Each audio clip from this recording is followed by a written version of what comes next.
Good morning, good afternoon, good evening, everybody. Welcome to Knowledge and Relationships. We are Rico and R'Shaun. Thank you for being with us today. Give me a moment. Rico, how are you feeling today, sir? I'm feeling wonderful for a hump day. It's great Wednesday. Weather's nice. Got outside a little bit. Happy to see people faces, fewer masks. I don't know if that's a good thing or a bad thing, but you're back to seeing people not masked up. Lots of sunshine. So I feel pretty good. And actually was glad to hear. I think I saw on the news they're talking about to do away with the daylight saving thing. Yeah, that would Yeah, be. I'm so making tired it of this permanent. mess. Yeah, so I think maybe not rolling back in the fall. So passed the Senate 100. I was like, wow, okay. Okay, we can be like the rest of the world. You know what I'm saying? There were no, only the U.S. and like one other place I know of that do that nonsense. Yeah, it's a bit of a nuisance. I'm not even gonna lie. So trying to keep track of all this stuff, man, it's Hmm. not my favorite. So we got our Twitch gang. Summer Mince Pies in the building. I was just on this young lady's stream, so water is life. That's a Hmm. something from Twitch, something from Twitch. So thank you, Summer. And I'll be Yes, checking ma'am. out Yella later this evening. He's supposed to be going live. Had an interesting exchange over there, so there may be some fun and games over at Yella's channel. So if you haven't joined Oh, Twitch, guys, get a login. Come find us because over there, especially Yella. He said, "I'm not always trying to save the world." So every now and then he just likes to have a little fun. So come join Twitch. Come see what they're talking about. yeah. But today Rico, because I know Rico, he doesn't really get like briefed on what I'm planning for the show topics. He Yeah. he Yeah. comes in cold. Yeah, he comes in cold and just runs with it. He's an improv master. I have But trust in you. today, sir, anybody that saw the thumbnail, we are talking about the Cyber Alpha Posse. Y'all know these alphas. Y'all know these online alphas. Y'all sick of them. I'm sick of them. Rico's probably sick of them. We're all tired of these. We're tired of the cat. We're sick of the cat. And we're sick of that same stuff that they on, right? That suspect alpha male energy. Yeah, it's a little weird, isn't it? Yeah, it It weirds me makes no out. sense. Makes That's the no part. It's like it sense. just makes no sense. Yeah, so definitely we're gonna talk about that. You know, we see a lot of it, a lot of that sus alpha male energy in the manosphere, a lot of it in red pill. You know, a lot in MGTOW.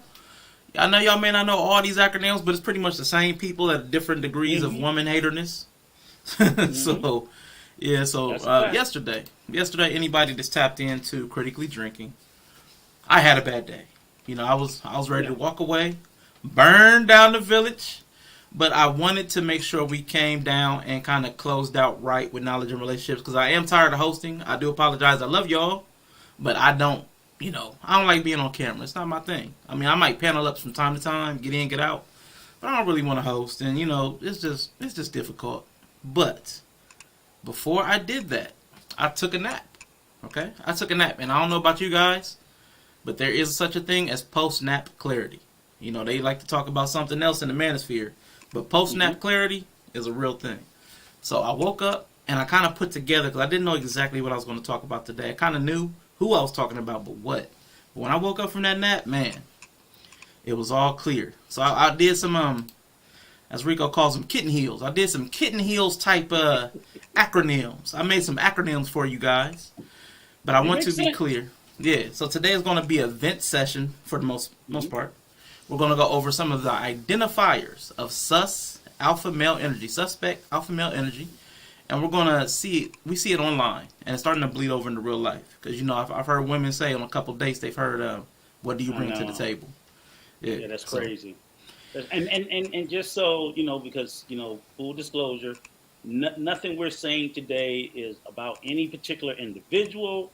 It is about particular ideologies and how those ideologies get out of control and can actually, lead you to points and places in your life where you're just being reckless. So if anybody take offense, no offense is meant. It's not nothing we're talking about is tailored to any one person, but it's tailored yeah. to everyone.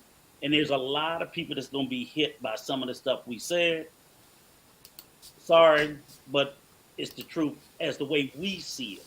You don't see it that way, great, but we keep it moving. So that's our disclaimer. Yeah, definitely. There are going to be, and what I did, to be fair, I put myself in this, and I'll mention that.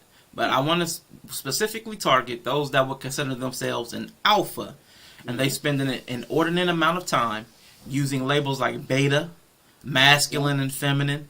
And you always see them in the company of large groups of men where they attack other men they deem inferior and women. So those Hmm. guys that portray an image of having it all together while pointing at your flaws, those are the people this is pointing out. And excuse me, at the very same time, these men will also cry out to be victims and state how they are being attacked and the world's against them and they need men's rights.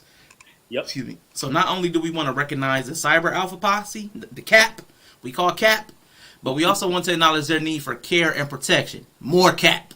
All CAP. These guys is all CAP. All right. So to make it fair, I'll be using one of my own traits in this. Even though I've never called myself an alpha anywhere in life, I'll be using one of my own traits that you saw me do with the critically drinking. It's Hmm. ghosting. That's going to be in here too.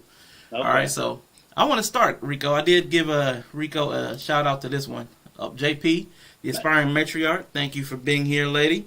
Thank you, And sis. Yella popped up. Twitch gang, water is life. But the first one, hold on, I move stuff. Hold on, guys, hold on. I move stuff. Hmm. Boom. The sad guy. Sexual aggression dysfunction. Yeah. So this is the guy who is in the chat telling the one woman on the panel or hosting that what he wants to do with her sexually. He's the guy that comes in too hot all the time, every time. He turns every situation involving women weird because he is so pressed and thirsty that he can't think beyond his own penis. It's sad. It's pathetic. And avoid this guy at all costs because he probably has a frequently used creeper van and a padded locked basement. Now you ever you ever seen these guys online, Rico? You know who I'm Yeah, talking about? yeah, I've seen them a lot. It's funny because I'll see them in particular where I see them most problematic is they tend to want to shame single mothers. So like if a single mother has a kid and she decides, okay, I didn't do it right the first time, so now I'm willing to date, but I'm not putting out on the first date or the second date or the third date until I get to know you. They try to shame them and go at them hard, like, what is it? You're not a virgin. You got a kid. You got, and they constantly talk about a woman's sexual history or behaviors as if they were in the room with them in an attempt to get them to break down and become submissive enough that they can get it. You know, I hear them take shots at them all the time. They'll try to say women they don't know or have sexual behavior. They'll even take celebrities and assume that they know what their sexual behaviors are. No one knows what Cardi B or Meg Thee Stallion's sexual behavior are. We can think we know, but really we have no clue. But they will use what they do as a public image in their business as to say, see, they're all for the streets. They're all this. They're all that. And it's a constant narrative that they push about women all the time as if I'm like everybody but their mother was for the streets. And I always wonder with them, like, where are you guys at that you've never seen any virtuous women in the entirety of your life? So you've been on earth for 30 years. You've never seen a virtuous woman who just ain't. I've seen more virtuous ones than I have for the streets. I've seen plenty for the streets, but I've always seen a lot more that wasn't and just wasn't putting out, giving out. So I don't know. It's like maybe they spent all their life raised in a strip club. I don't know where it comes from, but that's what that guy speaks to me as. And I'm like, we're all men. I know we're all human. We're all weak to the flesh. But I look at, me being weak to the flesh is my weakness, not the woman's. And I don't know why but they act like they're gonna jump through the screen at some of these women. I mean, the thirst level on some of these guys is ridiculous. And Shout out to Brianna E. Brianna E said hello. Thank you for being here, young lady. And heaven forbid if the woman don't acknowledge their thirst. Now she goes from being the hottest thing in the world to a straight B. You average at best. Yeah. Or you are B. You're this, you're that, because they just didn't respond to their sexual aggression. So yeah, it's weak. Yeah. It's real weak. It's real sad. But that is the sad guy. We're gonna roll right into the next guy because I know everybody's seen this guy. There's one in every chat. One in every chat. The AAA guy, the angry anonymous avatar. Oh my gosh, this guy travels everywhere just like AAA. This guy is always mad. He's mad in the chat. If he comes up, he's mad on the panel.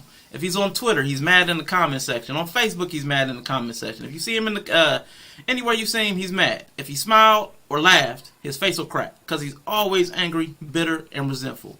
He takes every joke as an insult and takes it too personally. He probably is in several online message boards, the 4chans and whatnot.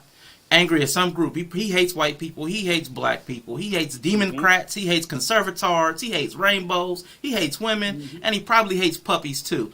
He's one of those type of people. He came out of the womb crying about the high cost of medical care. Just ignore this guy. Block him for your own sanity. You know those guys, Rico? You met any of those? Yep. There's quite a few of those too. And what I find is, for me, they tend to be some of the most holier than thou. Their anger actually puts them into a space where they think that they're perfect and they're without flaw, and everybody else in the world around them is just shit. Everything that ever happened to them in their life, none of it is their fault. It's always someone else's. They're the ones who constantly project all of their problems onto others. It's never any failures of their own. And if people would just do things the way that they say to do it, or live their life the way that they expect them to, we would all be better. Even though we're not asking for that. That's what he wants. We need to live to appease and compensate for his feelings and his shortcomings. So he's calling you now. He heard you talking about him. He calling you now. I know. This guy's a mess. It's like you said, you just got to tune him out, ignore him, and keep it moving. Yeah, definitely, man. I used to be on Twitter a lot, and I'm trying to tell you, these guys, they always had the, what is it, the egg on Twitter? They never had a name, and it was always like number, or like, especially all the Trumpers. And I know some of y'all voted for Trump, but they'd be like Trump for president and a whole bunch of numbers. That guy was always the most angry person. But yeah, the angry anonymous avatar, never real name, never real face. That guy. Ugh. But since Rico got that call, he's getting yelled at by the angry guy right now. We're gonna go on to the next guy. It's the wise guy. Yeah, man, y'all know this guy. This guy always comes in hot because you have to be saved from your own ignorance. He knows more than you. He knows more than science. He knows more than history. He knows more than math. He knows more than God. He has all the answers if you would only listen to him. And as soon as anyone else has a turn to talk, he goes off cam or leaves altogether. He has to suck up all the oxygen in any space he enters. He has to overtalk you, he has to correct you, or he has to interject because his thoughts are supreme. He can't handle the pushback or challenge to his ideas. He crumbles under critique. Everyone around him has to walk on eggshells to protect his fragility. Call him out, and he'll remove himself from any situation. You seen this guy online, Rico? Have you met this alpha? You know what's so funny about it? Some of the biggest content creators to me fit within this space. Some of the big boys in the manosphere space with the huge numbers, they fit within this space. They feel like they are above reproach. They can't withstand any scrutiny of their ideas or their belief system. They have this my way or the highway mentality. And Lord knows, don't let them be of a certain age and you younger than them. You just might as well, just in your life to dare question them in any way. So, it does take a great deal of, you have to be very egotistical and pretty insecure not to be willing to have your thoughts, beliefs, or ideas challenged. And oftentimes, like I said, like me and you, we challenge each other all the time. It's not to one up you. It's just like you said, to argue right. Tell you something, you be like, no, Rico, and it's like, oh, okay, yeah, you're right. I'm glad I got to bounce it off of you rather than for me to walk out here with some misinformation or some incorrect information, because that's what I believe, because I didn't have a decent person to counter the argument or to push back flat out. So I've never been that insecure about my arguments. I always look to get them beaten down. I want them thoroughly vetted. But it seems like in this space, some of the bigger people, the higher they go up the food chain, the more weaker and the more insecure and more egotistical. And I think it was selfish to begin with, but they become weaker, more insecure, and egotistical the higher they go up in popularity. And it's them boys, usually the ones at the bottom are not as much. And I think maybe because, like, if you're small, you got small numbers, you can't be. What are you going to be egotistical about? But when you get big, all of those traits come in and they are glaring in all of them. Not an ounce of humility in them. And that's a bad thing. Yeah, we should be wearing suits, Rico. I want to shout out to Roberto's Perspective. Thank you for being here. The captain of the ship, Knowledge and Relationships M3. Thank you, sir. And Mr. He Said, the patriarch of the Harris Tribe Media Group. Thank you also, young gentlemen. Appreciate you all for being here. We are going to go to the next alpha of the hour. Man. Rico, don't jump at this one. Yo, we know too many of these guys, unfortunately. Ooh, the doxer. Yeah. Now this guy is the doxer guy. The two X's stand for targets and confirmed kills in this acronym. These guys search and destroy to take down a virtual enemy in real life. These are dudes that spend unfathomable amounts of time thinking about, viewing, researching, compiling, following, and attacking men and women they don't respect and women they don't like. These guys will spend 12 hours sifting through all of your content to find 5 minutes to attack you with. This is a guy I personally can't understand, but there is nothing some people enjoy more than to expose your vulnerabilities while hiding theirs. It's a form of cowardice, in my opinion, and control that shouldn't be tolerated. It's cancel culture embodied. This used to be the domain of letter-writing Karens who wanted to stifle creativity. Now men want to employ heavy-handed tactics to remove people and ideas they disagree with. Avoid them if they dox you. Alert the authorities if they put your information out there. Don't play games with people's lives. So that's what I say about the Doxer God, the destructive online expert researcher, Rico. You've seen any of these in the YouTube streets? Far too many. Far too many. And like you said, the worst thing about it is the tactic is a poor tactic, and I've seen it of all ilks.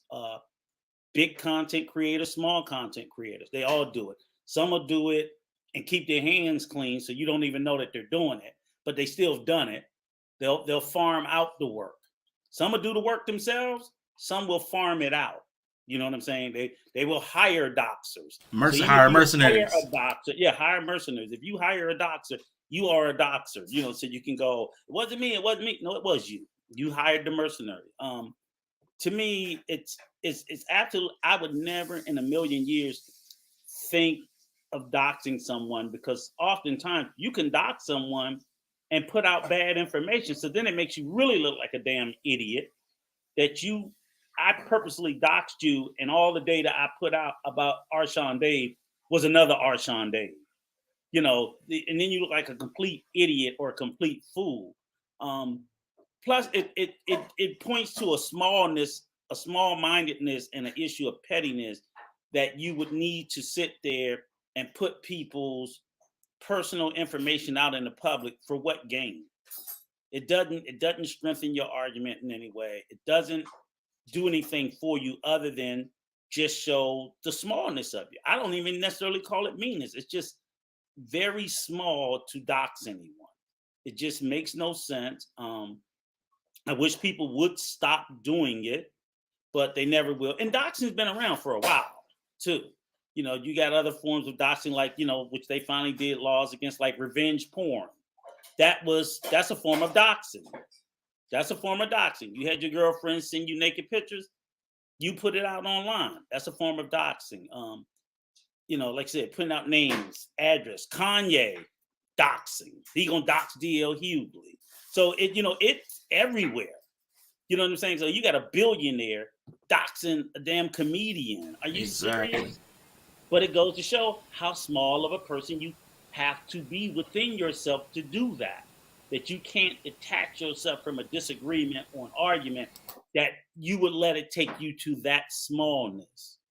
I would never do it. You know, to me, I just think it's unnecessary. Like you said, I would take the expert out of it. They think they're experts, but they're just... Hey, they're expert to find information. They're experts in their own mind.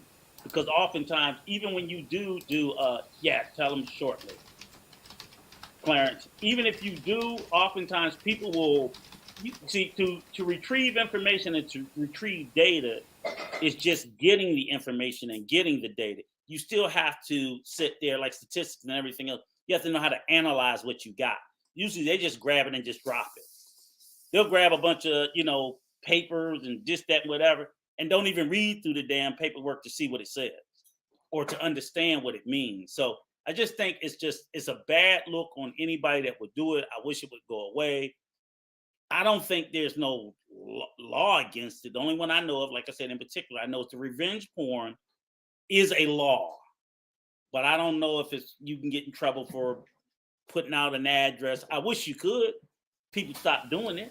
Yeah, I'm sure it can rise to the level of harassment in certain spaces. I'm sure it can get to the level of harassment and endangering people. So I'm sure there's a law that can cover just about anything you do in life. So I know a prosecutor could get you if they wanted to. Yeah, but I know the pictures automatically, that's on the book pretty much in all 50 states. The whole revenge porn thing, because that was getting real crazy. Celebrities got that put on the book because obviously a lot of superstars were. Their phones were getting hacked. The Erin Andrews girl from ESPN. Phone got hacked. People stealing their pictures, and they're putting it up online and selling it. So, yeah, shout out to S.A.M.E RRP. Thank you for being here, young gentlemen. Appreciate you, sir. Brother Clarence, Let's Talk to Better Black Life is also in the building, and we'll be dropping the link after I want to get further into this list before we drop that. And Jay Takashi said he'll be around in about 5 minutes. So again, we'll be dropping that link a little bit later. Probably about 30. Give me about 30 minutes. Hang hang around, come back. Either way, give me about 30 minutes. We're about to get to this next guy, and this guy is near and dear to my heart because this is a version of me. This is me right here, guys. Now, again, I don't claim to be alpha, but this is what you'll see in these YouTube streets as well, and probably in real life. The ghoster. This is the guy the grow up guy. He needs to grow up a little bit. This is me, and I'll be honest. These guys avoid confrontation, and when they do, they are typically passive aggressive. They rarely emotionally invest or connect, so they can walk away with clean hands. Like I'm doing with critically drinking. Hey, being honest. I can't speak for all of us, but if I trust you can handle criticism and will listen, I can be direct and honest. But if you show signs of emotional vulnerability, emotional instability, or inconsistent, expect these guys like myself to disappear on you because they won't feel comfortable communicating the truth. The best way to deal with this guy is to be direct with them and force their directness on the spot. Leave wiggle room and they'll, like me, will wiggle right out of it. So yeah, that's the grow up guy. They ghost relationships often when under pressure. That's what that is. So that is my, there's alphas like that out here. They're alphas till you put pressure on them, then they're out. So I mean, have you seen any of these types of alphas, Rico? The cut and run. Yeah, I've seen it. Like I said, huge YouTuber get into a spat, got pushed back, dropped the mic, and stage left. Frequently seen it happen. Seen them do it a number of times when pressured. When they get pressured, they're gone. They don't stand. They'll sit. And they're most comfortable when they're in their safe space and they have all the control. But when they have to get outside of their bubble and be on a level playing field or neutral ground, and they don't have the covering and the protection, the security blanket, their place, security, they don't handle pressure well at all. I'll give you a slight reprieve, or at least at least for me, you didn't ghost. You buckled under the pressure, but you didn't ghost me. You did tell me. Now, I don't know. You might have ghosted about 500 other people that I don't know about. And they might be like, hell yeah, he's a ghoster. Ghosting to me is where you just don't even tell people. You just disappear. So in the technical sense of ghosting, I'll give you a little bit of a reprieve there, but the rest of it fits. Under pressure, you don't, and it's not like I don't think you couldn't withstand it. You don't want to. And that's fair enough. And like I said, I'm a little bit more built for this shit. So, and JP said back in October. If I'm not gonna say grow up, I'll drop the G and say row up. Drop the G and row up. Row up? Because I'm dropping the G. I'm taking the ghosting off. The rest applies. Okay. So row up. Row up. All right. JP says I implied I was more of a wise guy. And JP, these are all like different traits, and people will probably have a little bit more or less of certain of these traits as you these don't apply to just specifically to just men, but I'm addressing these alpha guys. They always have these negative traits, but they claim to be alphas and on top of the world. Growth, yes, because it requires emotional maturity to speak directly, no matter what the situation is. To be able to speak in spite of pressure or concern or whatever fear, whatever it is, be able to speak directly and honestly, that is emotional maturity that not everybody possesses, and that's something I have to work on. I'll admit that quite clearly. Next person on the list, the next trait, the next alpha. Boom. The regular homebodies with online addiction, the RHOA guys. Yeah. These are the equivalent of the gossip girls. They love the online spaces because they get to involve themselves in every little matter, no matter how trivial, and they get to witness and involve themselves in the lives of others. The online activity of others is an object of their curiosity. They love nothing more than to watch some mess jump off and jump in it themselves for the excitement of it all. They have typically become bored with the routine of their life and use the lives of others as an escape. It's an upgrade from reality. Reality TV scripted drama where you play an interactive role in its on-screen fights and backstage insults and catty reunions. Keep your mess offline and you'll never have to deal with this alpha here. Have you met this the RHOA, the real homebody of online addiction? Have you met this alpha, Rico? Yeah, there's a couple of them.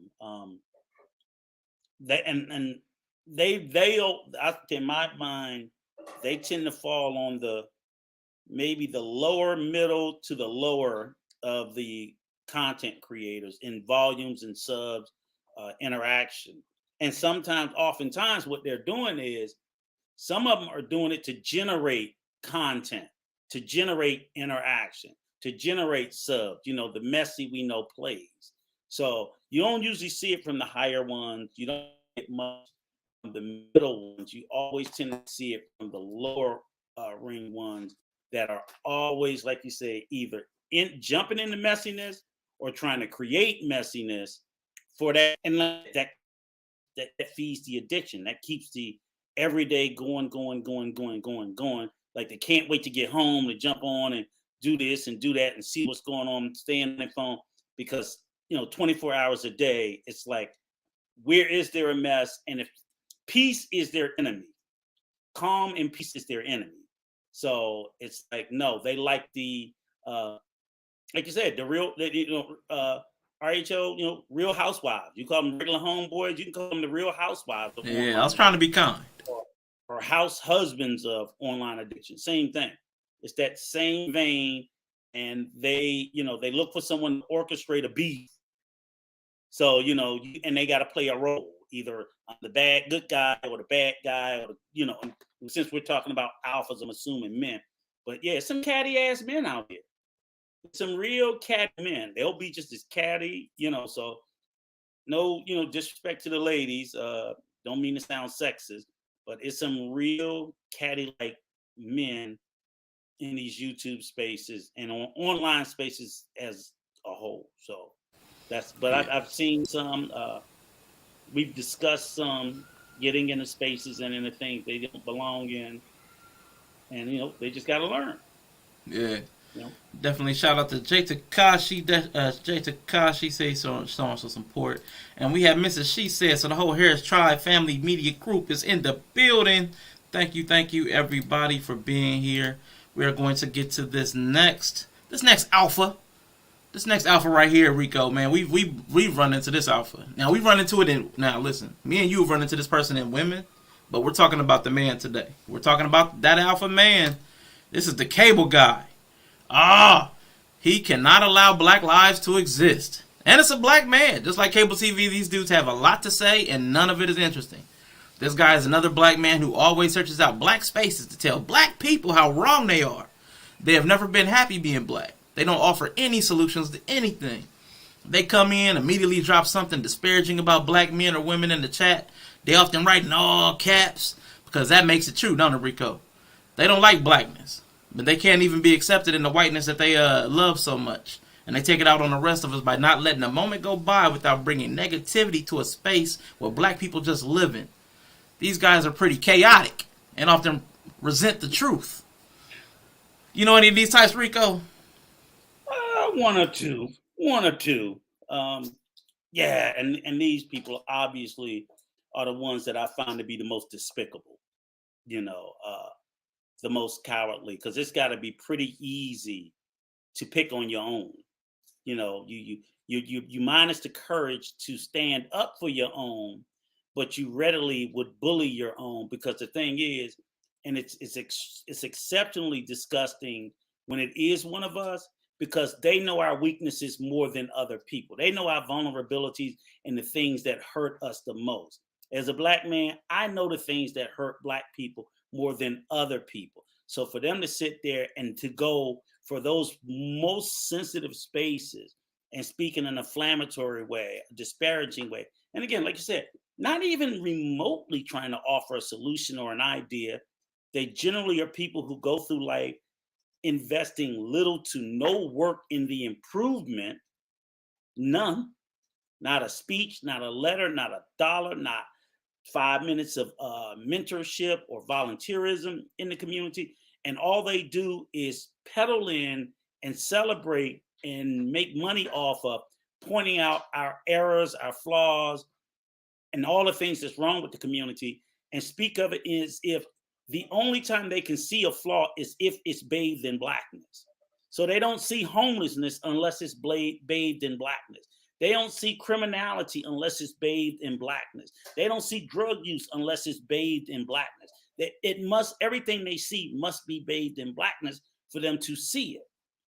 And, with them constantly speaking like that, it's ridiculous that, as you said, they don't allow us to breathe, to be whole, and to be incomplete, flawed as a community, as all communities are flawed. They can't accept that.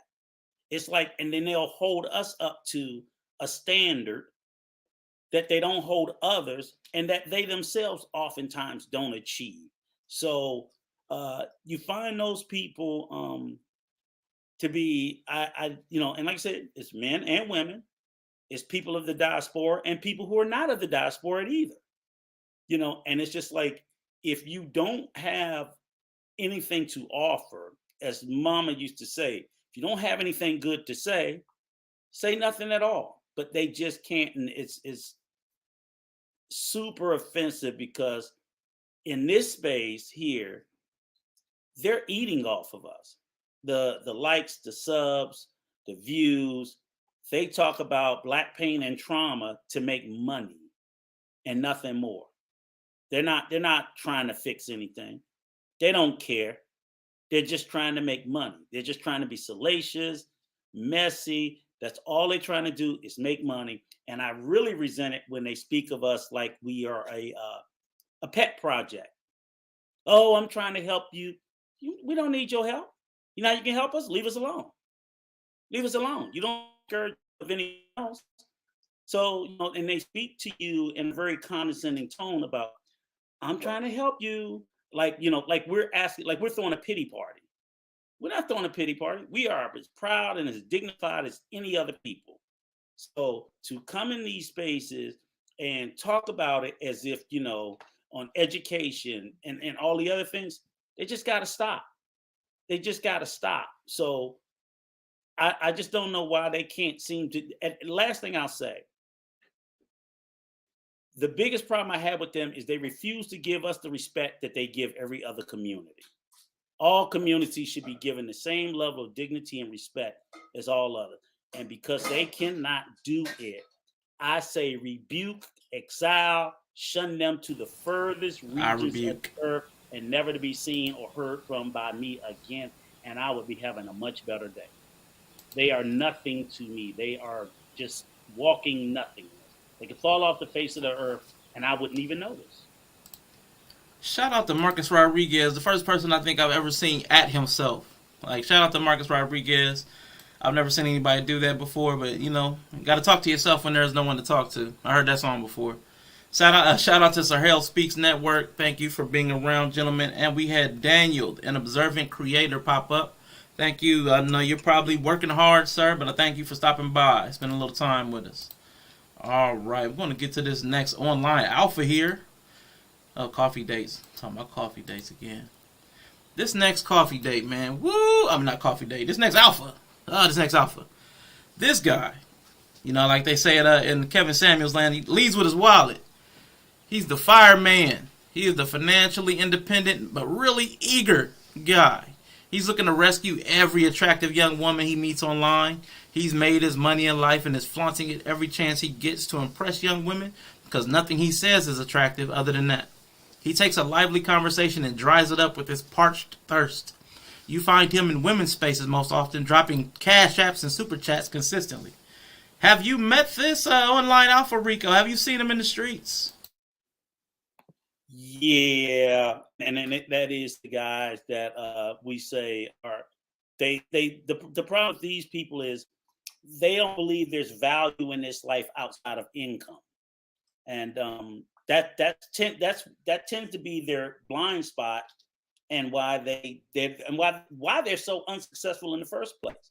Why they can't believe that the closest way to a woman's heart is to get her to smile, to just feel good about herself. And you don't do that with money, rather than say, hey, you got a nice smile, I like the way you talk, you smell nice, whatever the case may be. They want to just throw money at a woman as if she's a working girl, a lady of the night. And like you said, with their parched thirst, they dry up everything in a woman. If that's all, they have to offer. They don't have much in the way of conversation. They don't have much in the way of personality. They just got a lot of money. They might be boring. They may be all the things. So, the fire guy and they are triple themselves trying to buy their way into a woman's heart, and you can't do it. You can't do it. uh, and I tell you guys, if you stop trying to buy your way into people's heart, you'll have a much better success rate. Doesn't I mean, I'm not gonna say money doesn't help, but if you lead with money or that's all you got is money, that's gonna be a short trip and a quick date. But go ahead, fireman, go ahead. Real quick, I saw the soapbox pop up, man. What's going on, brother? What's good, brothers? What's good? What's good? Let me say Hi. this. Let me talk real quick. Mm. Come on, fireman. Gentlemen on the panel, ladies and gentlemen in the comments. The state of Dayton is a national travesty, ladies and gentlemen. Okay? All right? Both men and women are unruly and out of control. Okay? And I think that the alpha and beta and red pill and blue pill rage, it's just the tip of the iceberg. That's all it is. You know what I'm saying? We see what's going on. Shout out to Be Easy, that dude. What's going on, bro? We all know what's going on, and I think the thing is that you know, um, I think I heard you guys talk about people being men sometimes being thirsty, some people being thirsty. I mean, somebody got to be thirsty for somebody because that's how we all got here. Somebody got to be thirsty for somebody. You know what I'm saying? So we wouldn't be here if nobody was thirsty for somebody. Somebody wanted somebody.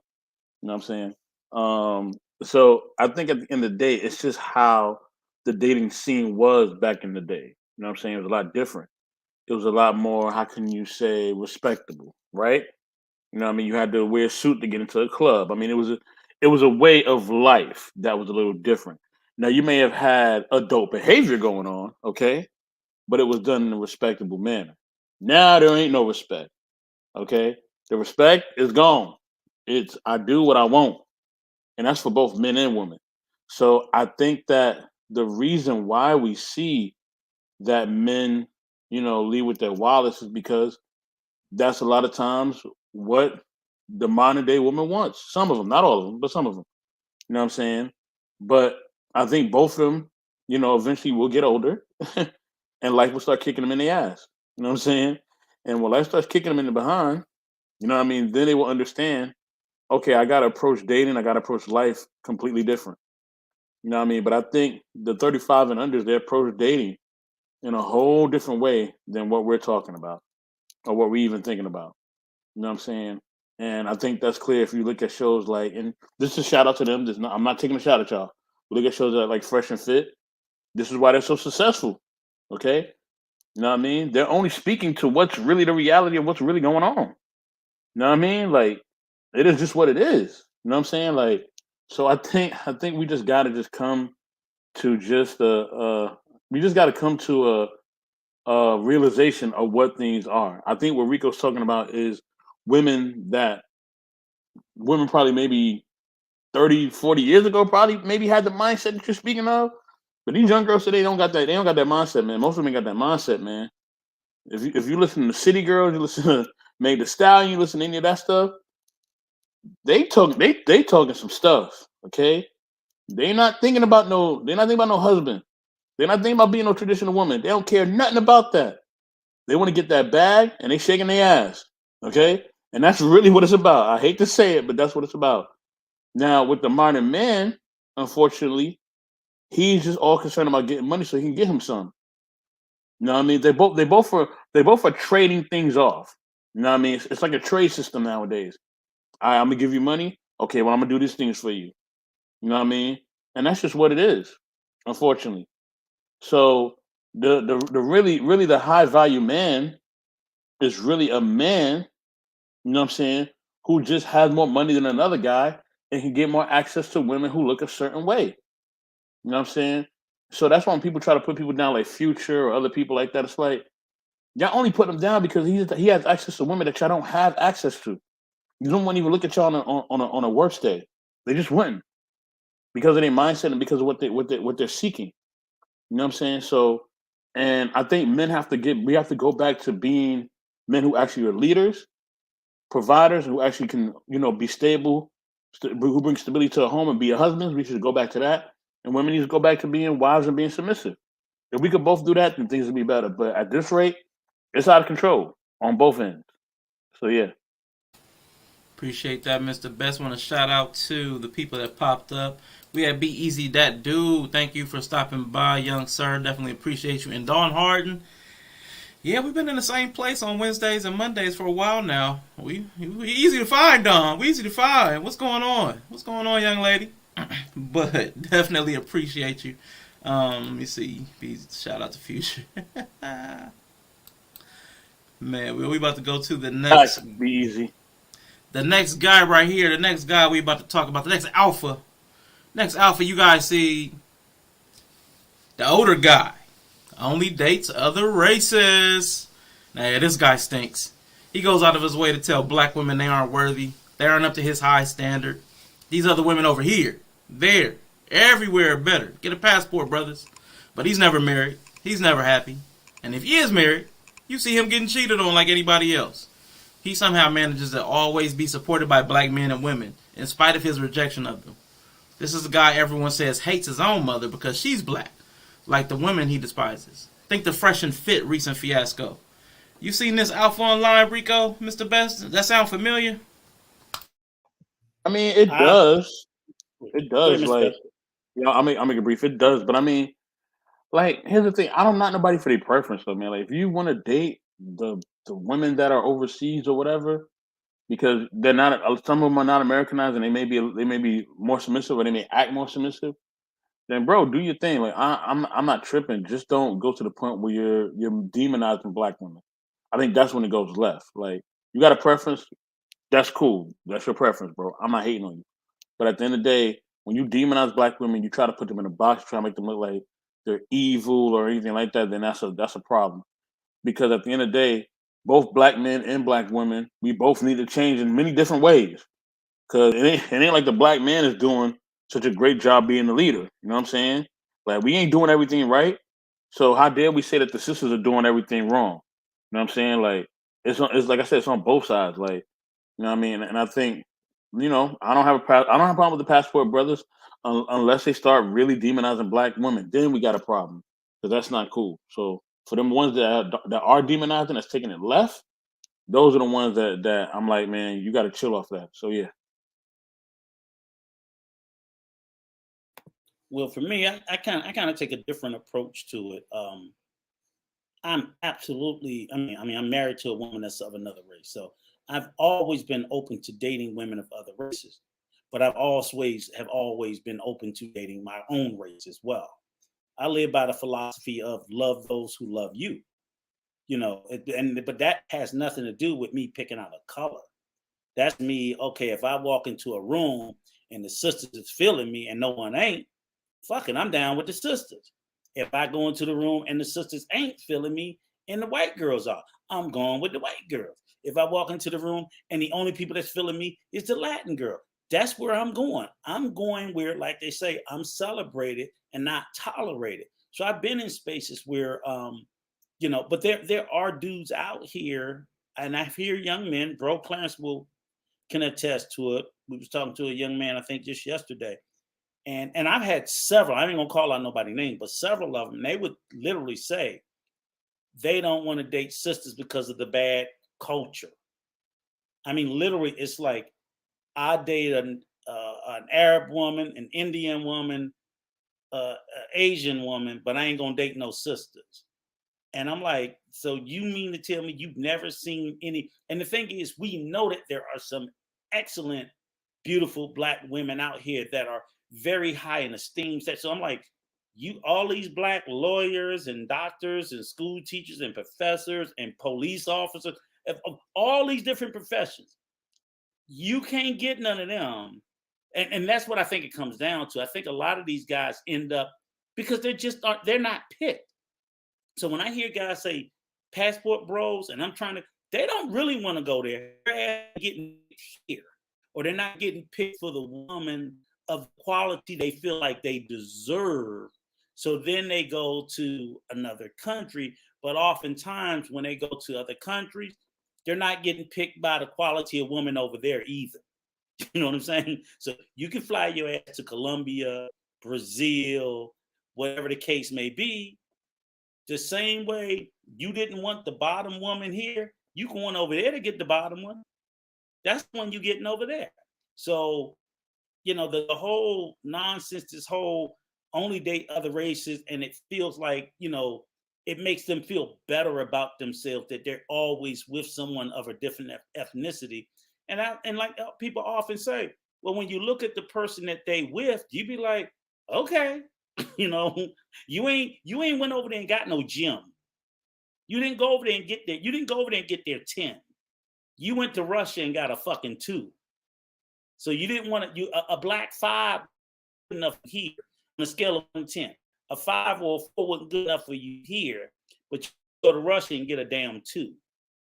Certainly not in looks, in economics, and maybe in intellect. And oftentimes even in looks. But she's a different race, so go ahead, knock yourself out. So I just think it's a pretty trifling mindset to think, to just automatically ascribe, and I get all the city girl, world star, shade room behavior, but I'm like, I hope you know that they got that shit too. I can tell you, I go to the DR, bruh, they be off the chain over there. Ain't a damn thing these black women doing here that they ain't doing over there from Cardi's hometown, that they ain't doing in Panama, that they ain't doing in Colombia. They're doing that same behavior there too. So this narrative that's being pushed out that only the only thottin is in the U.S., they twerking their ass around the world. Right. I'm just telling you, they twerk everywhere. In the DR, that's all they do is twerk. They twerk and shake their asses everywhere. There's not a place on this planet you're going to go where you will not go into the clubs or wherever, and you will see them twerking their ass from one end to the other, trying to get out of whatever, to being hypergamous. So they don't call it hypergamy because they don't know what it is, but they're doing the very same thing. Women of a certain caste trying to come up, and they're looking for somebody that can come and help them come up. That's it. So I don't know that. So that mindset, creating that mindset and saying that this is what I'm gonna do, like, you ain't getting anything better. You're just getting something different. So that's the thing I would couch them like. It's not a better. You're just getting something different, and that's okay if you want something different. But as was said, as Mr. Best said, don't talk down on just because you want something different. If you want something different, go ahead and get it. But don't talk down on our sisters. That's not acceptable. And I never accepted it because I'm like, hey, that's my sister, my mother, hell, my daughters, my granddaughters. So that's just that. Yeah, you're right, Bees. All of them, they fighting everywhere. Marcus, in Mexico, right? Love you, brother. They twerking down there, right? They twerking in Thailand. They twerking in the DR. They twerking in Africa. They twerking every damn where. But for whatever reason, if Black American women are doing it, it's painted with such a negative thing. They don't. When there's other people doing it everywhere. They don't knock it as a slant because they out there twerking. So, come on, R'Shaun. Now I wanted to say Don Harden, yes. Rico sent me a picture before because he told me the time had changed on the thumbnail, and the time did jump back and forth an hour. Because you were right. So the time did move because we had a time change on the East Coast, and I think that affected it because I was seeing 6, Rico was seeing 5, and I didn't believe him until he sent me a photo. So the time was moving around. So I do apologize for that. That's a YouTube thing, and I don't know why. We had a few people pop up. We had Chef Shapino. Peace, love, and light to you, sir. Thank you for popping through. We have Brother Darrell Long. Said, what's good, my brothers? What's good with you, sir? Thank you for popping by. And Tech and Wonderlust. Phew. What's going on, comrade? Appreciate you, young sir. Appreciate you for stopping by. We are going to move to... trying to twerk. Oh, wait. Twerking in Denmark. Oh, yeah. And they twerking in Denmark and Sweden. Okay. They twerking They everywhere? twerking everywhere. Everywhere. Twerkathon. That's crazy. Everywhere. Well, we're going to go on to the next guy, Rico. This is Sir. the tough guy. Now, Rico, we run into this guy. It's otherwise known as Red Pill. It's the team of unappealing, grieving heterosexuals. The tough guy is a son of a gun. He is one of the people they sometimes call incel or ask who hurt him. They band together like a little gang or army and circle jerk each other about how bad women are. Large groups of guys that are unsuccessful with women, and in response they seek out men to attack women with. That always gets you laid though, right, Rico? That always works. These dudes are often, if not always, under the spell of a charismatic leader, a charlatan, or opportunist who preys upon their vulnerability and squeezes them emotionally until they are sending super chats, subbing Patreon, joining their YouTube memberships, buying merchandise, spending thousands of dollars to support a man who would tell you not to buy a woman dinner unless she's willing to sleep with you. If not a con man, they have a lead alpha dog, a content creator, a hater, who choked on the bitter pill of dating not being easy and spews his stoic, passive aggression towards women logically enough that they follow him to loneliness. Y'all know we talking red pill here, so avoid these dudes until they come out of their rage. They can be saved, just not yet. You met any of these guys, Rico? You know who we talking about? Oh, look like they got you. They froze you up. Ooh, Frozone. There you go. You found your super suit? You still Frozone, player. Where is your super suit? Well, while he's froze, I'm gonna hit this chat real quick. Chef Shapino, a lot of love passing back and forth. I ain't never merchandise or paid to be a member. Yeah, knowledge and relationships, man, that's the spot. JP, I'll DM you a video later. Twerking, Denmark twerking. Rico's perfectly stuck to. Yeah, man. That was fantastic, man. He is frozen. Looks like I'm rolling solo dolo here, folks. So I'm about to go on to the next guy because looks like the red pill took him out, man. He took him out. We're gonna go to the leader of the team, man. The tough guys. They got a coach, the radicalized online alpha coach of heterosexuals. The roach guy. This creepy crawly dude sneaks into the cracks of some poor guy's broken heart and lays little eggs, constantly telling him how bad women are. Never really addressing their hurt. Never offering anything tangible for the guy to do to come out of the dark other than semen retention and pick up artist philosophy. And although some of it may actually help in the long run, it takes the subscriber through a gauntlet of hurt and rejection and leaving them to figure out how to deal with and accept the feelings that are inevitable in dating and relationships. They'll go through this elaborate, contradicting web of how women need to have a low body count, but should also be available for sex if a man is spending money, all in service to marriage, with a prenup to a dude who's making $45K, she should also be accepting that he's going to stay average and not expect him to grow. How, Sway? You don't have all the answers. But the subscriber finds himself in the roach guy's lair, and they build a nice little colony of lonely and dejected men that crawl all over each other to throw dirt on women. Don't eat at the roach coach, people. Do not consume their content. It will always have health code violations. Rico is still not back, so I am getting ready to drop the link because I am almost done with this, folks, and you guys can come up and share your thoughts, and then we can move on to the next segment. Give me a second. Marcus has met black, blue, red, white pill, and pink pill, all raging. Yeah, if you want to be fair, but we're talking specifically about the alpha, so we're not doing the whataboutisms today, Marcus. Where's Tristan when you need him for the screenshots? Yeah, we do need that. Let me see what we got. Some R socks? I like it. Dropping the link, people. You guys can come up when ready, but I'm going to go over this last little bit since Rico got dropped. He got took out by the Red Pill Squad. So for now, ladies especially, when you see these type of alphas that we've covered so far, avoid at all costs, okay? For now, bid them adieu. As the Godfather says, bid them adieu. Block, ignore, disengage. All right? That's how you handle any man that you come across that is on this list. Any guy that's talking about alpha, but you see those traits in anything I've said so far.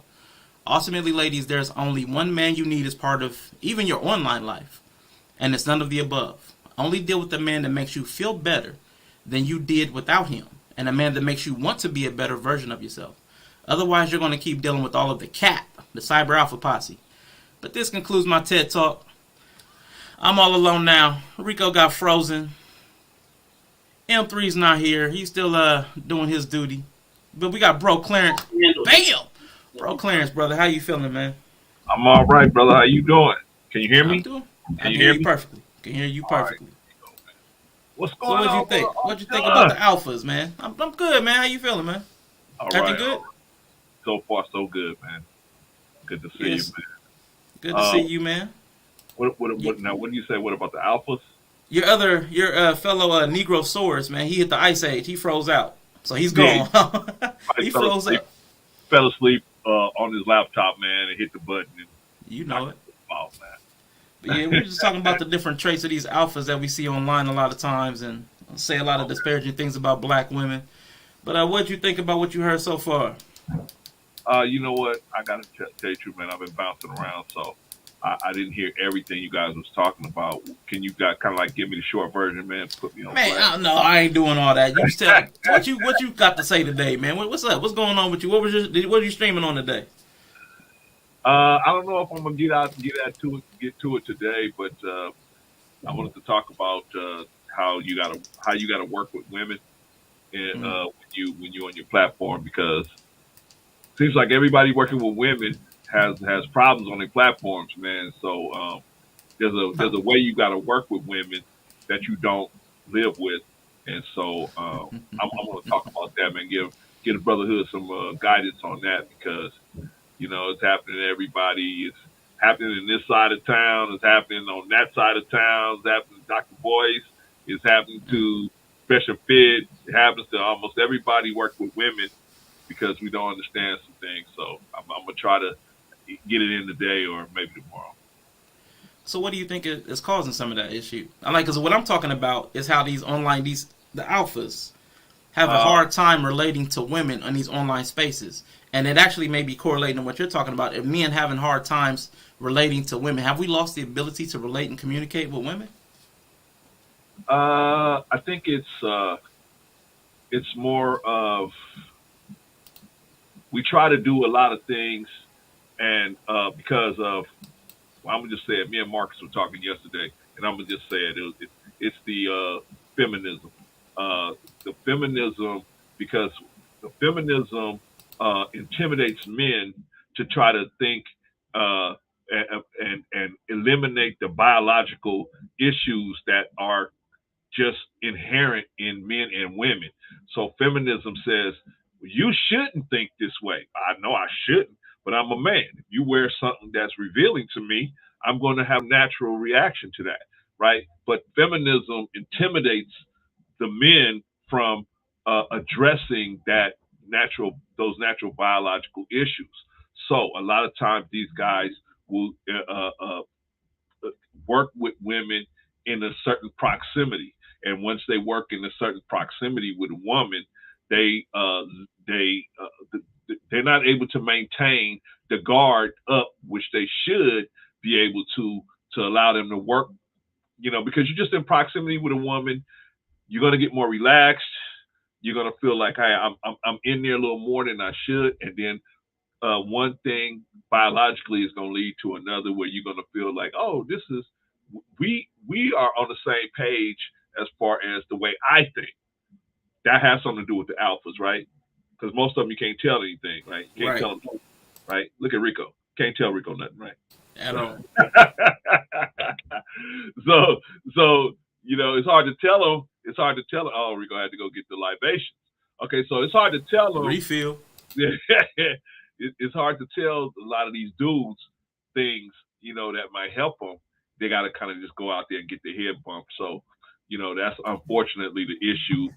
People don't consider the biological things, because we've been made to feel bad and shamed because if we see a beautiful woman, we have a natural reaction to it. We've been shamed to why you just because I'm dressed like this doesn't mean that you can look at me like this. And so, but unfortunately, that is an undercurrent working with women. I don't think Jay liked hearing that. What's up, Jay? No. I wasn't. No, brother He's Clarence. Like, No, brother Clarence. I want you to hear something. I wasn't bored of what you said. I just I hear all this stuff so much. Rico, my man R'Shaun, my man Marcus. I hear all this. Sorry about that. I hear all this so much. It's to the point now where it's like, listen, I'm in Switzerland, man. I gotta get the freak away from these people. I'm tired of hearing the same freaking thing. It's to the point where you guys got to be thrown in the water and with sharks. I'm tired of y'all. Not you, brother Clarence, but when you hear the same thing over and over and over, it's to the point now. Like I can't say it on YouTube, but yo, I'd be like, listen. I hope y'all like asteroids, and I hope they take you with it. To be honest. Because I'm tired of hearing it. And the thing is, I do best to hear like Did he just wish death upon us? No. Not on y'all. Yo, you can clean up shop with some of the rodents. That's all I'm talking about. And Rico, I didn't mean you and your family. I want nobody to get twisted. No, I'm fine. I didn't say y'all. No, I didn't say like hey, Jay, we know your nature. We wouldn't Yeah. assume. Marcus is trolling. You can't listen to Yeah. Marcus. Matter of fact, No, this is what I'm gonna do. This is what I'm gonna do. This is what we do to Marcus. Thank you. I love you, brother. I love you, my Hispanic brother. But you gotta chill sometimes, bro. I'm not from good people. I love the good people here. The bad people can get X'd out. I agree with you, though, Jay. It's like you get fed up. It's not. I know what you're saying. You're saying you're tired of the ideology. Because it is draining, it's corrupt. Exhausting. The same ideology. It's a drain. Yeah, it's a drain. It does make me, in my mind, say, I just wish they would just all disappear because it can't. Yes. It's not this damn hard. They're making it worse than what it is, and it's draining trying to explain to people like, look, people, it's males, it's females. We're not that damn complicated. We're not, we aren't. And you're making it super. First of all, when the guys say that, you know what I'm hearing? Yeah. Just like how a woman makes something out of nothing, which is true in regards. On the other end, you guys make something that's big into something freaking like massively big. So you're just exacerbating the problem and making it worse. And not doing anything to fix it and just saying, well, you got to keep her and put her in her place. Bro, listen, shut up, bro. I've been around where a woman would slap you in the face. Like Sunday, I know. I dated him. I know. I mean, them never slapped me, but I seen a sister slap a real dude across the face. So please understand. I've been around where a woman, and some women don't do that unless you pissed them off to the highest degree. I'm talking about of any race. And they believe, well, if I go to this one, they ain't gonna do that, right? And I'm like, dude, have you been with an Asian girl like I have? My Asian girl never put hands on me at all. But at the same time, she'll call you BS if you do something stupid. If you do something stupid. I mean, I will say this: they're softer how they hide it, but at the same time, they'll call it out the one time, and then after that, if you don't fix what you fixed within that time period, you're gonna come back again. Mm-hmm. So this whole thing of this happy life, I mean, my bad. Happy wife, happy life is BS. Just like happy man and just miserable wife is BS. So you can't ever have it. Trying to make it a versus thing is where you already done effed up, because you have this, like I said, you have this impeccable ability to see nothing but negatives. And a security boss said this before. I actually do agree with him. When you're vetting, look for the positives. You already know what the negatives are. Just don't focus on that. Just on to the next one. And I agree. I said that, so I'm like, you go on to the next one. I don't get it. I've been doing that. I'm not even stressed about it, dude. I'm cool. Like Rico's married. My man R'Shaun, I don't know what you're doing, bro, but hopefully you'll be married soon. Brother Clarence are with somebody. So it's just like they stuff don't apply to me or anybody here more often than not. What I understand, it's like I've been married 3 fucking times. It ain't that hard to find a woman. Well, you got the Steve Harvey. Yeah. You the Steve Harvey. that I got hard. you got it. Yeah. It's just not Brother. that hard. They're making it seem like it's an Gentlemen. impossibility. I'm like, no, just be a decent fucking person. That's it. We talking about working with them. We talking about working with them. We talking about working with them. Not actually living with them, but actually working with them. So that requires. Hey, Marcus, your mic. Marcus, your mic is killing me, bro. But the premise of what I'm saying, Clarence, is I keep hearing people say like, oh, it ain't like the way it used to be. I'm like, y'all got the same kind of damn women we had.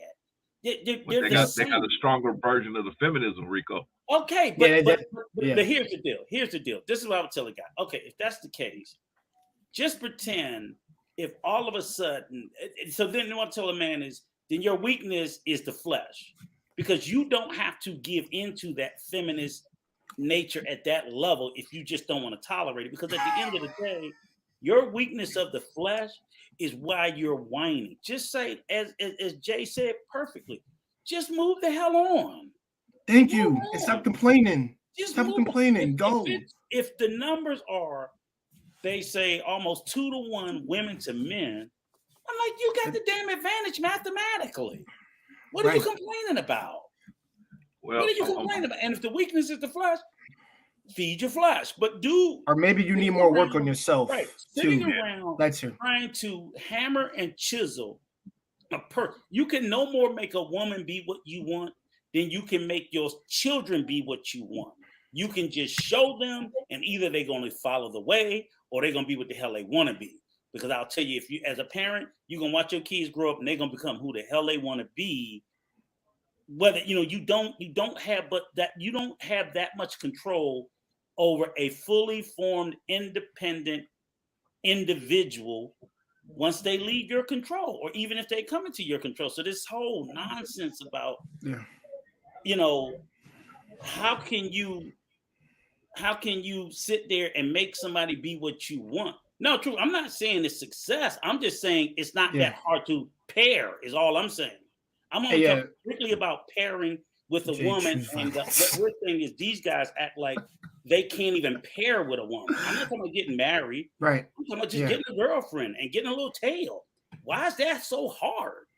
Wait, y'all. It shouldn't be rocket science. I'm not talking about being in a relationship. Go ahead, Brother Clarence. Go ahead. No, I'm just gonna clarify my point, because you guys are defending something else other than what I'm saying.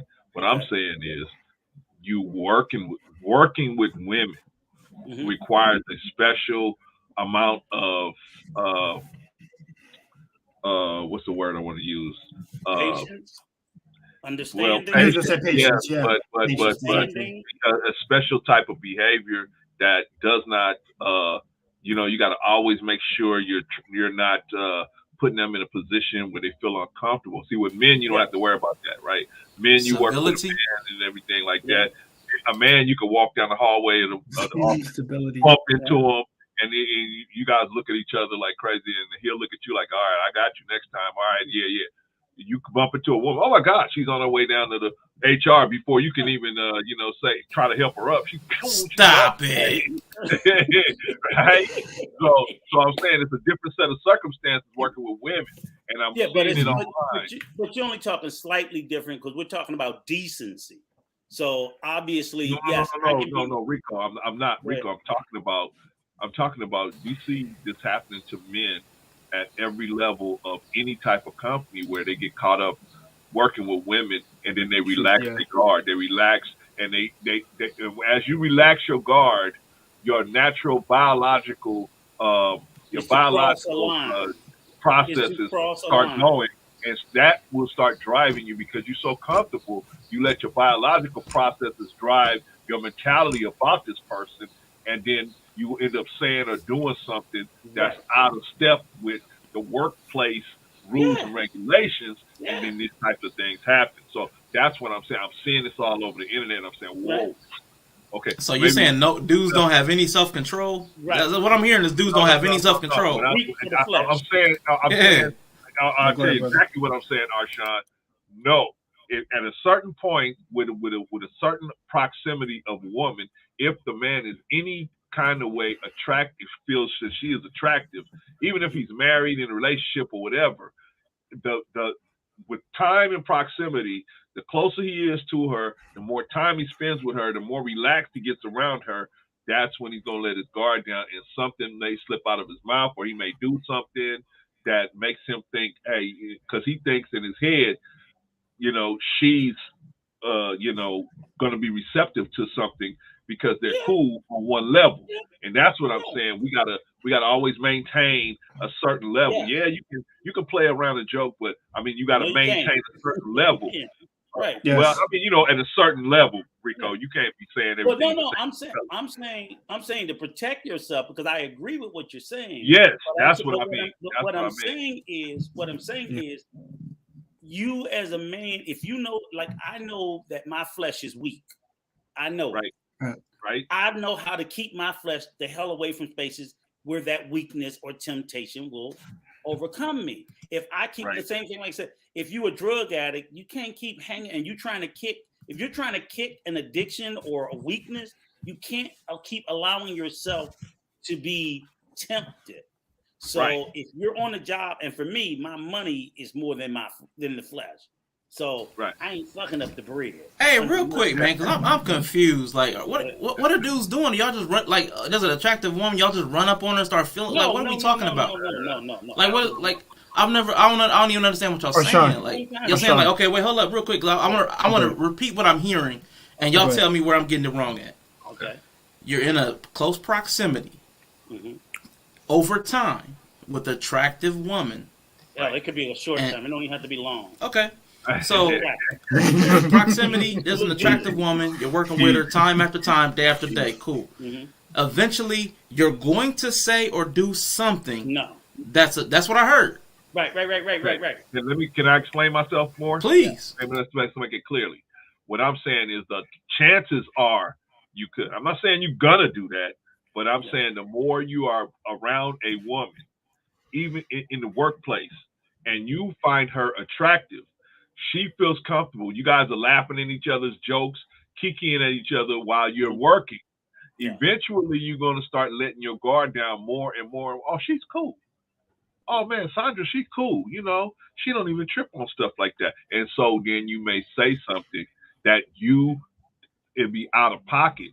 Sandra may not even be the one that catches it. I was working one time, and the person that was told that something was said to, that's not the person that told. A person overheard it and went behind both those two people's back and went to the supervisor, and the dude got fired over that. So that's workplace. But here's the funny thing about it is you can be very close working with a female. That's right, Jay. Here's the hilarious part. You could be working with a female super close every day, 6 to 7 days a week for 3 years. If her ass unattractive, you'll never cross that line. Right. Right. I wish I hadn't deleted that banner, man. It's the flesh is what the issue is. It's the weakness. No, you got a better understanding what I'm saying, R'Shaun. I'm saying that. But what I'm hearing is familiarity. Like through familiarity, because familiarity, you get a little comfortable with people, and you get familiar. You relax your guard. You gotta be attractive, but you gotta be attractive. But see, here's the problem. See, that's a human behavior. See, getting familiar, that's not just with women. So you can get familiar with your homeboy and think y'all closer than you really are, and say something loose, say something slick. R'Shaun, let me explain. See, with your boys, you're not gonna have desires. Typically, if you're not, but it might be a fight. It might cause a fight. I'm just saying. What I'm saying is this is the same behavior in a different realm. So I'm just trying to. But what I'm saying is that this is coming from a desire. A fight may erupt from a misunderstanding, but the desire is there. The desire is that's the flame that you can't see inside the person. That ultimately something may happen where this person says, you know what? Today is the day. I'm going to ask her to lunch. I'm going to ask her to coffee. I'm going to ask her to whatever, right? That may happen. See, it happens a lot. And then I see it a lot of times, they build up this relationship, even if it's at work, right? And then when it goes bad, it goes bad.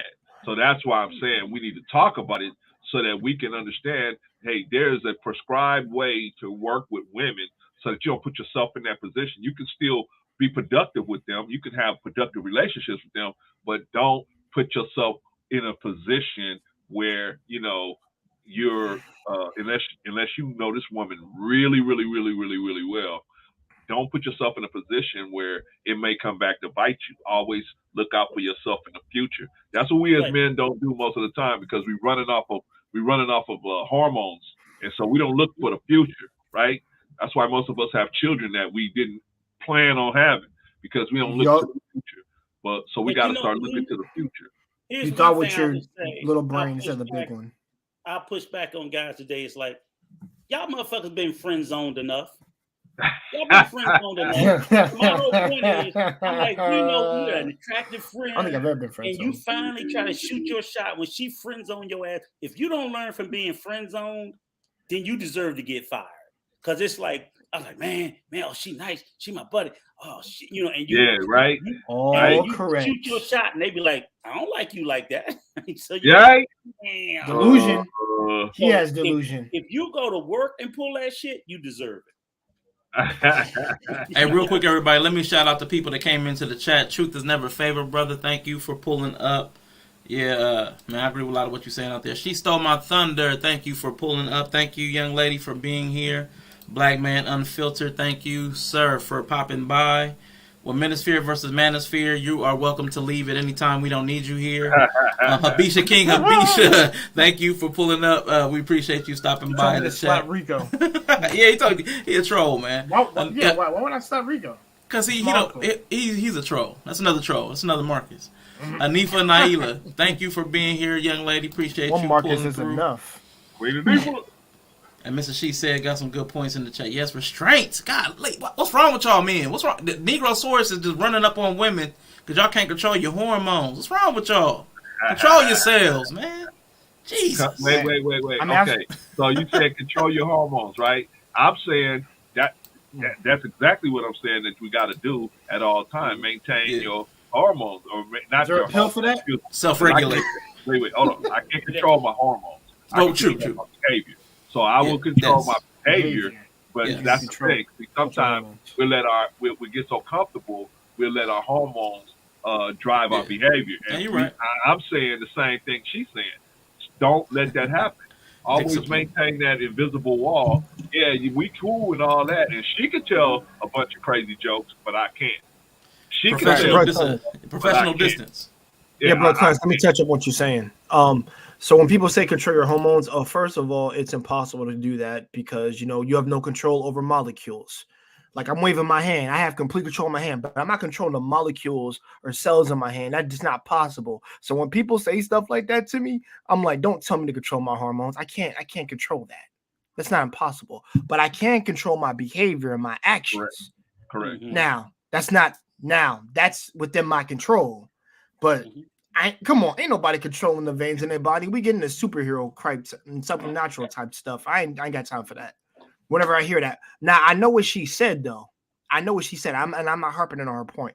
But whenever I hear that, I be like, just say control your behavior. That's makes more sense.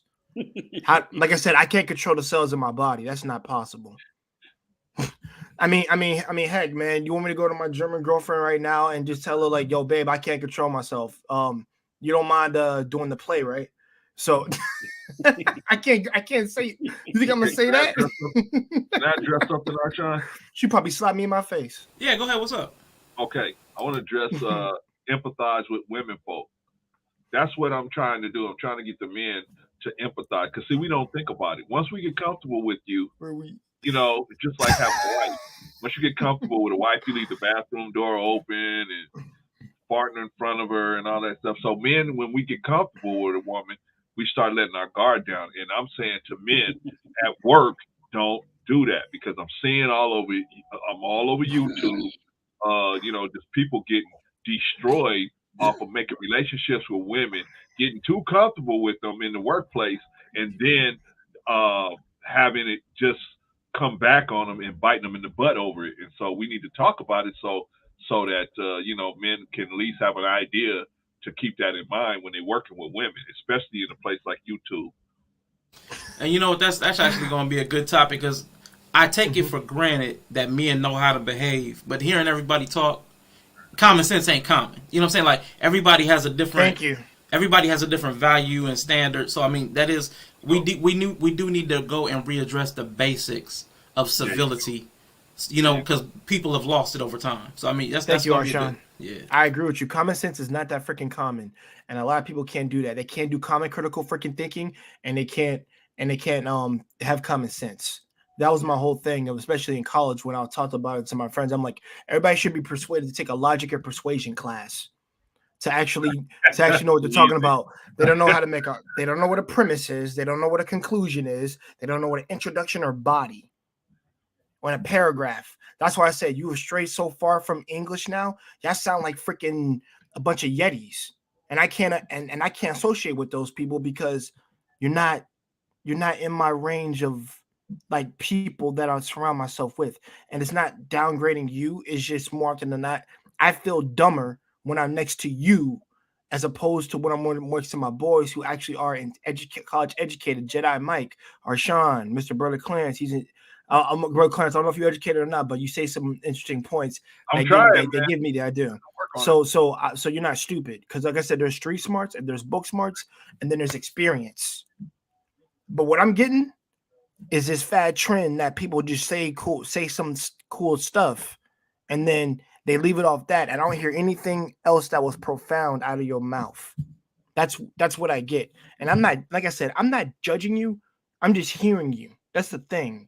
And the thing is, for me, is just a matter of communication. How you communicate with your lady. No, actually, I say this. How you communicate with me says a lot how you communicate with your lady, if you even have one. Now, that's kind of a backhand compliment I just did, but it tells me some stuff. Well, you ain't never spoke to your girl in your life. Go ahead, sorry, Jay. I just wanted to make sure that I could address this the chat that Miss She said. She said, so don't act crazy when women possess more testosterone. She right. Accordingly, right? Okay, so what are the chances of a woman saying something to a man and him going to HR over a man saying something to a woman and she going to HR? Probably the chances of the woman going to HR are a lot higher than the man. Both parties offended, right? So therefore, I don't think the average man is going to act crazy. I just think that crazy. I've seen these type of situations, and we've seen it on YouTube right here, just destroy business relationships because the man gets too comfortable. It's usually not the woman; it's usually the man that gets too comfortable, and because some type of way women are able to roll. Maybe they might have a little. They may have an attraction to someone, but they're able to roll and maintain a business decorum a lot of more. Rico, they're able to maintain more business decorum than men are. I don't think. Let me do this. There are very large instances because I know what you're talking. Speaking of basically what could very easily be construed of in the workplace as sexual harassment. There are a lot of women that sexually harass men. However, men are far less likely to report it than women. Yeah. Because I've been sexually harassed and I just feel like as a guy, it's like you feel like a bitch if you go report it.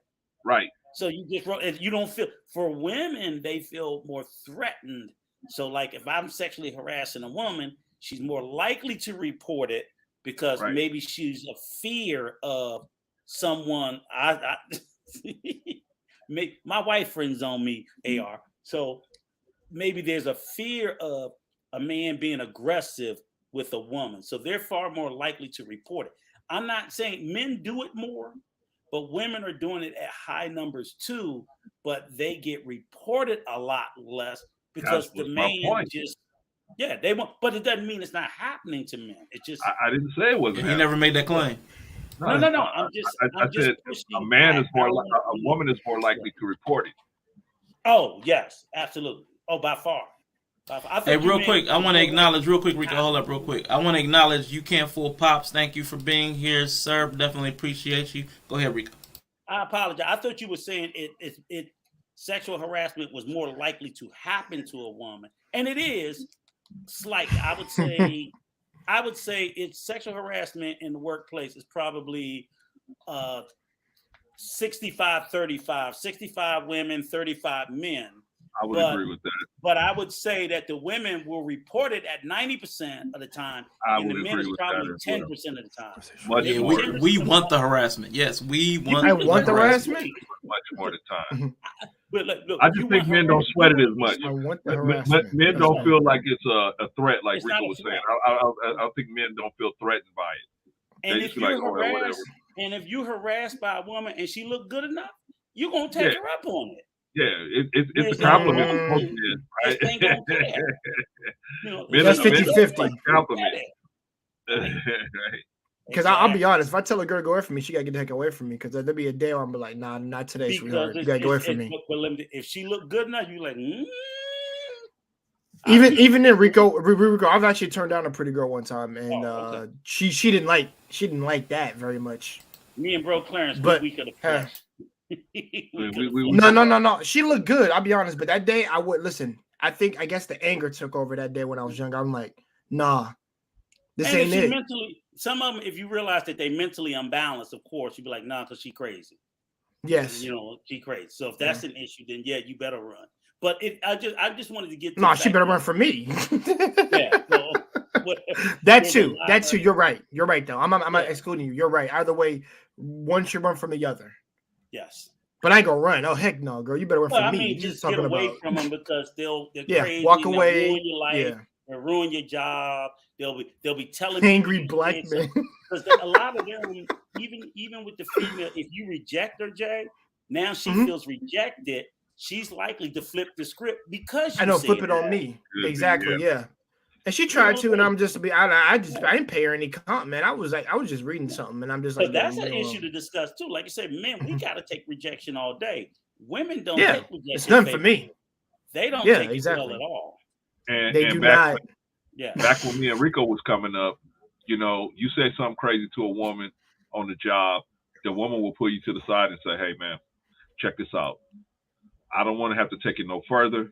Whatever you doing, they would put you to the side and talk. Right? I don't want to have to go to HR. I don't want to have to do nothing. I don't want to have to get my husband involved or whatever, right? Yeah. So why don't you just leave it alone, right? Yeah, okay. Right? Yeah. So you just nice lights are showing. Nowadays, appreciate you, man. Appreciate you. I'm trying. They will kiki with you. I got a blue light in here. But they will kiki with you, and then while your back is turned, they down at HR. You know what I mean? And then they call your ass upstairs later on. They're like, Ezel, I want $100,000. Because he said that to me, right? Y'all love it be easy. You said move chick, get out the way. When I said that. little Chris, I love that. Yeah. Very nice. But I'm saying though, real quick, brother Clarence, let me shout out the chat real quick. A few more people came. Mrs. Mary, thank you for stopping by, young lady. Appreciate you for being here. We have 100 watts to fly. What's happening? What it is, party people? Thank you for stopping by. And looks like he's Twitch gang today. Watts. Twitch gang all day. And we had Darrell Long compliment my lights. Yeah, appreciate it, man. I'm trying something different, but didn't mean to swagger jack you, like Be Easy said. Didn't mean to swagger jack. Was unintentional swagger jacking, but swagger jacking it is. Go ahead, brother Clarence. Oh no, this is I just wanted to say that we got to keep that in mind, especially as content creators, man. We got to keep that in mind. We see a lot of content creators are having a lot of problems because they work with women and they work with them in such a way that creates that comfortability that maybe they might forget that they might forget that the woman has certain limitations to her what she's going to accept in her circle of hearing and vision. So if you don't remember that as you're working with these women, man, you might get too comfortable and think I can say whatever I want, I can do whatever I want, and then you turn around and then they blowing your whole show apart, they blowing your page apart. We watching this happen. Especially the Dr. Boyce Watkins, this is happening on a mass scale to him right now. But there's other content creators that we know that have been shown to, as you work with women, if you're not careful, it complicates the issue. Is that what happened to Is that what happened to Sister Clarence? Is that what happened to Sister? That's why you know Sister Clarence on the channel. What? Is that what happened to Sister Clarence? Is that why you know Sister Clarence on the channel? No, man. I've always been solo bolo, so I don't know, man. You know what I'm saying? I've always been solo bolo. I got Rico on there because, I had a father, so I can understand somebody cussing at you all the time. Goddamn Clarence, right? I can handle Rico, and Rico, will tell me the truth. He'll agree with me when he agrees with me. He'll won't when he won't. He'll fuss at me. I like that. So, I know that. I take all the fire. That's what it is. R'Shaun, there's a story that pertains to that. Yeah. I never have to wonder where I stand with Rico. I already know, Clint, you don't like that MF. I don't like that. I already know where I stand. It is a different dynamic, and I'll sit there and say, because I remember back, when I was young, before I was married, we would hang out with the women like after work. We would get together. Oh, there's a club down the street, and we was all and then like over time, because they would have like happy hour. So we'll get off from work, leave the law firm, go downstairs, and there's a happy hour right down the street. You get in about 2-for-1 drinks, and everybody's sitting around. We're socializing every Friday and Saturday night, and then over a period of time, you start seeing certain little hookups. So you would have to even worry about situations like that. Oh, R'Shaun hooking up with Sally, and maybe so and so Jay likes Sally, so now he feel a certain kind of way. So they and we know Sally married, so they start putting people bit. So that shit would start coming back to the office. Mm-hmm. Worried about that, so it's like, nah, get off from work. I'm gonna go do my dirt with none of these motherfuckers. Yeah, they're gonna be bringing my shit back to work money. Because that's what would happen too. So and people would start getting together on the weekends at people's houses. So I would still maintain that with the guys, but with the females, I moved differently because I knew that, I've seen a couple of I know. I've seen a couple of instances where it would pop up and come back to work, and then that's real messy. And these were people be married, dude be married, one girl be married, and now they're all through the damn offices. Yeah. Yeah, Rico, actually, we'll touch up on that. Actually, there actually is one of these cats. I heard the story for like 3 to 4 years ago.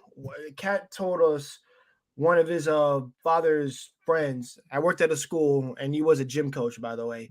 So he trained the guys' basketball team, and during the gym, it'd be co-ed, so the girls can come in with the guys. All you gotta do is come in, change your clothes, go to gym, make sure you're dressed in gym wear. And I think the thing was he never went after any lady. He was just doing his job. And one of the girls cried wolf, and he tried to get the frick away from her. So yeah, she cried wolf, and he got the hammer. But in regard to his dad's friend, that was literally, like I said, all it takes is for a female student to cry wolf against a male teacher. And yeah, your freaking job is gone. And I told him, to be fair, but they probably set him up because there are men who have gotten set up like that before in real time, and they're just doing their job. So lying on him when he really didn't do anything, is just trying to do his job. He didn't even touch the girl. He just said, "Yo, get." And anytime he would be in a conversation with the girls, he made sure his administrator was right there with him. No, you're not gonna get me. No. Yeah. Right. So again, you got to do that. Can I respond to Miss She Said comment real quick? Yeah, go ahead. Okay. For men, since I brought the conversation up, man, I'll try to put the fires off. For men, what's the percentage of men who report sexual harassment and are believed find in a man's favor? Seen many movies with this type of scenario. It didn't go well for the men. It usually doesn't. Never goes because the burden of proof for the men is much higher, and it's not right, but it is right. Let's say I'm working with a woman, and she let's say 2 scenarios.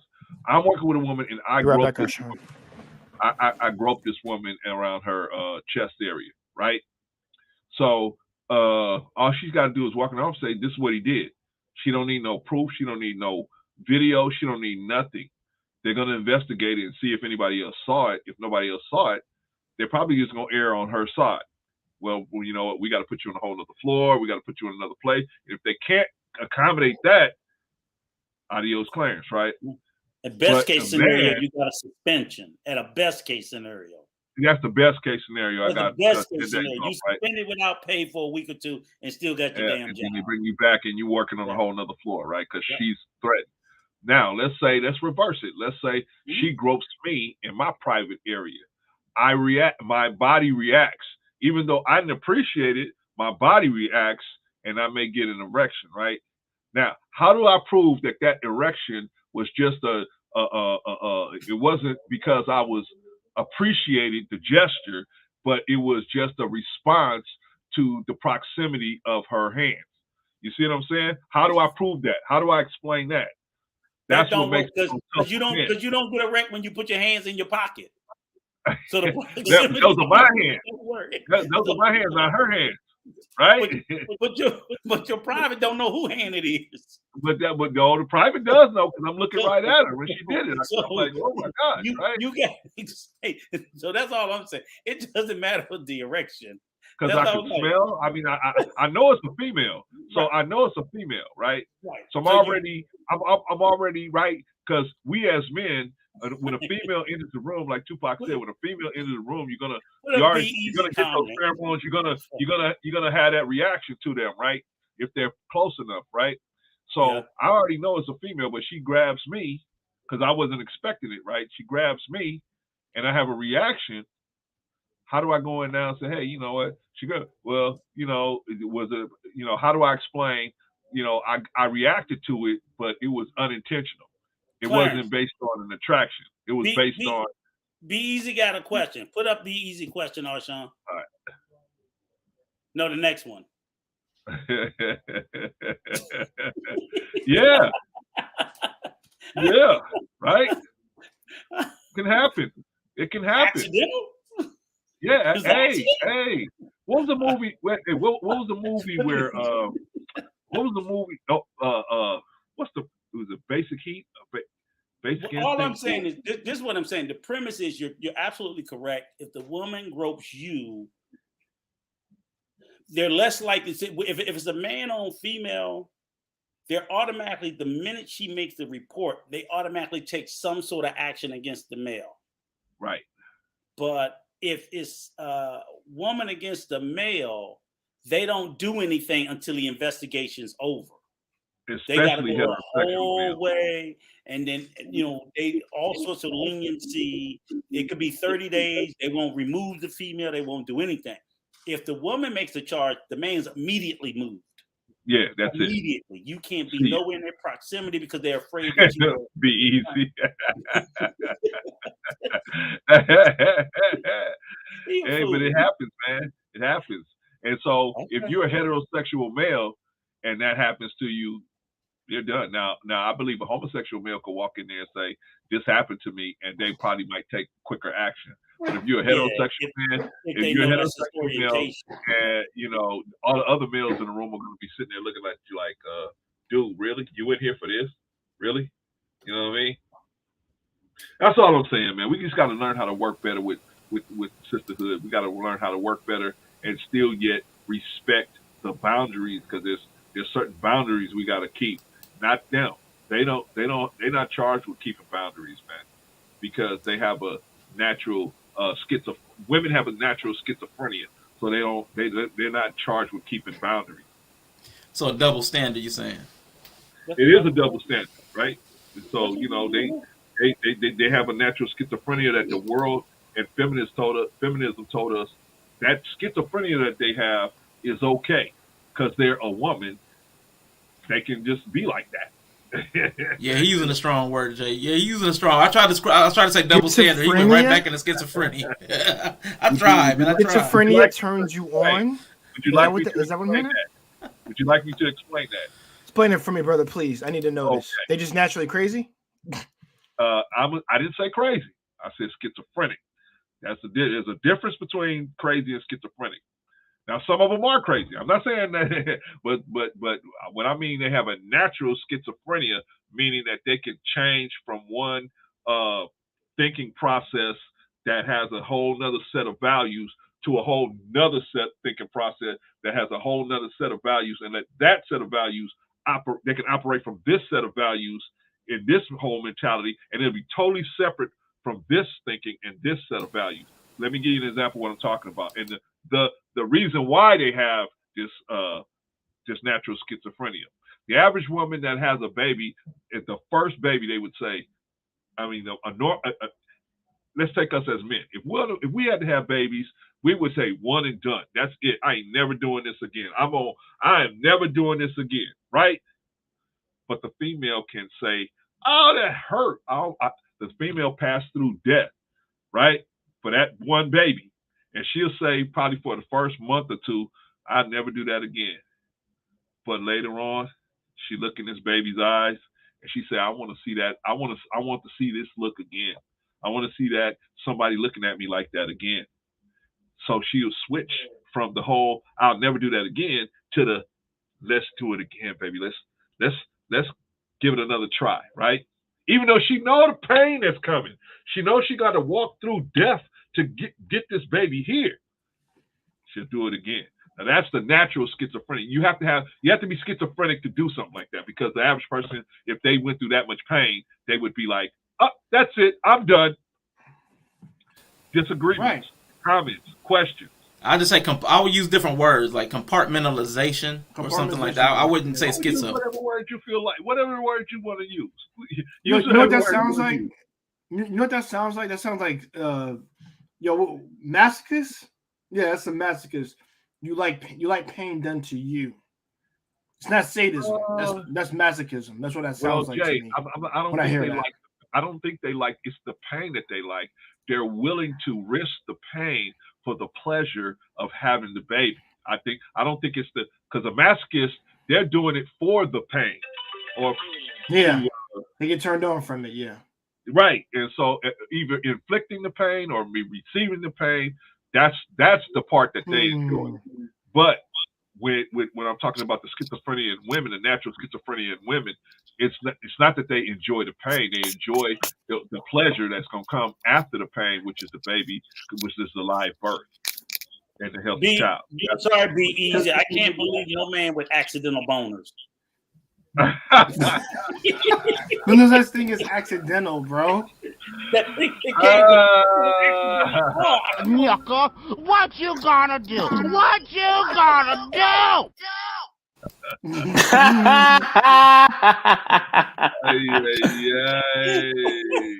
My man, street man, baby. You know what? I done explained everything here. I don't even have to go into it. That makes sense to me. But for me, it's asking a question like, why go through your experience? You'll go through. Hold on, wait. So you'll go through all of that just to get to the pleasure, right?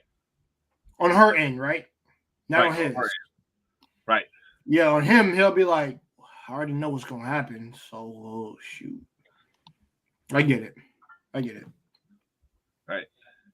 So, I think it has to be more deeply explored, probably. Or at least for me, I'm gonna have to deeply explore that because because if you experience something that painful, you're never gonna want to do that crap again. Let's be real. If I break my arm, you think I want to do that again? Exactly. Yeah, babe, let's do it again. What? No. Wait a minute. See, Jay, let me try to give you a similar example. Okay. Let's say every time you broke your arm, your father's health improved. Let's say your father was very sick, and every time you broke your arm, his health improved. Right? You break your arm, his diabetes is gone, and hopefully he doesn't have any of these conditions. I'm just throwing them out there. But his diabetes is gone. His high blood pressure is gone the next time. His hair starts to darken up. He starts to look younger. So now you done broke your arm. He's alive, right? He's alive, right? So every time you break your arm, a good thing that brings you pleasure and brings him pleasure occurs, right? Well, this is the same situation. You don't want to break your arm, but you're looking at him suffering, or you look at him and say, I want him to be in a happier state. I'm willing to do this. I'm willing to go through this pain if it's going to give him, it's going to bring him happiness and pleasure. I'm going to, and improve his life. I'm willing to do it. That's the way women look at it, I believe, is that they look at it like they have a desire like for a the sacrifice. baby. I'm saying that. Like they a sacrifice have for a desire something. for the baby. It's not the pain that they're looking for. It's the baby that they're looking for. But they understand that to get to the baby, they got to go through the pain. They got to walk through death to get to the baby. No, who did that when he said that? That was me. You got a problem with that, nigga? Yeah, you know what? You know what? Four-eyed, you know you old four-eyed piece of yeah, I do. Hey man, we gotta all do the Rico dance together, man. Come on, let's do the Rico dance. Hey, Rico shimmy! Hey, come on, baby. Let's do the Let's Rico go. dance. Hey. Hey man, you gotta do the Freddie Mercury dance, bro. Another one bites the dust. I see you, Be Easy, Chance the Channel. R'Shaun, know what I'm talking about. I see you, man. I see you out there. I don't know what the Freddie Mercury dance is. Me either. I don't know. That's when he's doing this. Okay. Hey, yo, go watch Another One Bites the Dust music video. You know what I mean? You know exactly how you get down. Teach thee something. Brother Clarence lost his credibility with his boner babble. Boner babble? Be easy. I'm just telling the truth, man. I'm just telling the truth, brother. You gotta be honest. You gotta be honest. Yeah, You got man. to. What's going on, Mr. B? What's going on, bro? Clarence? Great to see you, sir. You know too, what I'm saying? Hey, It's just the facts of life. What's good, Jay? It's the facts of life, man. Look. Clarence, we having a problem. Did her hand bump into your boner, or did your boner bump into her hand? Oh man, I don't even know if it matters. Okay, doesn't matter. Her hand. You wouldn't run into the office leaning back, was you? No. You. Let's say you walking down the hall, Rico. You walking down the hall, and like she's this? coming the other way, and Like she gets a nice little, She tests all the equipment, make sure everything is there, right? Right. Now we're not all Rico, like turn around and follow her, right? We're like, You know what? Clarence, Dawn Harden, she got you. She got you. Put up her comment now. Okay. Answer that. Let's do it. Thank you, Ms. Harden. Thank you. Let's do it. Thank you, Ms. Harden. Okay. All women are schizophrenic. Right? Yes. Well, I'm not going to say all women behave schizophrenically, but yes, that quality is in them so that they can have multiple children if desired. Well, if there's another way to have children, we'd sign up. We out there now. I say, I hear you. But you go through all that pain, and then you go right back again.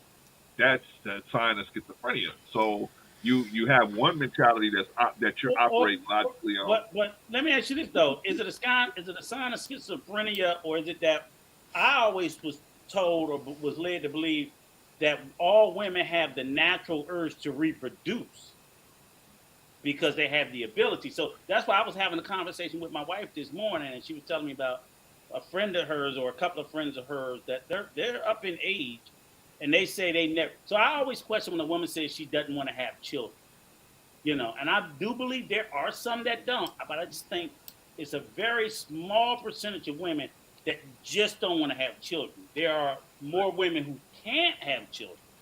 I say for whatever reason, medically, whatever the case may be. But it's hard for me to believe that there's a woman out there that does not want to reproduce or have a child. There are some that I think maybe just got too damn busy with life, and all of a sudden they look up and at a certain age they don't want to. But the belief is that all women have the natural urge to want to reproduce. So it's a schizophrenia that they would do it again, or is it just that natural urge that's never quite quenched that they want to do it again, or I mean, think about the people who have 12 and 15 and 20 fucking kids. Now, what are they? They just got to be Dang. stark craving fucking nuts. Out of your mind, right? Now hold up, because Brother Clarence is now. I'm gonna throw Brother Clarence's own premise back. You working with a woman for you working in close proximity over some time, and she's attractive. Right. And you're going to sacrifice your livelihood because you got so familiar, and you let your hormones get the better of you. So you get overtaken. You're schizophrenic because your biology has now taken over you and superseded your reason. The same way women's biology supersedes their reason. So everybody's schizophrenic, based on his definition. I wouldn't say men are schizophrenic. I would say men are just biologically wired to conquer. We biologically see, Yep. but we have to wait. Let me explain. Another We have to accidental operate. boner. We have to operate it within a social construct. So we can't just have sex with everybody we want to, right? So there's social constructs where we can't operate. Whereas a woman, if you took a woman today, the woman is set up the same way she was 50,000 years ago without all these social constructs. Either she wants to have a baby or she doesn't. Either she's in the mentality to continue having children or she isn't. So there's no social construct stopping her from saying, oh, well, it's socially unacceptable for me to continue having children. It's socially unacceptable for you to go out to a woman and do certain things with a woman just on the street. That's socially unacceptable. But a woman there is no social restraints for a woman to have children. There is a lot of shame on women who have a lot of children outside of marriage. Because Well, we're talking about people working together. So, I mean, we got to...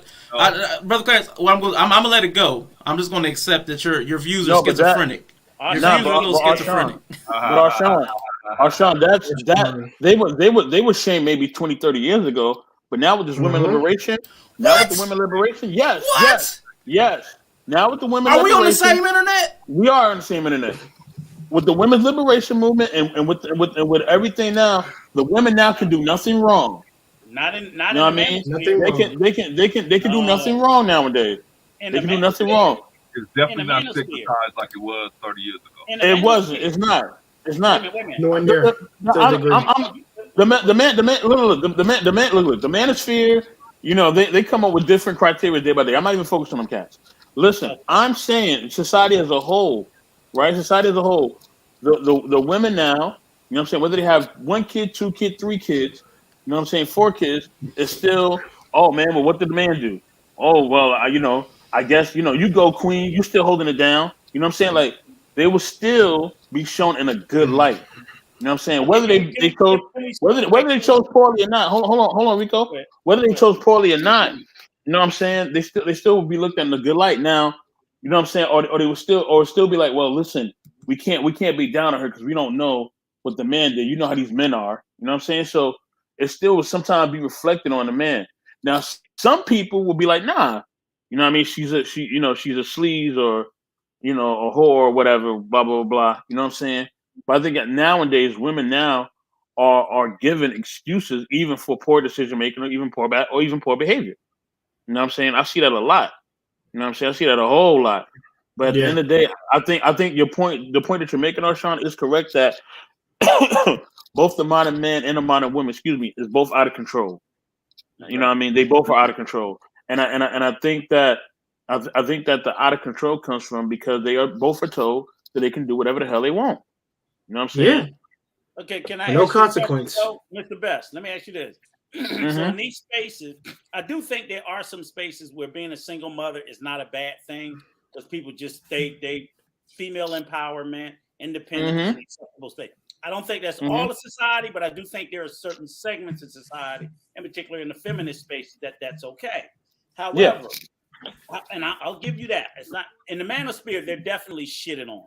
Yeah, manosphere is different. Manosphere is different. Have a niece or nephew. Yeah. You can be a single aunt with no kids raising your niece or nephew, and they treat you like shit because you don't have manosphere is different. I'm not talking about them dudes. So, but my question is this. If in fact the statement is these women who are single mothers in these feminist spaces, all the blame is on the man, shouldn't some of the blame go on the man? He's not there. Oh, most definitely. Okay. Okay, so I don't think Listen. I've seen a situation, and I grew up in a situation like that, and I've seen family members go through situations where the men have not been there, and I've also seen men that were there. So, most definitely, it falls on the men. But we also, I think, as far as the argument that we was making outside of when it comes to, I guess, having penis control or whatever. I think we got to see what stage of man that they are, right? Because remember, we all know that the man's brain is not, completely mature in his 20s. We all know that. That's just a natural fact, right? Be fucking. You know what I mean? Well, I mean, hey, that's gonna happen. People gonna get it in. People gonna get it in. Thank you, Jay. People gonna get it in. Now, hold on, y'all. Hold on. Every nobody, to me, men and women both really don't really mature till they really in their 30s. Honestly, to me, from what I see.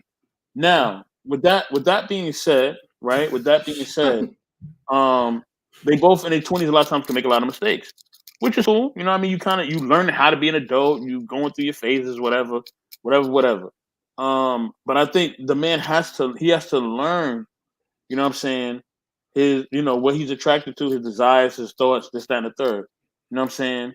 And once he kind of learns that and he learns how to be mature with that, then he will make choices that are proactive, because one, he doesn't want to bring another life into this world that he's not responsible for.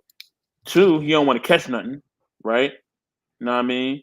Because in your 20s, you roll the dice. I remember Eddie Murphy made that joke about rolling the dice. You know what I mean? You roll the dice when you're a little bit younger. You be rolling the dice. You know what I mean? You know what I mean? Yeah. She. You know what? Yeah, I know she got hair in the wrong place, but you know what? She kind of cute. Let me roll the dice. You know what I'm saying? So in your 20s, you roll the dice. You know what I'm saying? You roll the dice. But then once you hit 30, you're like, yeah, I'm not putting up with that hairy chick no more. You know what I mean? Because she stank. You know what I mean? Like, your mind just starts to evolve. You start to be mature, and women start to mature. They start to not make the same mistakes that they made when they were younger. You know what I mean? They start to basically be more proactive, more focused on making better decisions, and not, just sleeping around with any guy. And then the guys don't sleep around with any woman, because now you understand, okay, this is what I need, this is what I want, this is who I am. And you start to have, better boundaries, morals, and guidelines for what you're willing to do and what you're not willing to do. And that's on both sides. So yeah.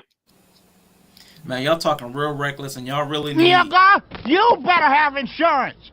Ass whooping insurance, and you about to pay a deductible.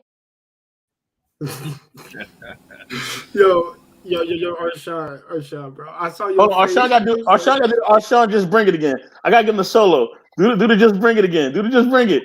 Do the just bring it with the hand. Do the just bring it. Just bring it. Do you...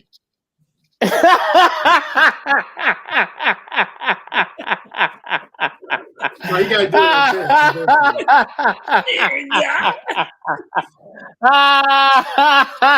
Yo, Rico, you better not sound like you better not sound like Steve.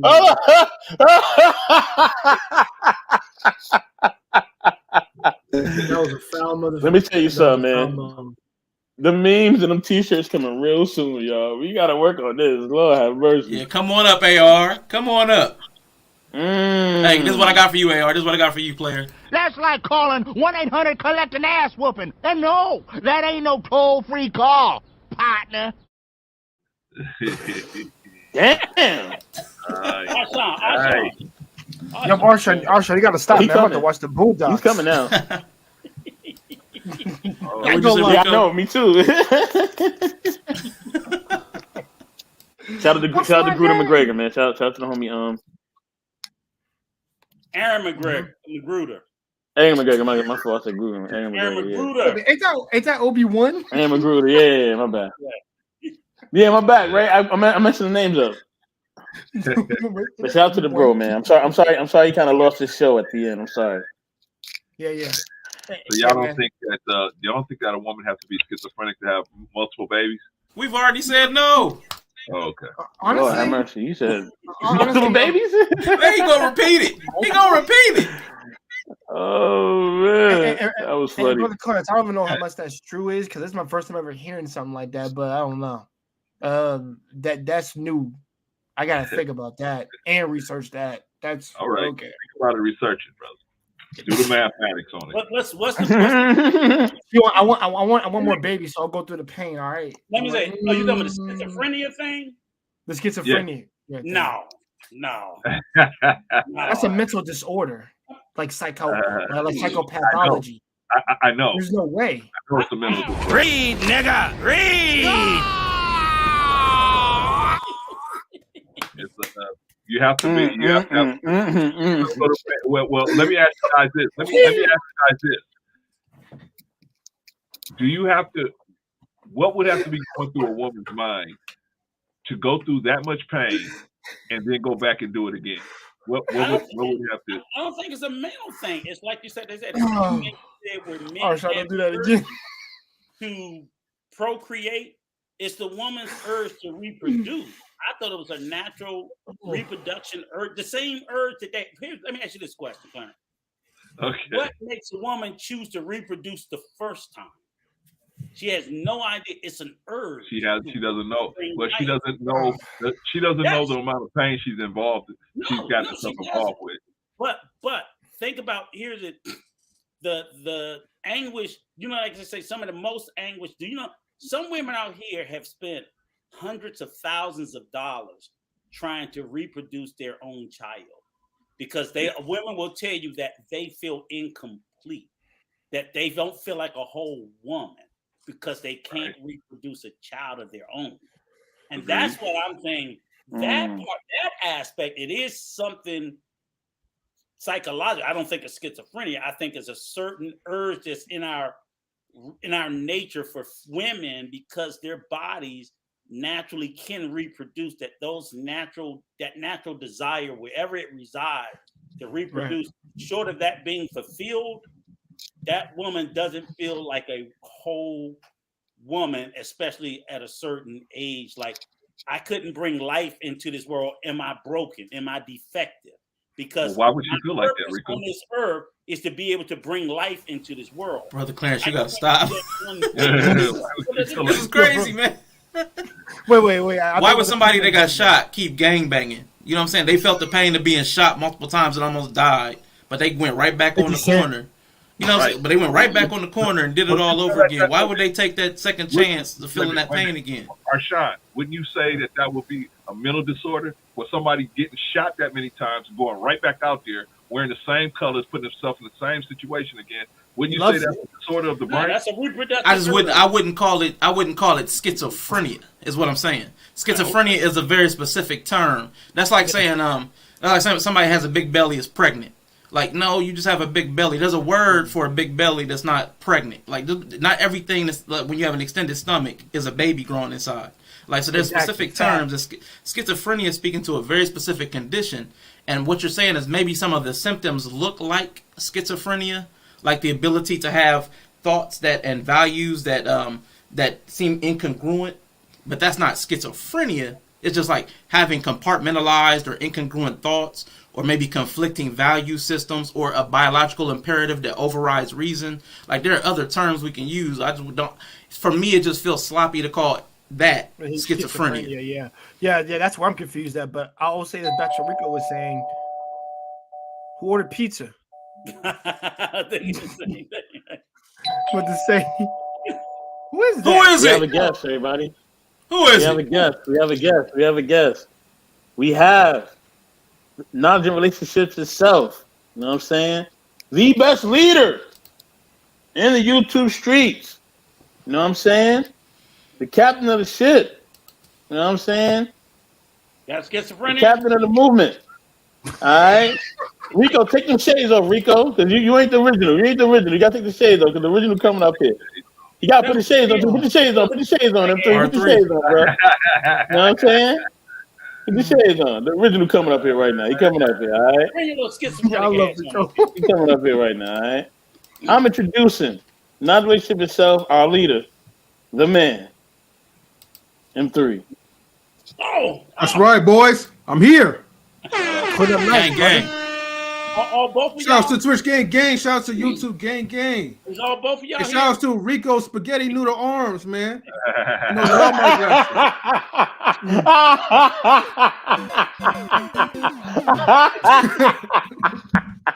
Yucca, what you gonna do? What you gonna do? Waiting on that one, wouldn't you? I love the You Mario know I sounds, had man. to. Be a child again, bro. Woo! He ate you up. Yeah. How you doing, Like M3, Campbell's man? How you chicken doing, noodle brother? soup. Ooh. I'm doing pretty good, Jay. How you doing, man? My brother. Okay, brother. Konnichiwa. Hey, Sue. Konnichiwa, Kyodai. Oh, thank you. I appreciate it. That I meant had to brother. come in. Japanese Kyodai. Yeah, someone's brother. How you doing? Thank you, man. I appreciate you, man. You know, shout outs to Mr. Best in the World, aka the Intellectual Soapbox. Mr. Brother Clarence, salute to you, sir. How you doing? Rico and R'Shaun, the fantastic duo. All right. How you guys doing, my brothers? Good, brother. How you Feeling feeling? good. Great. Oh man, I'm doing pretty good, man. Like I was hearing about schizophrenia, so I was like, hold on, let me come up in here for some 5150 up in here. Yo, M3, we're doing great, man. R'Shaun making me laugh help right me, now. help me, M3. My Help day a me little better. help me try to convince them of what they do, what they know not. Right? Say that again, Brother Clarence. Huh? Say that again, Brother Clarence. I said, help me, M3. Help me try to let them know what they know not. You know what I'm saying, on this schizophrenia thing. Doo-doo. Oh yeah. Doo-doo. Oh, somebody's knocking. Hey, can we hold on? Let me check the rain camera real quick. Oh no, get his ass out of here. All right. Send the Man, dog. my piece at, man.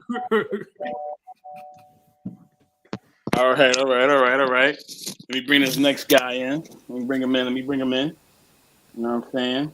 Oh, he's already in. Okay. Yeah, he already infiltrated the Oh no. Okay, here we go. Let's try it again. There we go. Oh. Bring him up. Wow. You kicked him out. You know what I mean? The rookie. You You know what I'm saying? Rookie. Rookie. We can't fool Rookie. We can't fool you. We can't. You know what I'm saying? Marcus Rodriguez, the rookie. Bring him in. Bring him on in, our show. All right. You got the Gatorade ready, all at the towels. Thank you, brother. Good, man. Y'all are. Let me ask you guys a question. Of all the what did you call them? The cyber alpha posses. Which Cat. one of all of them? Cat. Which one you guys just think the most frequent or the most problematic in these spaces? Who's the most problematic? Really? For the most problematic? Nah, they gone, Rico. They gone. They all gone. Who's the most problematic though? We had like fireman, financially independent, really eager. Are we talking about on YouTube or are we just talking about the example? F. The example, we had the odor, which is only date other races. We had what's the other one, R'Shaun? Hold up, I'll put them back, man. Just give me a couple minutes. I'm gonna put them back in. I just want to shout out. Yeah, real quick. Hold up, Rico. Let me shout out Tristan, Apex Alpha Simp in the building. Thank you, and Partly Cloudy 420. Thank you both for being here. Rico, they said your volume is a little low, and it did sound a little low. I'm going to load them back up. Give me like 3 minutes, and I'm put them up. You said Alpha Simp is Tristan? I actually got a question for Rico. Go ahead. Hold on, y'all. Hold on one second, y'all. I'll say the most harmful would be out of all of them, I would say on the YouTube streets, you know what I mean? FNF. Nah, I won't even say them. I would say KS. Because he sets the tone for it. FNF just gives a platform for the thotty mommy. That's all they do. They just give a platform for them. They just show up. Okay, so the Stooges. I got you, the Stooges. Yeah. Like these women, these girls ain't gonna change what they're gonna do, whether they're there or not. They just give them a platform. So yeah. Yeah, I mean, I definitely believe he's the most harmful. But what we were speaking of the types, because I be honest with you, when I was describing some of the type, like the type that R'Shaun gonna go over is one type called the wise guy. Wise, weak, insecure, selfish, and egotistical. I think that's KS. Mm-hmm. I think he's a wise guy. He's very egotistical, he's very insecure, and he's very weak. And you tend to see those guys, to me, the higher they up. So when you get at million subs, you can't tell him shit. He's egotistical as hell. He's weak. because he only goes in spaces where he feels safe. And he's also insecure because when you press him on his argument, he runs. Hold on, Rico. I gotta bring somebody in. Because this person has been saying they about to come in all stream. They're saying you about to come in. He say, and Arshawn gave him the just bring it sign twice, 3 times, 4 times, double hand. You know what I'm saying? Gotta bring in Womenosphere versus Manosphere itself. Our brother, we love him. AR, what's up, brother? Man, I had to speak to y'all. I had to make some Kool-Aid so I can relate to y'all because I don't really. Hey, man, I got my cheat, bro. I do want to say this point real quick though before I let Rico keep going. I have no problem with KS. I have no problem with you, brother. I only say you're the most harmful because I feel like sometimes I feel like some of the stuff that you do could be hurtful to women. But I don't knock your hustle, and I ain't got no hate for you. Much love to you, man. Keep doing your thing. You know what I mean? And it is what it is. You got a lane. Yo, man, that linebacker got me. That's all I'm gonna say. Yeah, linebacker line is crazy. AR, you Big Shirley too. That one's funny too. Big Shirley. I bet you come in here with Kool-Aid with Splenda, don't you? Say again? Put no damn sugar in it. No, I don't put no sugar in that shit. Okay, Kool-Aid That's too. Yeah, because if I put sugar in it, I might start voting Democrat. You know, I don't want to be too ignorant. You know. Oh wow. Just a little bit, so I can fit in with y'all. I had to make some of this. You know, so now I can join the conversation. Now I can, no sugar. You know, gather with you. No Splenda. He got Splenda. Some damn. That's Kool-Aid, man. Oh, man. Kool-Aid with. Wait, that's Kool-Aid. Yeah, I started joining these black panels. I started to I went to go buy Kool-Aid. Now it's translating what y'all saying, so now I can really understand what you're saying. So you can continue the ignorance conversation. I get it now. Free. At least I don't have to look at your glass no more. Wow. Yo, Rico. I don't know if you can hear me, but yeah, I think he's talking. But I did want to touch R'Shaun. I did want to touch up on a point Rico said when it came to the reproducing. And I know Brother Clarence said it. I'm thinking more often than not, the reason why they might want another baby as opposed to just like I don't agree with the whole pain thing. That's just me. But what Rico was saying that I'm saying because they had the baby inside them all that long, and she got a physical connection, and they like the feeling of it more often than not. I didn't say the pain part. I meant like what they felt in like an actual entity inside their body. So maybe they would want it through that, but through actual pain, hell no. I'm not gonna agree with that.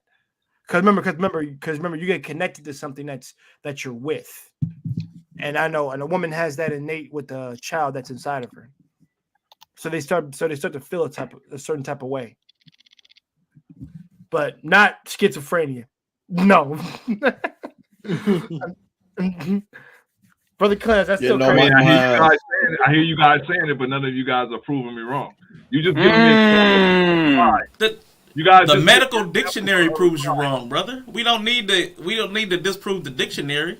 Like that's I can't argue the term. See what the definition says. The definition says a long-term mental disorder of a type involving a breakdown in relationship between thought, emotion, and behavior, leading to faulty perception. Have you ever met a woman with faulty perception? I met men with faulty perception. I've met many. Inappropriate and feelings, withdrawal from reality. Never met a woman like that. And personal relationships into fantasy and delusion. Never met a delusional woman, right? And a sense of mental fragmentation. That's so broad the way you say it. That's so broad that can apply to anybody about anything. When y'all compare it too, baby mother. You can't. Hold on, Arshaun, you can't. Arshaun, you are not going to let the sisters go out. I appreciate that about you, man. If you're gonna use a label to attack a person, then it needs to be accurate. So if you're gonna use a label I'm not attacking them, brother. You're calling them schizophrenic, I'm saying, which is a psychological disorder. I'm saying they have some of that in their makeup. No. Let me say something. My grandmother has schizophrenia, right? Hold on, y'all. Hold on. One mic. So, like, my mother, she's diagnosed. She has schizophrenia. If you've been around anyone intimately that has, not sexual, but intimate, like closely, that has schizophrenia, it's a huge difference between someone that's even out there some people gang banging because you gotta understand, people do wrong because they're evil. It's not because of the fact they have some mental illness. They're just evil. They're just bad people. But on a serious note, schizophrenia it's a loop with many different types of symptoms, including hearing voices. And schizophrenia, if they have it over a period of time, they can't tell the difference between the voices and what you on a screen. They can't tell the difference in their head. I got a question. Hold on. Brooklyn, hold on. I got a question. So AR, based on your definition, right? Yeah. Okay, so that means right? Because I always push back when people say evil people do bad things, because everybody does bad things, right? Yeah. So everybody has vices. So that disclaimer doesn't doesn't add up, because we all have faults, we have weaknesses. I will say this, and it's not even to push back on you, just to kind of make that reference. Yeah. But I will say this though. I do think that I don't think what Bro Clemens is saying is the actual complete definition of schizophrenia. I think he's saying that some of the behaviors could look like it's schizophrenia based on just the way that they're acting. And I don't believe that's in the totality. You know what I mean? Because the disease is completely different. It looks completely different than what he's actually saying. Okay, I think we all can agree upon that. But I will say this though. We know that a lot of times, right? We all know that a lot of times that women can live in a fantasy world. They create this Disney fantasy, you know what I'm saying? And they think that all of them are going to be wives. All of them are going to have this big Disney's wedding, and all their family's going to show up, even the ones that don't like them. And everything is going to work out. They're going to have 2.5 kids and a cat and a dog and a picket fence and all that. They dream up all this. Some of them even buy wedding dresses and they don't even have a man. You know what I'm saying? Yes, this is a fact. But okay? you can't compare. Listen. No. There's a difference. There's a difference, brother. I'm not saying there's not. I agree with you. There's a difference. But what I'm saying is the fact that he's trying to bring is that that a lot of times women can live in a fantasy world. Not all, but some. Not all, but some. Mr. Best, wrap it up. Hold on, brother. You know what I'm saying? But with men, we don't do that. We don't do that when it comes to relationships. A lot of times, we don't live in this fantasy world of us being these granddaughter things and husbands and all that. We don't do that. Like we're more factual and logical. You know what I'm saying? But it does take time to get to that. But yeah, go ahead, R'Shaun. But this is an illogical argument. So real quick, this is the same thing that women do when they want to throw narcissism. When they call all men narcissists when they're selfish. So like it's irresponsible to use these clinical terms casually. So that's all I'm saying. Now again, he has the right to be wrong, and I'll defend that right for him to be wrong. But using clinical terms and diagnoses when you're not a medical expert or a psychiatric expert like we do online is irresponsible. I'm just calling it out, but I allow him and fully accept his right to be wrong. Okay, let me ask you a question, R'Shaun. What word would you replace with schizophrenia? See, schizophrenia, in a general use, a mentality or approach characterized by inconsistent or contradictory elements. Okay, so what term would you use?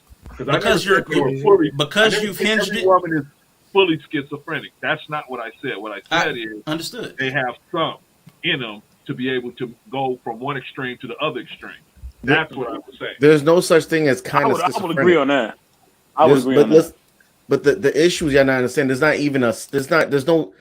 never no such thing as kinda or slightly or schizophrenic level 1.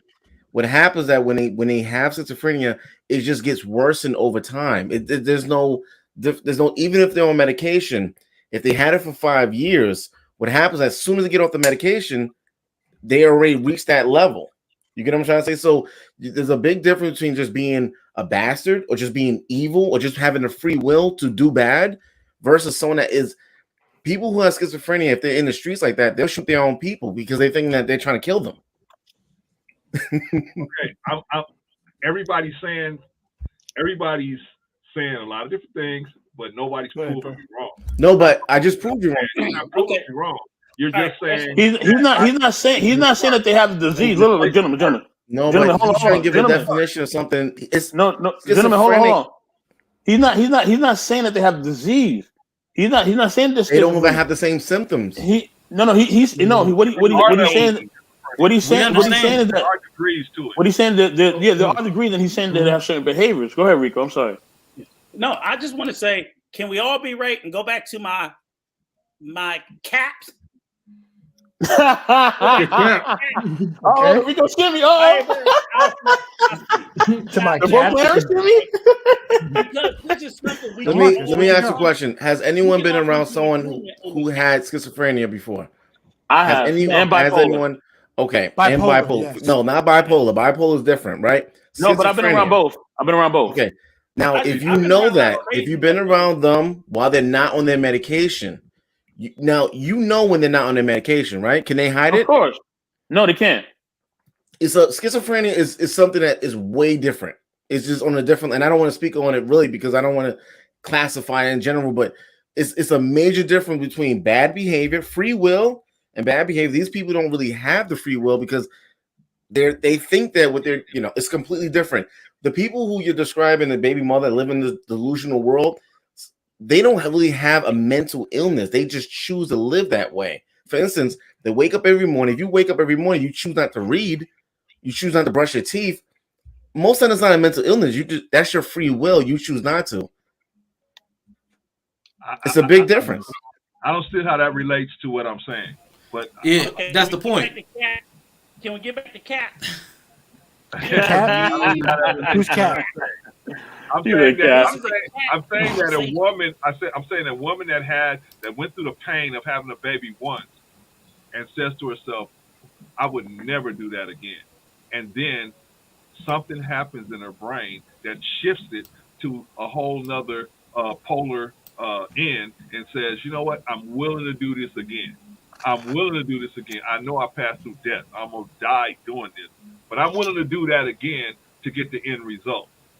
Now, that's what I'm saying when I said, that's the context of what I said when I said they have to have a little schizophrenia in them, with meaning that they will have contradictory elements in their thinking so that they can, but it's controlled by their desires.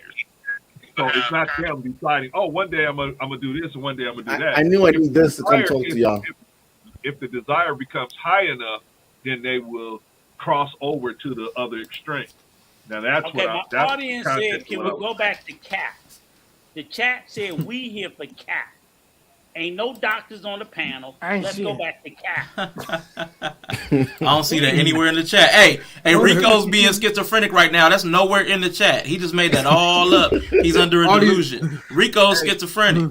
Whenever Rico talks, I'm gonna do the Rico dance. Give me the first cap. Come on, yo, man. All these voices is talking to him. Budweiser, Heineken. There we go.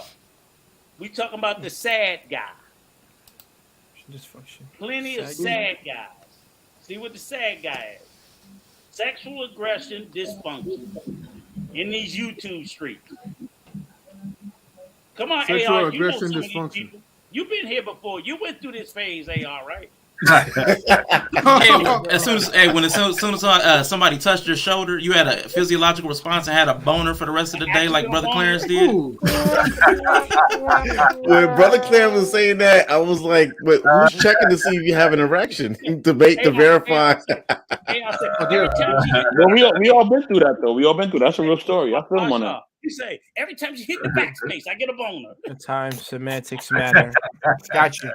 I really thought about men should probably wear like a body cam during work. I'm not even joking. I mean, like just wear, you can have a body cam and store the footage daily.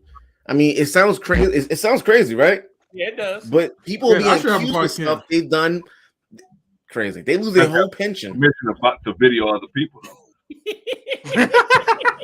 That might backfire.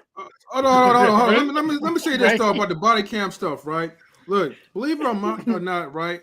Men should be wearing like body cams now these days, because I'm telling you, You know, some of these women, especially the crazy ones at the space of duty, will lie on you. Okay, have them, especially when they on that schizophrenia stuff.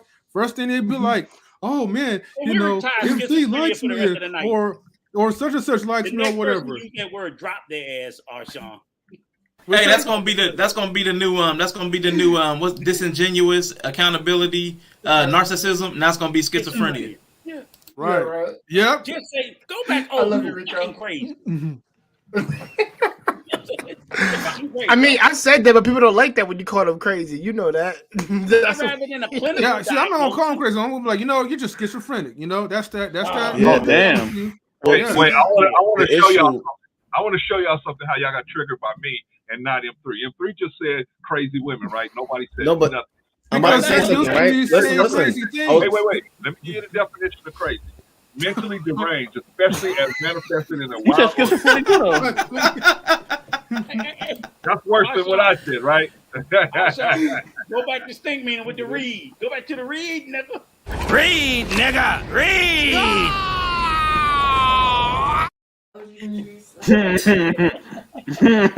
Oh no. The dinosaur. You scared? Yeah, you scared, ain't you, bitch, nigga? I can smell the bitch in you. Ooh, that's vintage, bitch.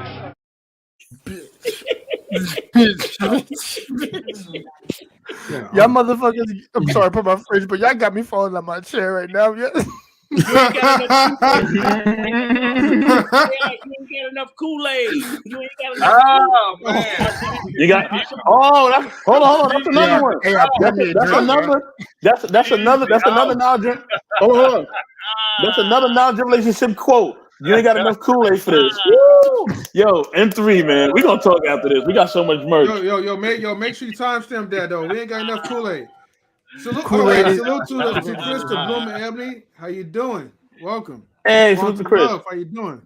Wait a minute, man. Y'all didn't jump on Quantum. She said that we're all mental cases. How come y'all didn't jump on her? We don't jump on the chat around here. We're not psychotic and what's that word you used? I forgot it. What's that? Schizophrenic. We're not schizophrenic. Yeah, we're not schizophrenic. Brother, schizophrenic. I love you, bro, Clarence. Man, bro, Clarence, you just looking for us to hold somebody accountable. Like, hey, man. Next thing you know, you like, hold Chris accountable. She just said hello, like, you know, hold such and such accountable. Back on me. I just want y'all to prove it. That's all. I bro, love Clarence sitting over there like, how the fuck I let Rico talk me into coming up on this panel? Yeah. No, this is my give back. This is my give back for putting you on that other panel. That's my give back. I invite you. Come on up. I pulled Rico. Hey, Rico called me and I said, "Hey, Rico, come on, get on this panel with me." And it was the worst thing, man. I felt so bad after that Rico. Oh damn! He's like, man, that's the worst decision of my life. Right. Hey, real quick, let me shout out Quantum Love Metaphysician. Thank you for being here, young lady, and the other young lady, Blooming Ebony. M3 did already acknowledge you. Ain't nobody proved your point. You don't have a point. You're like broken pencil. You got no point. He says we are all mental cases. Otherwise, that's what I'm proving. Nobody's proving anything otherwise. They're just saying a bunch of stuff, but they're not proving me wrong. I can get you proving me wrong. Wait. You're too narcissistic. Wait, hold on. Okay, hold on, bro, Clarence, right? Yes, sir. Okay, can I rewind? Go back. What's the part that we haven't proved you wrong yet? I'm trying. No, you're saying they haven't proved them wrong because you kind of said the same thing. You're saying that when you have schizophrenic moments, so M3. They're telling me. Well, okay, I'm gonna give you context right now, and then I'll tell you what I said. Okay, they're telling me that I'm misusing the word schizophrenic when I said that women have an inherent sense of schizophrenia, not meaning that they're totally schizophrenic, but just that they have parts of their thinking that would be classified as schizophrenic, fragmented thoughts, delusions, and otherwise, right? So wait, prove that part. Hold on. But don't women usually say that, hey, like, don't mind me, I'm just crazy, like that. Right. They do say that. Yeah, they do say that all the time. So if anybody that should give pushback, I feel like the women in the chat should give like pushback. You know what I mean? You know what I mean? You know what? You know. Yeah. You're blaming. Listen, you're blaming poor behavior on a mental illness, right? Right. There's no such thing as poor behavior. I'm talking about women going from one decision, one extreme on having a baby to the other extreme by saying, I'm willing to do this, go through all this pain again. A rational person would not do that. That's a millions of people experience that much pain and would never do it again. But they become irrational based on the schizophrenia. So that's what I'm Big Rick Slap. Big Rick Slaps. Come up, Big Rick. I'm not saying they're doing bad behavior. I'm just saying they go from one extreme to the other. And so a little schizophrenia has to be there. But that's the thing. There's no such thing as a little schizophrenia, though. Well, I'm saying a degree. I'm not. She's a little pregnant. She's a little pregnant. And she's a little schizophrenic. Listen, but that's the thing, right? There's no little bit. There's no somewhat. There's no degree of schizophrenia. Is a woman a little crazy or is she big crazy? I knew he was gonna say that, M3. I'm about to say that. She's like I feel like a little crazy. But I agree with Bro Clarence and M3. I'm with y'all. But you can't agree with Brother Clarence because there's no such thing. You can. They can all be schizophrenic. Wait, hold on. Okay, wait, hold on. Let me ask AR this question. Yeah. Okay, AR, right? Do you think that there are levels to a woman's craziness? Forget about schizophrenia, right? But can a woman be a little crazy, like slightly crazy, or is crazy like you just all day crazy or you're not? Oh man, I want to call it no woman, but crazy is not a medical definition. You can't diagnose crazy. So I don't. I'm not diagnosing it. I'm just asking you a question. No, I don't believe that. I just believe it's just human nature. It's just AR. Thank you, AR. Come to the blue pill. So if I go out right now, right, and I have sex with 10 women, what are you gonna label me as? What, narcissist or something? I need attention from people. No, I'm not gonna label you anything. You just be your own man. Yeah, you're a man. Yeah, but I just got 10 women pregnant though. Isn't that? Yeah. Come on. That's your choice. You're a man. All your choices are yours. Look. A woman's schizophrenic, right? Then that's your future. No, right? I'm not trolling. I'm not trolling at all. No. You know? No. Not you, AR. I'm saying R'Shaun's trolling when he said. R'Shaun's trolling. I don't get. Yeah, you know, but I just listen when it comes to stuff like this, you know, if y'all joking, I get it. But if we're serious, these are all grown men on the panel, and if y'all are agreeing with that, if a woman decides to have a child and say that was crazy, I don't want to do this again, and she still gets pregnant again, that she has a mental illness of schizophrenia. And you said you've been around someone that has schizophrenia, meaning that you went to the doctor, you understand if they don't take their medication, you can't fucking fall asleep around them. Not even for one day, you can't fall asleep around someone that has schizophrenia if they're not medicated. Meaning that you have to even wake them up in the middle of the sleep. You're saying, and there's no levels of schizophrenia. There's no such thing as a little bit. You just got it today. Okay, we can time it 6 months. You have schizophrenia? You have schizophrenia. You're saying that's if this is what the panel is doing. AR. I gotta eject out of here. I had a sister-in-law that was mildly schizophrenic. She was mildly schizophrenic. She had problems when she wasn't on her meds, just like you said. But it wasn't nothing where you couldn't fall asleep around her. We would just find her down the street or something. It was not no real serious case of schizophrenia. So I know there's different levels to it because there is no levels though. Diagnosed. She was diagnosed as a mildly schizophrenic person. I've heard of that before. Gentlemen, okay, wait, hold on, guys. Let me say this. Let me break it down. Right now, in all seriousness, right? Okay, and I hate to use, the R word or whatever, right? Because back then in the 90s, that's what people used to call it. There's, mild, I want to say R. R. So what you shake your head for? I was hoping you wouldn't go there, but okay, you said R. Okay. Yeah, I forgot. Y'all know what I mean, right? So I don't have to say the whole entire word, right? I can spell it. Yeah, I know what you're talking about. Okay. I'm just making sure. I'm making sure y'all following along. That's all. Hold on, Rico. Hold on, Rico. Right? Yeah, hold on. All right. I know you like to talk, but hold on. All right. Hold on, homie. Okay, so the thing is, doctors, they do diagnose when someone is at a low function level and a high function level. Where they used to call like a low, or mildly or highly R. The thing is, right? Is I understand where you come from, AR. It's either you are or you're not. No, but even if you have it's not even that. What I'm trying to say is that y'all don't. You're speaking from the existence. There's no such thing as a mild schizophrenia. There's no such thing. Even the medication don't have different levels. Wait, hold on. Yeah, I'm not finished my point though. The point what I'm saying is that like even if like if someone to say like you mild or you're not, right? If you have it, you have it. But I've heard other doctors, and I'm talking about their phrasing. Over time, maybe doctors probably rephrase like the words, but I heard doctors say mild schizophrenia or high schizophrenia. Mm-hmm. I don't know why, but like I said, all that stuff could change. Back then, they probably didn't say that in that term, but some people view it the way how they view it, And I think Bro Clarence is trying to say like there are levels into that. When I mean levels, I'm talking about the behavior is the level.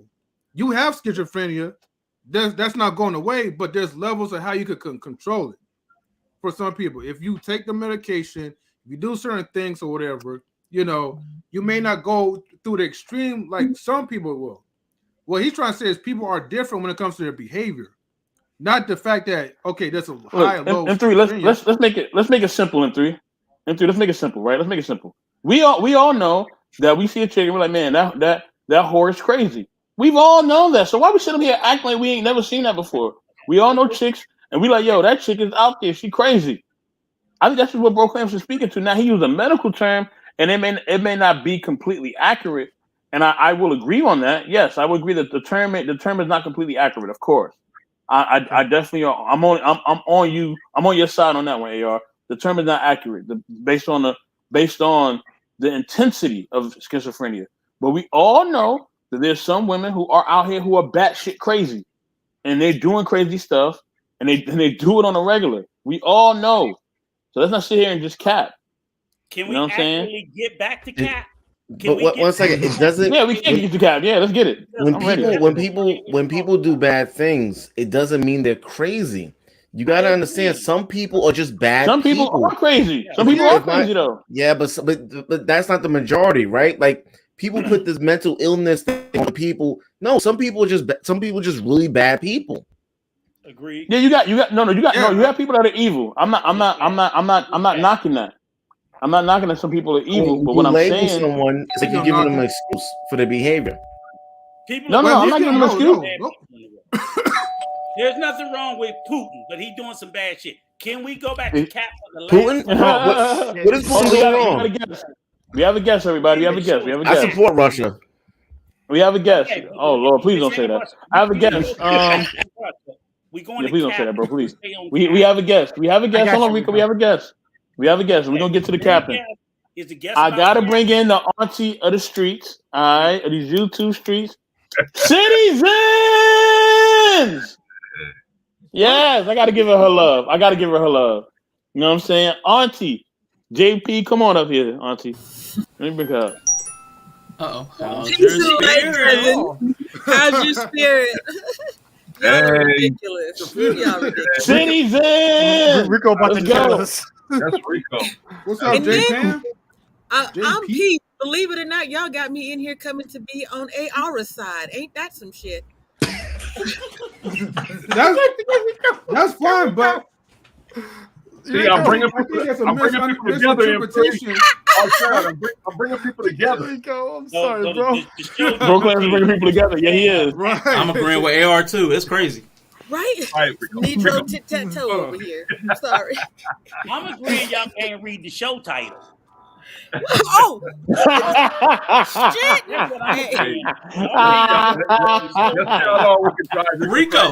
Rico. But we talked about all those dudes. What we just found out was they're just schizophrenic. There's nothing wrong with them. They're just schizophrenic.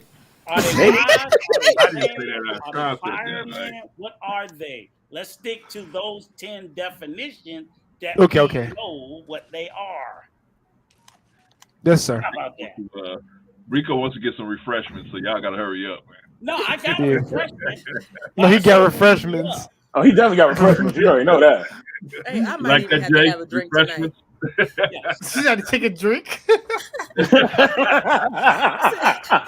ain't had a drink in a I year. love I was y'all, like, let me get a man. shot real quick. I love y'all, man. I just want to say I I think love it's been all y'all, 6 man, months for for real. me.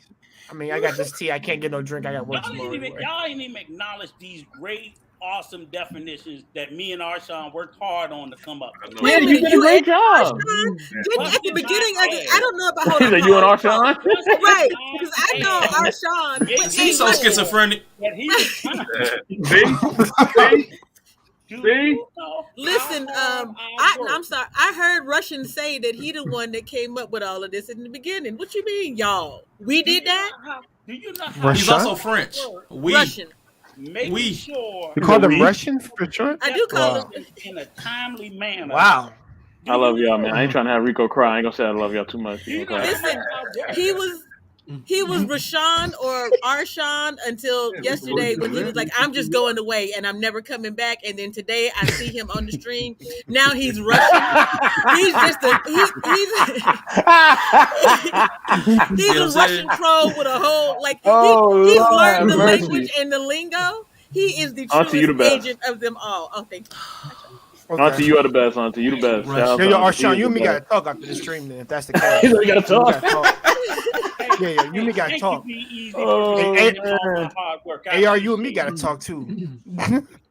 Is it hard work co-signing, Rico? How hard is it to co-sign somebody else's stuff, though? I'm just asking. Watching all these folks out here on YouTube, they are literally stealing people's stories. Do you hear me? I said once somewhere that Darrell let me see his baby behind the scenes, and do you know now people are using that exact same damn story because they ain't got no. But I'm sorry, co-signer. What were you saying? Ooh.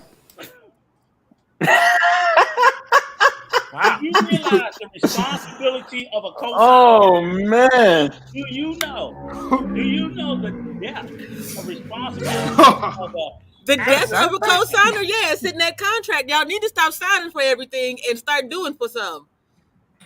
I had to make sure all the T's was. I checked every T and I checked every I. But what you didn't do was check every box to make sure that we were gonna get somewhere. Okay, but we had some great definitions. I think we need a little stink meaning, R'Shaun. We know a stink meaning. At least now we know. Hey, we got all the definitions to know why we can't get no damn where. I know. Damn. Thank you. Mario, I love my family, man. I love y'all. Each and every one of y'all. We love y'all, man. I be doing them a favor.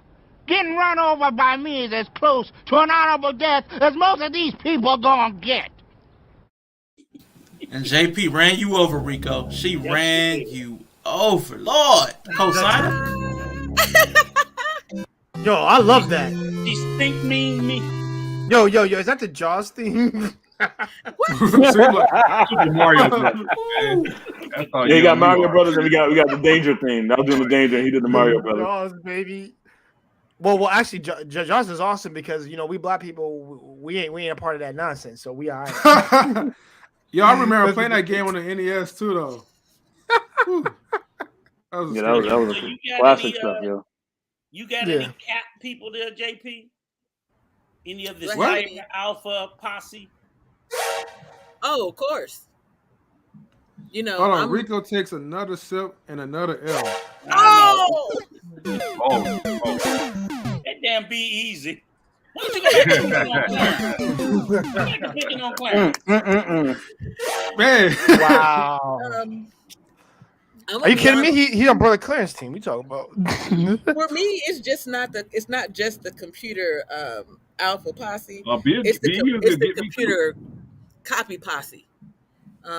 Copy Posse? It's the co-signing posse. No offense, the imitators. Yeah. Mm-hmm. I mean, I'm just being honest in this YouTube space. There's a lot of folks who can't prove to you that they've created anything or had any real lived experiences, won't even show them to you, you know. But you're supposed to accept them as someone who can help you along on your journey, guide you, give you some type of understanding. Now, in other YouTube spaces, that's different because you're looking for, you know, that they're providing just that thing, right? They're providing how to make ice trays. That's their lane.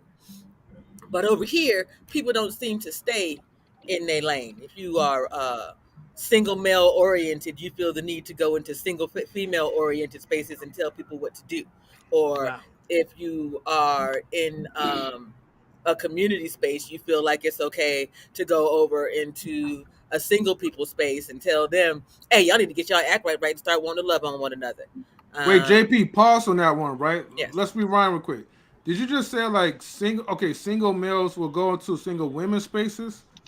Did I hear that correctly? Well, JP, right? Usually, I feel like it's the other way around because if you think about but mostly, right? What I've been seeing is more like women been going to more like manosphere type of spaces. Well, yes. Because if you're talking about YouTube, that's related. A lot of them has been going into those type of spaces, trying to correct the men from their freedom of speech. Although some of them has been, spewing a lot of hatred. So I understand why, but it's a back and forth thing because you're in the men's territory, telling the men and try to redirect them of how they should speak to y'all. Okay, now let me say what and why. Okay, for starters, women just show up talking, right? I noticed this. Women show up talking, and then fellas show up and start throwing money, right? The cash apps, the super chats, whatever level you're on, right? But most women are showing up from like their bedroom or their little space, and so men are getting access to witness those things for a $5 super chat, where they would have had to pay for drinks and all kinds of stuff, right? Okay. And so you gentlemen, you all move across the spectrum the way. All right, DJ Daddy-O, what the hell? Everything got a little sound to it, but anyway, so as you all move across to different spaces, y'all doling out money to each of the broads a little bit at a time, making it rain all over feminine YouTube, right? Then all of a sudden, the ladies realize, wait a minute, some of my money is being siphoned out to these other broads. I don't appreciate this shit. Where is you going with my money? And then come on into the space. Hey, what y'all doing over here? Why y'all giving her that money? What? She said what? Well, she ain't really for y'all. She ain't really for the sister code. She ain't really for blackness. That's what happens, right? Y'all stop being so easy with your money and caping for coochie. Oh, shit. Coke and hookers. That's what they're using it on. You know what I see? This is what I see. I see, now here I'm going to go with you, M3, 100%, right? M3 killing it. I love it. I'm going to go with you 100% that you absolutely. I don't know what you kept saying, money. That was funny. But M3, so here's the problem. The problem is, say in the male manosphere space, you got two sides. I'm going to say you got a red pill space that might be Kevin, Samuel, Fresh, and Fit. And say you got a blue pill space, which is Derek Jackson, right? Women, perfect. Women. Derek Jackson's pink pill. I'm just using it. Okay, whatever color. I'm just drawing a delineation between just making stuff up. Left and the right. Okay. So you got Derek Jackson over here with this blue pill. Women are perfect. Women are perfect. Women are perfect. Women are perfect. You got the red pill. Women ain't shit. Women ain't shit. Women ain't shit. Women ain't shit. The problem with both of them is you got men talking about women instead of men talking to men. Because both of those spaces can exist. But what the fuck are you talking to people that you are not a part of? Same thing on the women's sphere point. You got Cynthia G over there with all that investment shit. And then you got some other women. I don't know what you No. She's not part of the women's sphere. She's on something else. The women's space. She's in the divestment sphere. Women's sphere is I'm just saying the female right here. side. Don't be defending yourself. Look. Let me finish. And I finish. You got women over there, and all she's talking about is men.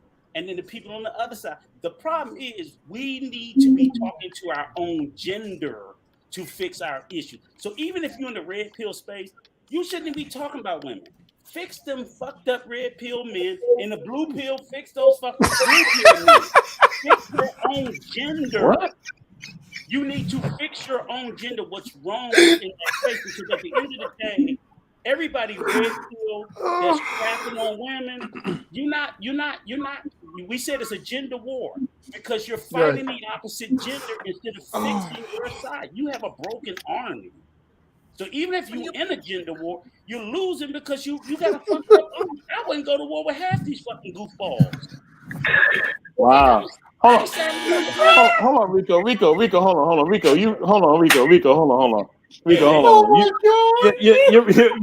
you're wrong, Rico, you're wrong. I'm at the wrong button for you again. You're wrong. Okay, I'm gonna tell you why you're wrong. Yeah, I'm gonna tell you why you're wrong, brother. Listen, the reason why you're wrong is because men are gonna speak on it because at the end of the day, if you're gonna marry a woman. If you're gonna marry a woman, you're gonna leave her your namesake. You're gonna leave her your money and your resources. If you're a real man, if you're a real man, you're gonna be taking care of real business. So the thing is, a lot of men are like, I'm not gonna be taking care of this real business and be dating these city girl type of women. You know what I mean? I'm not dating the hot girl summer type of women. But a lot of them are out there like that. A lot of times we don't have. Hold on, Rico. A lot of times we don't have women that's like Auntie JP. We don't have women like that. That's gonna have moral standards, boundaries. And it's gonna tell you, listen, this is where I stand, brother. And she's not gonna be on that BS. You know what I mean? Yeah. That doesn't mean at times that she doesn't do things that turns you on as a man or things that she finds that are attractive to a man. Of course, she's gonna take care of your needs as a man because she's a real woman. But she's not using you for money, and she's not using you to just gain your money and resources. She actually is invested in the person that she's with. And a lot of women are not invested in the women and the people that they're with, and men don't want to be taken advantage of. So of course you don't speak to that. It's not all women, but it's a huge majority of them that are. I just want to ask you one question. I'm gonna let it go. Do you believe that? Yes, sir. I'm here. Any of the shit that's coming from the female side talking about men, do y'all on the men's side even bother to listen to it, or do y'all just completely ignore it? Because at times, some of it is true. At times I hear it with her. Yeah, sometimes I hear him. Yeah, some of it is true. But now I'm stopping. Because most of the guys are over there, fuck all of that, get all this. So you're not listening to them. They're not listening to you, is what I'm saying. So what I'm saying is the same. Well, the problem is everybody thinks that they're right, Rico. Everybody thinks that they're right on both sides. That is the problem. This entitlement to be right, crap. That's what it is. If you repair your side, because even in the red pill space and the blue pill space, there's a lot of broken dudes over there. So it might be they're all broken. Just ready. The other 90% is some shit, and y'all know it. I'm not saying it's you. I don't think you in red pill. AR, you in red pill. I'm extreme red pill. Man, it's fair. You know, it's some listen, fucked up dudes in that camp that you would not want your daughter to be with it, and 100 million miles up. You know that. You know that. You have one. Let me explain why they're mixing up. Right, the woman talk about the men talk about women. Okay, so if you're looking at profit wise, right? Women pay more, right? That's number one. Women pay more. So if you cater to the women, they're going to be donating more, which we need that. We need the donations in order to stay on these platforms because this is great, right? But 6 months from now, people are going to start moving out different because you got to make money and work and make money. So capital wise, you need to cater to both. Now, the reason why there's extreme red pill, I get it. But the issue right now is that you have women that's raising these bastards, right? These single parents. They're bastards, right? They're raising these bastards, and what's happening with that? Huh? You cut me off? Where are they? Right? They're over in the red pill. So what's happening? So what's happening? So listen, right? So what's happening is that you have these bastards running around, robbing people, stealing. There's an extreme high crime rate of the teenagers right now all across America. Extreme. So those bastards are coming from single parent households. So the men have to go and speak to these women about, listen, stop opening your legs and having these amount of kids with no family structure. Because the woman like there's not enough, like Mr. Best said, there's not enough JPs out there. JP's gonna, I'm pretty sure she'll pull a woman to the side, not on platform, and explain these things to her. Because these kids are out here doing ridiculous amount, and then they want to complain when they got 100 years. You look at 2 years ago when they did the riots. It was all teenagers, all black teenagers during these riots. So when the feds start picking them up this year or maybe next year, then we're going to start saying it's racism. No. The issue is that so you need the red pill guys to tell these women to close their legs until they're ready to have children. Okay, the only thing that I would push back on is the idea that it was only black youth out there rioting, protesting, whatever we decide to call it, right? It wasn't only young black folks. But I understand your perspective on it.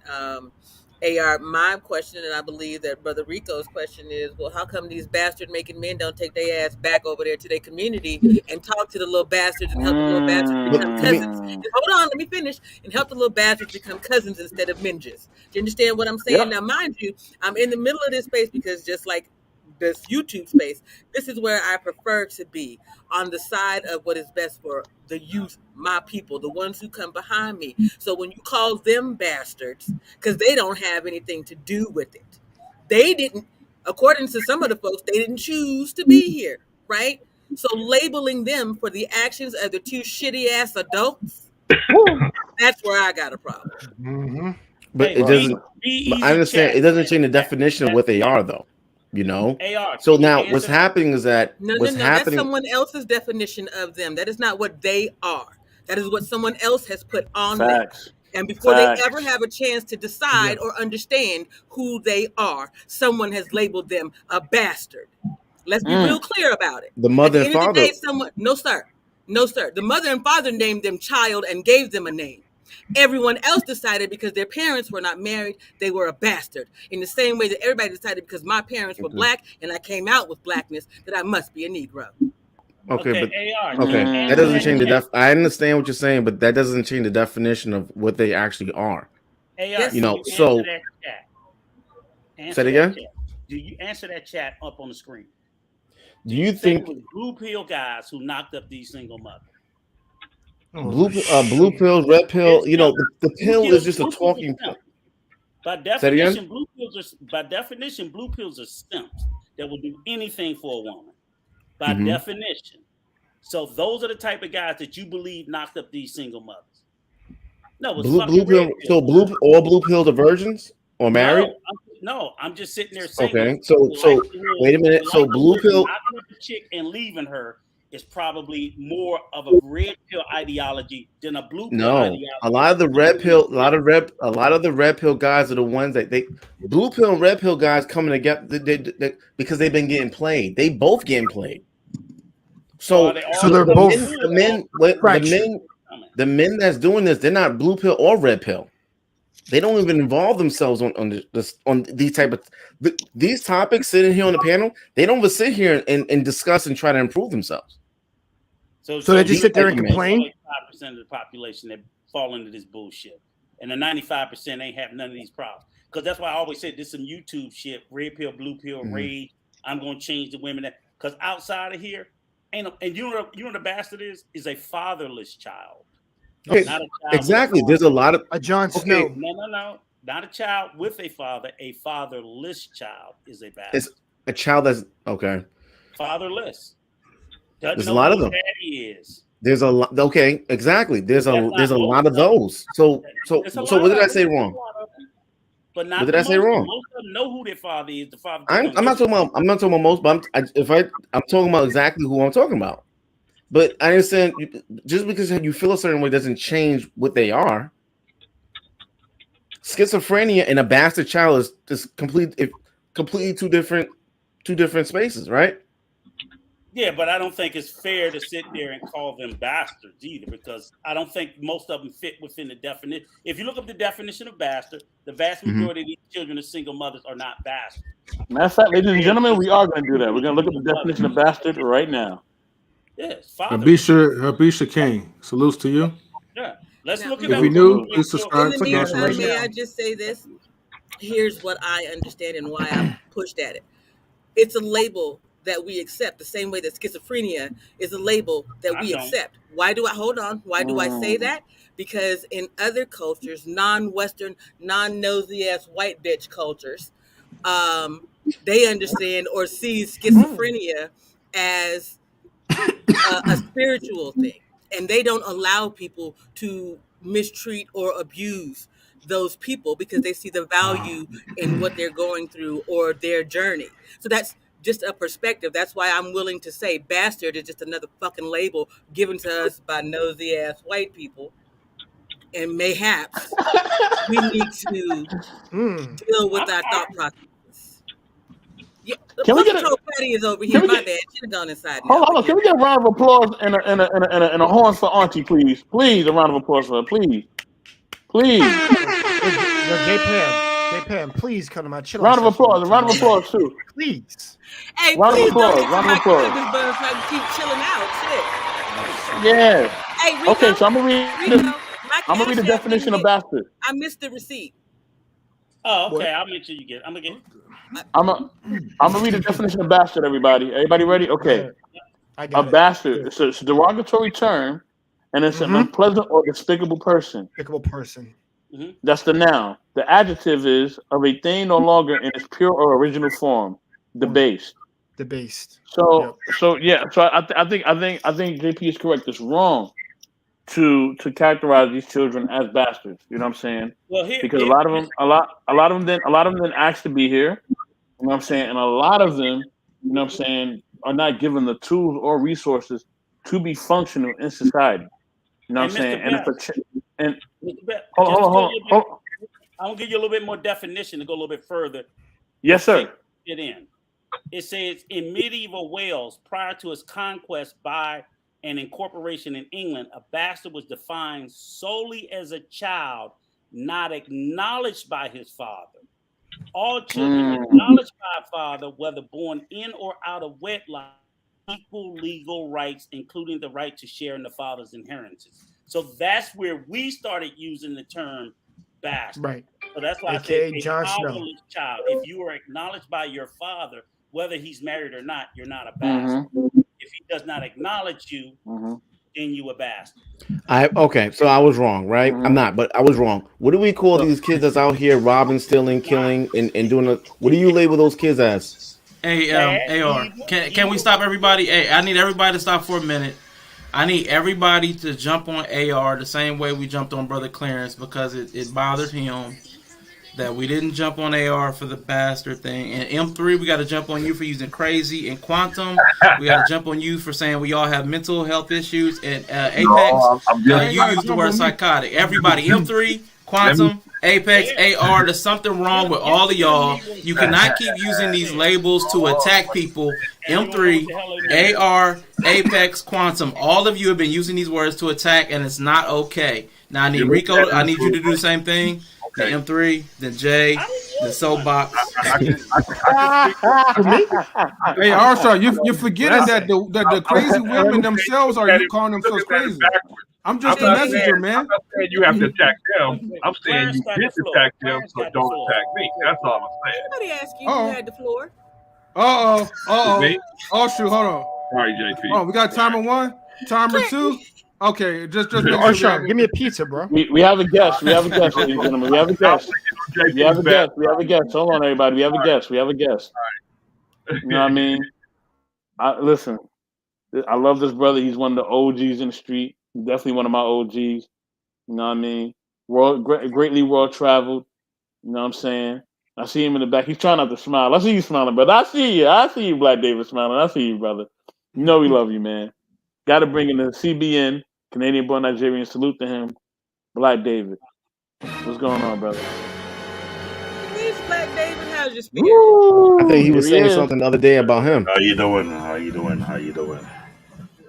Canadian born, how you doing? Look at my thumbnail. Huh? Oh man, CBN, you got to get that energy up, baby. You got to get that energy up. Come on, Bobby, get your act right. I'm good. Hey man, do the Rico so dance much with on my mind. Rico shimmy, hey! Hey, the shoulder shake. Come on, you know you got it in you. Roll with it. Yo, somebody need to make a shimmy for Rico. Shimmy. It's all good. Hey, we're gonna work on all this. We're gonna work on this behind the scenes. We're gonna work on all this behind the scenes. Hey, be easy. Can you come up to the live stream if you can? Let me know if if you can. All right. No, I like your question, by the way. There's one thing I want to. Can I say something real quick? Can I say something real quick? Okay, so like on a serious note, moving forward, I'm just doing it here because y'all have more viewers than me. But moving forward, you know, people that are this YouTube beef thing, and not to get into it, it's kind of messing up with my network. Some people are not willing to deal with me because they believe that I'm involved in it, and it's messing up what I'm trying to do and people I'm trying to connect with. So moving forward, no offense. Well, fuck it, get offended. If I see you in certain chats of people making fun of other people's wives and stuff like that, or even in the chat, so just whatever, I won't deal with you. So just want to announce that. Good I'm man. on my Instagram and stuff Understood. like that. Understood. No, Eric, I respect that. It's the same thing with my stuff. You can't be doing that to people. I agree. I had 3 interviews canceled because they think I'm associated with something else. What? Wow, I'm sorry, brother. If you see me in the streets, remember you don't know me. Wait, people that you was that's my Sean, that's my song, bro. No, people I was gonna bring on. I was gonna baby. Let me. We'll definitely speak behind the scenes. No, nothing to do with you, Mr. Bass. No, I'm not saying. I know. Okay. AR, can I say something real quick? AR, that's good. I mean, you do what you feel is best in your heart. But if people are not going to work with you and they're going to tell you where you can go and who you can talk to, that is a bad sign, brother. That's called censorship. And just because, you know, you was somewhere and it probably wasn't going to work out anyway, in my opinion. But hey, you do what you got to do, man. I ain't letting nobody tell me where I can go or who I can talk to, whatever. Now, I ain't with the bullshit, but I'm definitely not going to let nobody tell me where I can go or who I can associate with.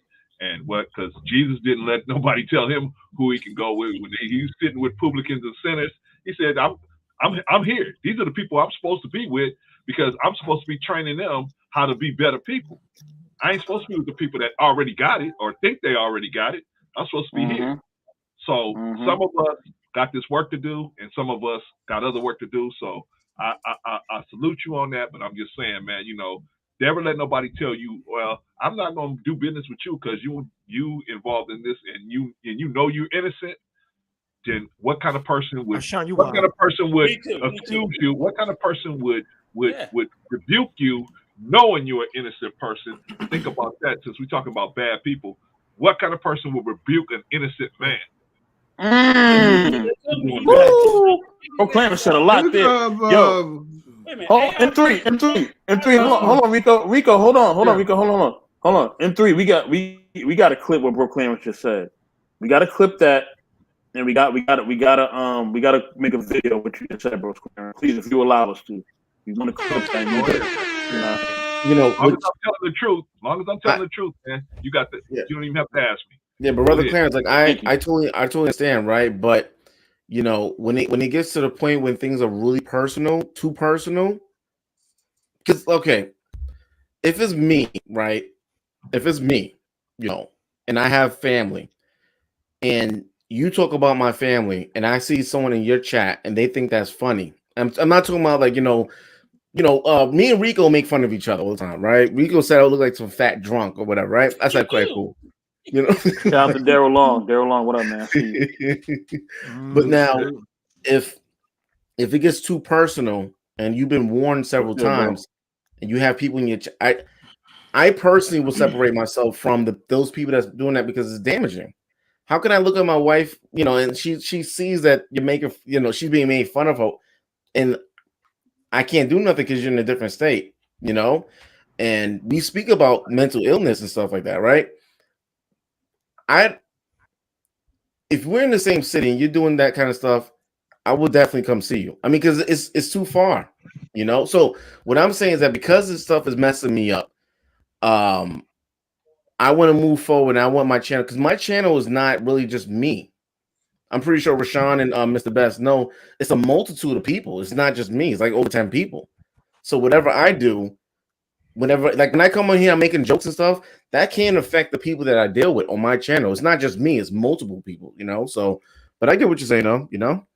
I respect that, man, and always keep your beliefs close to your heart, brother. But don't let nobody tell you who you can associate with. That's all I'm saying. I agree with that.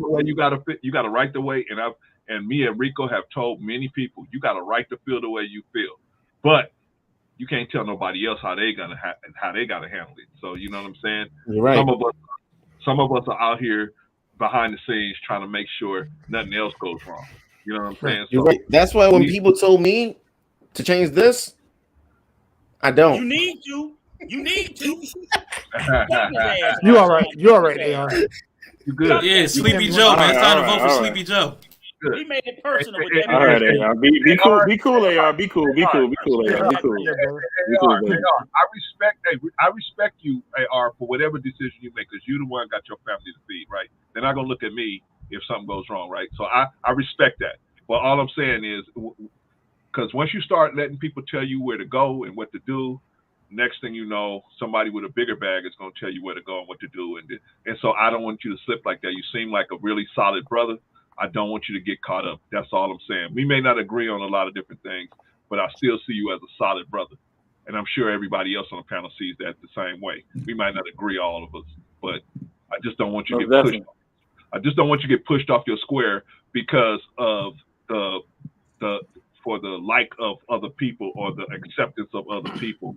Get pushed off your square, brother. Stay on your square, whatever that is. If it's to do that, don't let Brother Clarence push you off your square. Stay on your square, but don't let nobody put. That's all I'm saying. That's a little advice. I appreciate it. Avatar one more time. If I see that avatar one more time, what are you telling Terry? Auntie, go ahead. Are we going? This is what we're gonna do. We're gonna go to Auntie, and then we're gonna go. I do want to go to CBN, and then after that, after we go to them two, then we're going to Sean. Y'all take over and y'all let us know where we're going to go next. So go ahead, JP. I just would like to encourage all of you, the majority, I think everybody up here is a content creator, to keep in mind that this is still media and it moves the same, trying to make it move the same way that the mainstream media cycle moves. So that right now it's springtime, and after the winter holiday stuff and the award season, it's time for them to begin to make their revenue again. So even in this YouTube media space, what's happening? All of the bigger content creators are magically fighting with all of the smaller ones. They're losing their accounts. Plainest Jane done lost her account. Satan Center is fighting with Kevin Samuels and Jessica X. Come on, y'all. It's to jerk your ass around and move your damn strings, period. So make your decisions based on what it is you are and what you want your platform to be. And then decide whether or not you want to play the media game or do it on your own circumstances. Yes. Now that is so much more. You, Rico, it encompasses so many stank ass old black men out there today that I think that's a much more universal symbol. Some of the elder gentlemen in this space. But just keep in mind, y'all, it's media, and because it's new, right? It's a fight to dominate on all sides. So we know that prior to this, the East Coast used to run all of media because that's where we started out at. But now the West Coast is like, hey, motherfucker, this brand new territory. We're going to do our own thing. Hey, we're going to start when we want to. We're going to do this, this, and this, and we're bringing our own culture too. So you guys have to keep it in mind. And at the end of the day, even though you may feel one thing because you're a content creator or a consumer, it is still media. And they still trying to make that dollar. So determine. My suggestion from someone else was, one, do you want to do business with them in the future? And two, if you don't want or need to do business with them in the future, is there some reason why you need to be respectful towards them? If them two things don't matter, then do what the hell you want to do. Thank you, We're going to get back to the cap, aren't we all, Sean? We're going to get back to we are, Rico. You are the cap. I'm sorry. Okay. Black David, go ahead, bro. Black David, go ahead. I'm glad I'm hearing this because, how would I put it? I spoke to my partner. My partner is actually a colleague of mine. We do work together, do a lot of IT contract. And the channel that I create with him, it's more on the educational purpose, but more of a lightning impact because one, I'm not trying to be on YouTube to do these messy immature shenanigan. And I'm saying this the way I'm saying it. At 43 years old, as a grandfather, I don't got the time at all for the shenanigans. As a grandfather and a father, I had to live by example. I had to show my kid how to be consistent, how to be on point, how to be on focus, how to be on purpose. This is why I create my channel. What it is, it's called Tech Talk. Now, me and my partner, we trying to share the inside scoop, what it's like to be an IT professional on many levels. Because yet we have some tech YouTubers out there, but they're more on the level one stage. They talk about level two, level three, higher up in the corporate level. So what I'm trying to do is to avoid the message that's at the door. Yeah, somebody's ringing the Yes, Black David. doorbell. Black David, hold on one second. Hold on, I got to bring in this No guest. problem. No problem. This is my brother, man. I love him. You know what I'm saying? Hey, man. You know what I mean? Detroit's own. You know who he is, man. You know what I mean? Somebody at the door, Big Rig. Big Rig, I love your stuff on Instagram too, brother. It's phenomenal. You know what I mean? Shout out to this bro. You know he the Brody. Got to bring him in. The Brody Daryl Long. What's good, baby? What's going on, family? How you doing today? Pretty good, pretty good. Good. Peace and blessings. I come in peace. I come in peace. No drama tonight. No drama tonight. I'm actually doing what JP doing. Me and JP, we having a smoke session. I love it. That is right. I'll let y'all keep cooking. Go ahead, brothers. May I continue? Smoke it if you got it. Yes, sir. Yes, sir. Go ahead. So as I was saying, after coming on Uncle Stu panel yesterday, because I respect Uncle Stu and his views, because we both from New York City. I'm from Brooklyn. I was not born there, but I was raised there for more than 30 years, and I was going in my community. I'm a type of different breed of individual who's all about doing something to make a change in our community. I'm not here just to make money, but I'm here to leave a long-lasting impact. So not only my generation can take over it, they can make it much bigger than what it is. Because one, I take education very seriously. That's just me. When it comes to education, it's not a game with me at all. It's not. And as a black individual, I feel like our people suffer the most when we don't have proper education in our community. And that's real talk. This is why I have my channel, because yes, I can talk about IT or what's going on in the IT, what kind of job you can get yourself into, what the pay may be like, how to get there, and etc. I can share those information. I can bring people to my channel who can share their insight. This is what my channel is all about. Because one, I don't want to do anything that creates what I call a shenanigan mess that my name will show up on the newspaper or on CNN or whatever news. I don't need to be on that because that is for kids. I'm a grown ass man. I'm here about business. I'm here about doing something that will affect my community in a much broader light. That it will do something that will change the narrative. Because for one, being in the field at this skin color, I know what it's like out there. I know why they don't want us to climb up. I know why they want to put us down. I know why they want us to fail. Now, I have to tell people, if they want you to fail, flip it on them. You don't have to say nothing. Let your work speak for itself.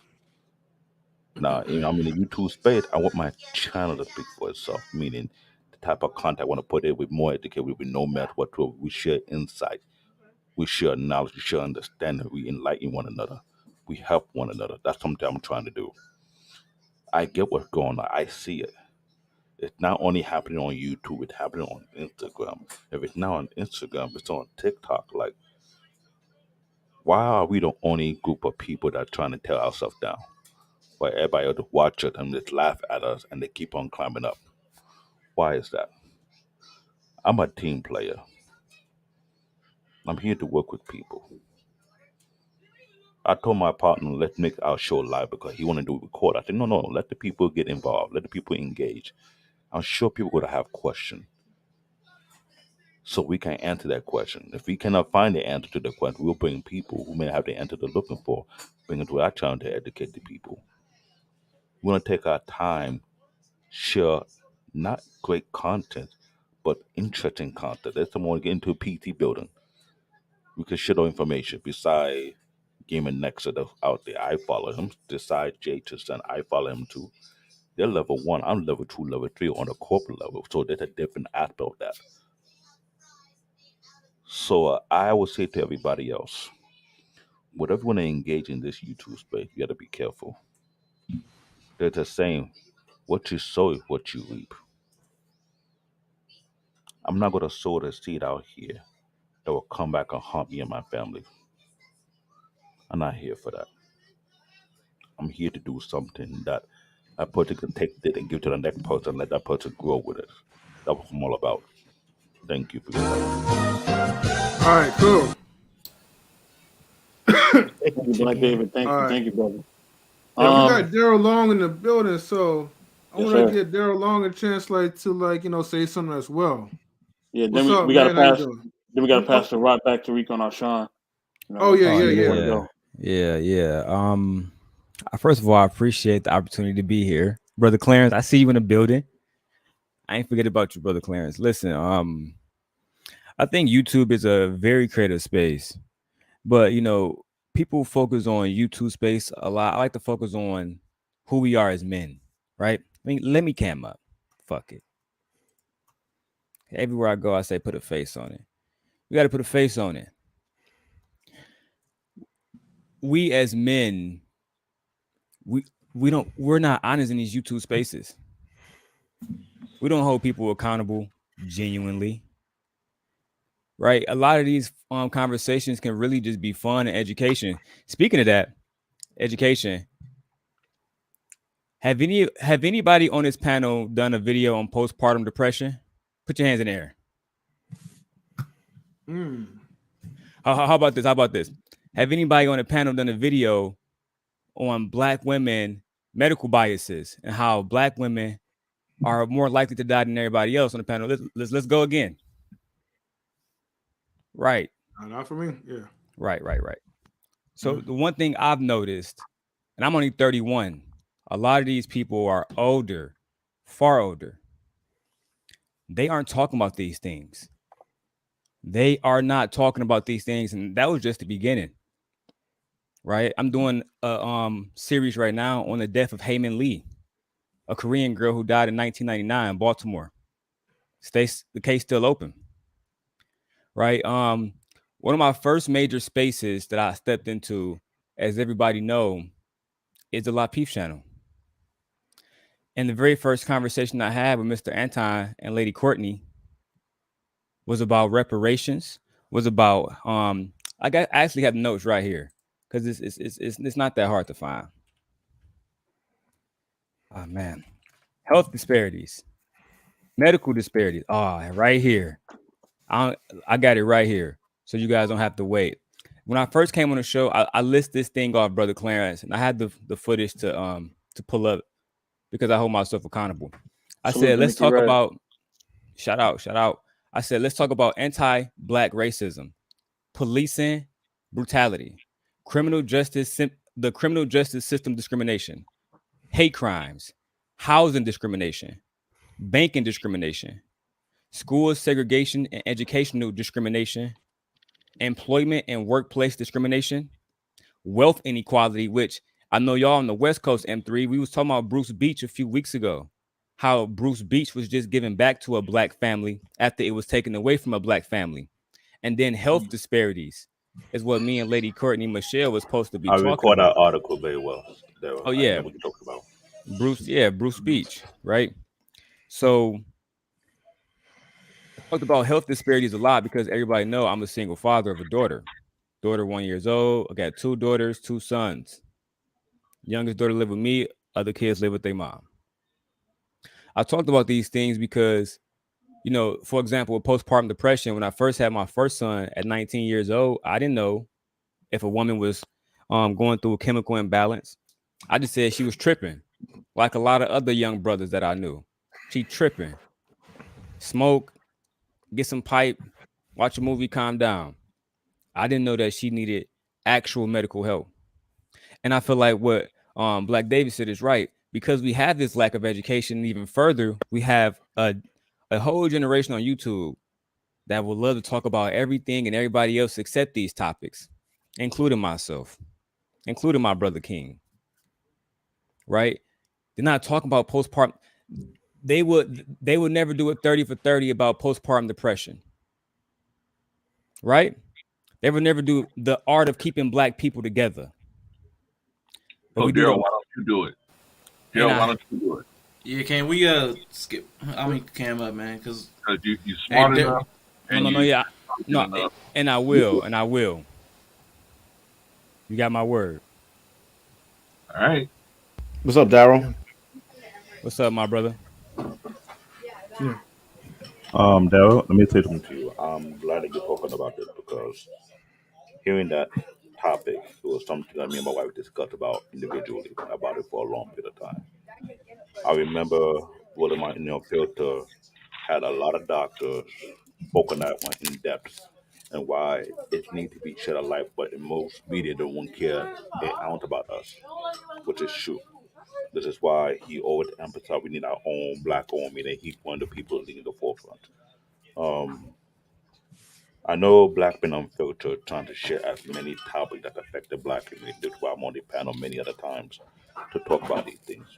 And I'm glad you brought this up because, from one, yesterday we almost got a little heated when I was trying to explain to a fellow panelist that if we don't take care of our health, especially the women, especially the Black woman, we are down that quick. This pandemic exposed what we were dealing with for many years and put it to the point whereby it's ridiculous.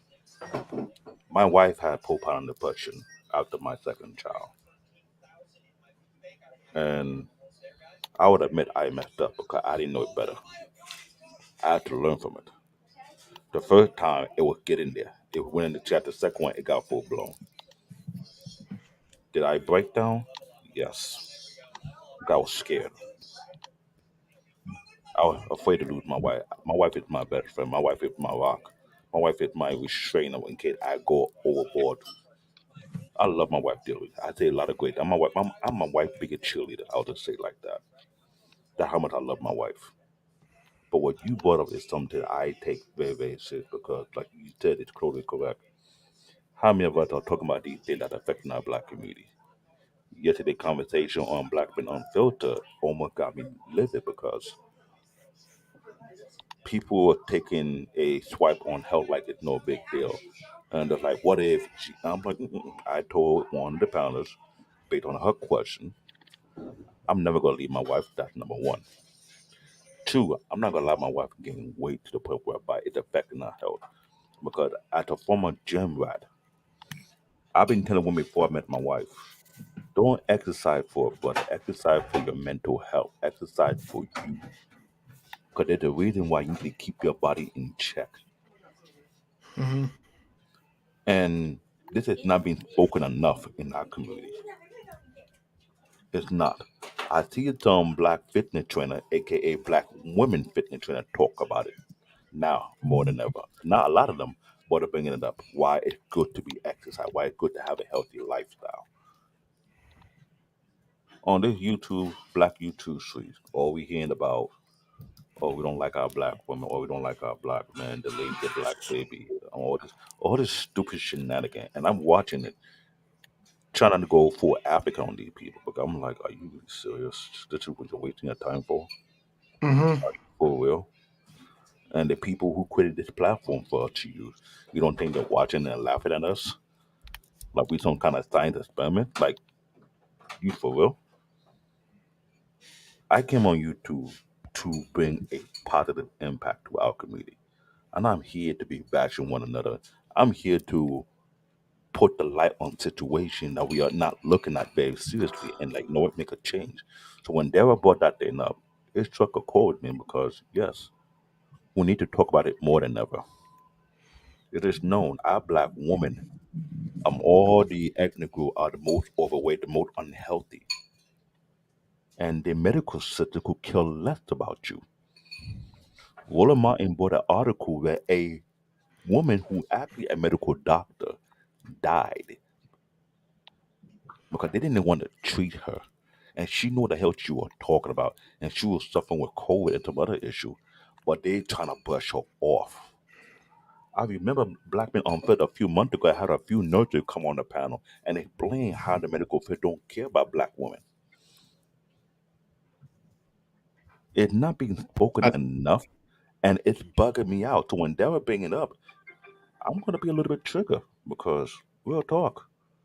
When are we going to shed a light on these situations? Start working on ourselves and our people. Start pushing our people. Start looking for excuse to go down the pipeline just to get yourself kicked off the well. Like seriously. I think we're moving way off topic. I'm that individual. I'm that individual. I will look you in the face and tell you, you need to cut it out. Get your act together. You're better than that. You wouldn't put it on this earth to make a fool of yourself. Like, are you for real? Yes, I'm Black David. Yes, I'm CBN. But the people who know me, they know me like, oh, they call me all kind of names. But guess what? They respect where I'm coming from. I'm gonna push you to be better than me. If you work with me, I'll tell you, my job to make you better than me, so you can surpass me. If you do better than me, I'm happy. If not, I got a problem with you. So thank you, Dev, for bringing that topic up. Thank you, OG. I appreciate the love, brother. Thank you. I just want to make this one point real quick. I think that. Oh, wait, hold on for a minute, Mr. Best. I got to ask Arshawn a quick question. Arshawn, I know you said you had to dip out real soon, but hold on. I want Arshawn go next real quick, unless if you don't mind, Mr. Best and World to go next. Yeah, my point. Hold on, my point is real quick. Hold on. My point is real quick. You know what I mean? Hold on, Mr. Best. Hold on, because let Arshawn go first, right, and then you could get the point out. I'm not gonna speak long. It's gonna be real short. I know. Hold on. I know. Hold on. Arshawn really wanted to go next, so let him go next. You could wait for a little bit. Go on, Arshawn. Just whatever you got to say. I know it's gonna be quick. Yeah, I'm just about to say I gotta go. I'm turning over the stream to M3 and Mr. Best. Y'all, do whatever y'all need to do. But that's it. Y'all have a good night. Have a good night. All right, Sean. Be good, bro. All right, Sean. All right. Nah, y'all. All right. Go ahead, Mr. Best. Go ahead. Whoever's gonna go next, go ahead. No. It's all on you now. You just said he had to go real quick, so I didn't want to hold him up. With that being said, I just want to say that, Black David, I understand what you're trying to say. You know what I mean? And I understand what you mean, and I feel it. I think I wish more women could be the type of woman that you're describing that your wife is. You know what I'm saying? Where you're describing a woman who's in your corner, who's your best friend, who loves you. But unfortunately, a lot of times, a lot of these women are not that. You know what I mean? They're unruly. They don't care what you got to say, and they'll tell you they don't care what you got to say. I got a lot of women in my family that say that. So with that being said, it's not the fact that it's not the fact that men don't care. I believe real men actually really do care about the women in their family or the women that surround them. But a lot of times, the women are the ones who just tell you, "I'm gonna do whatever I want. Get the f out my face." So you ain't gonna control a grown person. So yeah. Hey, Bess, if I may speak to what you just said, I think what Black Dave was more talking about as far as the education and the know-it-all to know how to recognize the signs of schizophrenia, the signs of postpartum depression. That way we can, because I don't think he was talking about relationships. Correct me if I'm wrong, Black David, but I think he was more focused on, as Black men, for us to lead the way, we need to be educated in the things that we absolutely need to know, so that when these times come, we can know how to handle them appropriately. Even with myself, with anger management, right? Correct. You're actually correct. That's what I'm talking about. Because all right. Really why you said that, because let me explain to you guys. We live in a time whereby we don't have our own. Remember I said a few months back, we don't have our own institution?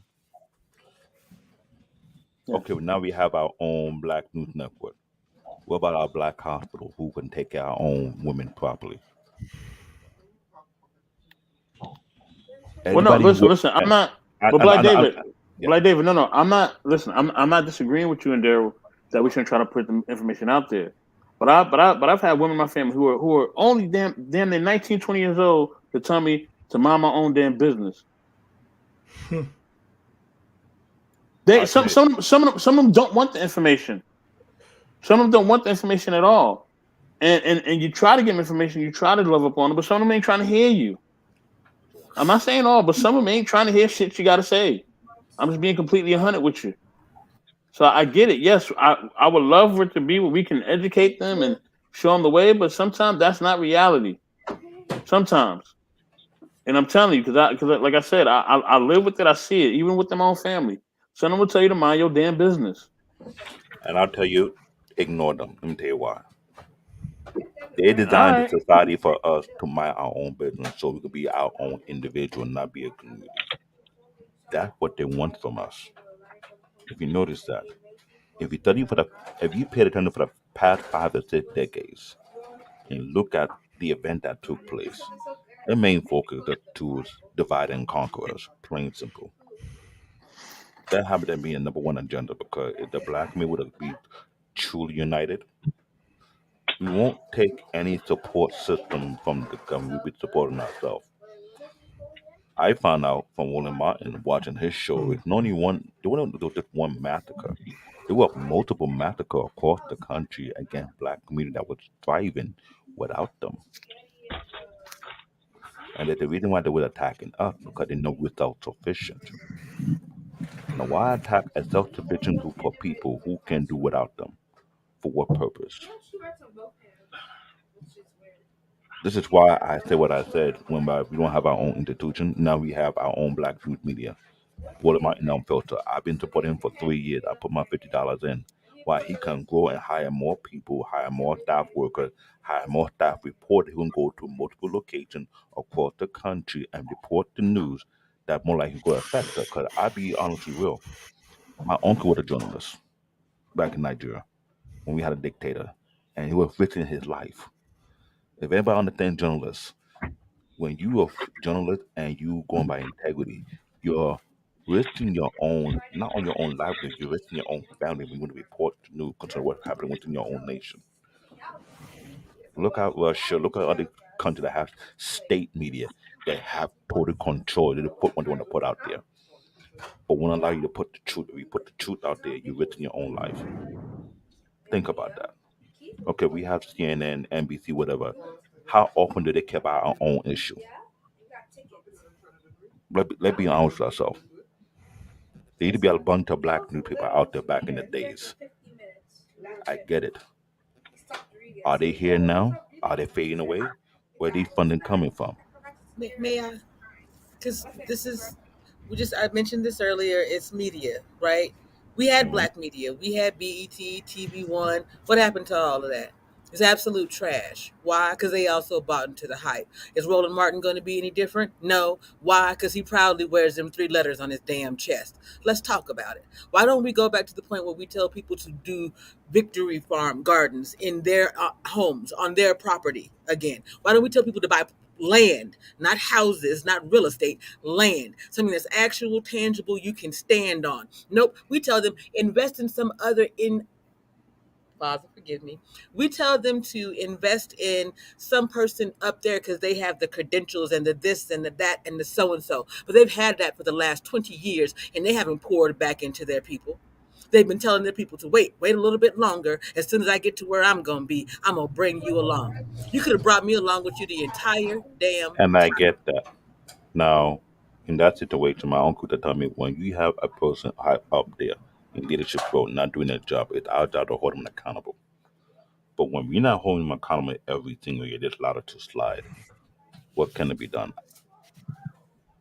That's why I asked this question because one, there's a lot of people BT, yes. They used to have news, they sold themselves. The person who owned BT sold it for a huge chunk of profit so he can do something else.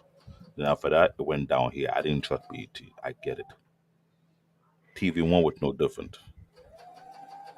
Now, the only reason I expect Roland Martin because he almost resembled the side of integrity that the journalist my uncle was.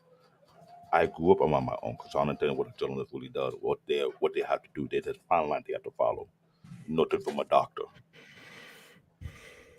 every certain craft, like the doctor or journalist, they had to take an oath and live by that code. Now you have some people who don't care about that code and they do whatever they want, and no one checking them, no one holding them accountable. So when you look at it this way, until we have our own, what we gonna wait on? How we gonna build our own? We can't just wait for someone else to do it. And just, how long we gonna wait? Because let's be real with you, some of these black people climb out the ranks to the point where they got so high, no one checking them, no one holding accountable. They get free, they just walk away and do what they want, and say, "I could care less. You're not paying my bills." So we need to ask ourselves: are we gonna keep complaining about the same thing, or we gonna do something about it, and make a change? Now, yes, Willie Martin, he he's being transparent what he used to use the money for. He is. If he come into your area, he willing to give you business. If you're doing catering, you would hire a black catering service. If you go drive the car, and the guy is showing the example. Now, Umar Johnson, who be collecting money for how long to build a school? Where is he? I say these things because I work in it. I see the negative and the positive. If we have someone doing something great, let's support them and hold them accountable, as long as he's being transparent. If that person's not being transparent, they need to start asking a lot of questions. Walking through the money, what you doing this? What you doing X, Y, and Z? I know a lot of people not gonna trust William Martin, but let's be real, who is exposing the thing that's going on in that community more than anything else? You gotta ask yourself that question. BNC, that started late in the game, what are they doing? So I'm not telling everybody to jump on a bandwagon. I'll just say do your homework first. You know what I'm saying? Yes. Yeah, no, I get what you're saying, brother. For me, my whole thing is especially when I came on earlier, when people said like I don't like what's being said. No. When I said I'm tired of it, like I said I'm tired of hearing the same damn thing. What my man CBNN is saying, the same damn thing, from whether you be red pill, whether you be blue pill. I'm tired of y'all talking. I'm tired of hearing the same regurgitating crap I keep hearing. I don't tune into the ladies because, and here's what I'm saying, when I don't tune into the ladies, they gonna have negative stuff to say too, but don't mean I don't want to hear some positive stuff if they have some stuff to say. I mean, Omi, she said some peaceful, revolutionary stuff with my man Chef and my man Rilla. I heard that today at work when I was driving. And Rilla is one of the most intelligent brothers in Chicago I've ever heard. And so is Chef. But the thing is, for me, when I keep hearing the same thing, it's to the point where somebody needs, like, I'm tired of hearing y'all talk. Like, I got to get your mouth sewn shut. Because you're not talking about anything productive. You sound like an echo chamber, and you have got on my last damn nerves to the point where y'all got to stop talking. Now, Daryl brought up something very important. This is my first time meeting him. Hello to you, by the way. But the thing is, for me, when I talked about the topic sessions that I talk about, I'm talking about how to deal with certain things. I'm not talking about man versus woman. I'm not talking about none of this crap because that don't mean nothing to me. It doesn't hold a factor in my life. What I care about is character, responsibility, how you shape yourself to lead your own family. If you're trying to build a community or trying to help somebody, go do that. But let me not say it recklessly like how the freaking red pill idiots say it. I'm gonna say it like this: go do the work, go get information, go educate yourselves. I mean that too. And I don't mean go get it willy-nilly. I mean go actually research what you need to go look up and then come back with the knowledge along with your character shaped, and you come back and make the difference and change what you need to change to help the people from within. Because what I do not want to, because what I'm getting tired of having to hear y'all saying, yo man, go smash all these chicks. Y'all people are a detriment when I say that. And I don't care who gets triggered. Because I don't tolerate, because one thing I won't tolerate, what he said, what my man AR and all them cats said, if you found pleasure and joy off of someone's misery, which is Schadenfreude, and I do joke about that solely, but the thing is, I'm not really taking joy in someone's pain. I say that to say that. But the thing is, I really say this: if you take claim and on somebody's family, then you are the worst piece of scum on earth. And that needs to be known coming from me, because I am very angry whenever I hear that crap from people. Because if you see me on the street and you say that about my family, please believe you're going to catch a fade. I'm tired of that crap. Because I know you wouldn't say it to my face. And I'm a very violent person. So think twice about what you say in front of people, because you're going to meet the wrong cat. And trust me, you're going to try him and see what happens. And you need to stop that crap. That's point blank, period. So that needs to be said right there. And the thing is what Rico and every cat on here is saying, you gotta move accordingly, you gotta be smart, and you gotta educate yourself in things. Caring about our women, I agree with you, CBN. That needs to be a more thing. Whenever I get a wife, I'm gonna take care of her. That's my main thing, to know her health, all that. I'm not gonna drop her because she got sick. I'm gonna love my lady, whether she be black or any race, whatever. But the thing is, we gotta do better. And the thing is, stop repeating the same damn thing. That's all I gotta say. All right, I'm gonna make this quick. And Jay, look, I feel you, bro. In an ideal society, I would like things to be that way. Truth of the matter is, that shit don't exist no more. It don't exist no more. It just don't, bro. I hate to tell you, but it just don't. You know what I mean? I'm just gonna. I gotta keep it 100. And the thing is, I love that you have a noble character, bro. I love that fact. Like, I would never tell you not to have that type of character at all. Mm-hmm. But like I said, the truth of the matter is, it's all out of control, man. You know what I'm saying?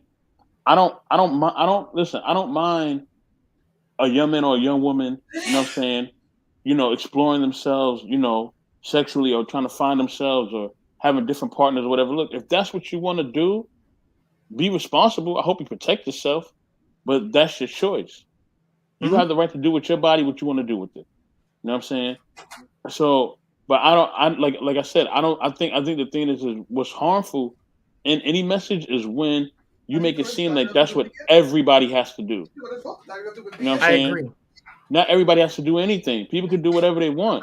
But at the end of the day, hopefully what you're doing is positive, and hopefully you're protecting yourself by what you're doing, and you're not harming other people in what you're doing. That's my only point. Anybody else could rock out after that. You know what I'm saying? I haven't heard Rico. I haven't heard Bro Clarence in a minute. So go ahead. I want to hear other Shout out to the panel. Shout out to the panel. What's good, I'll Mark? make it real quick. I gotta go, you guys. What's going on? Okay. I don't to say it, but I got to. Do you got any closing words, David? Because like I said, I think it's late. We started at 6. It's 10. Closing. Because I gotta go to work in the morning, so I want everybody to get their closing. We're gonna go around. I will say this. I'll say going forward.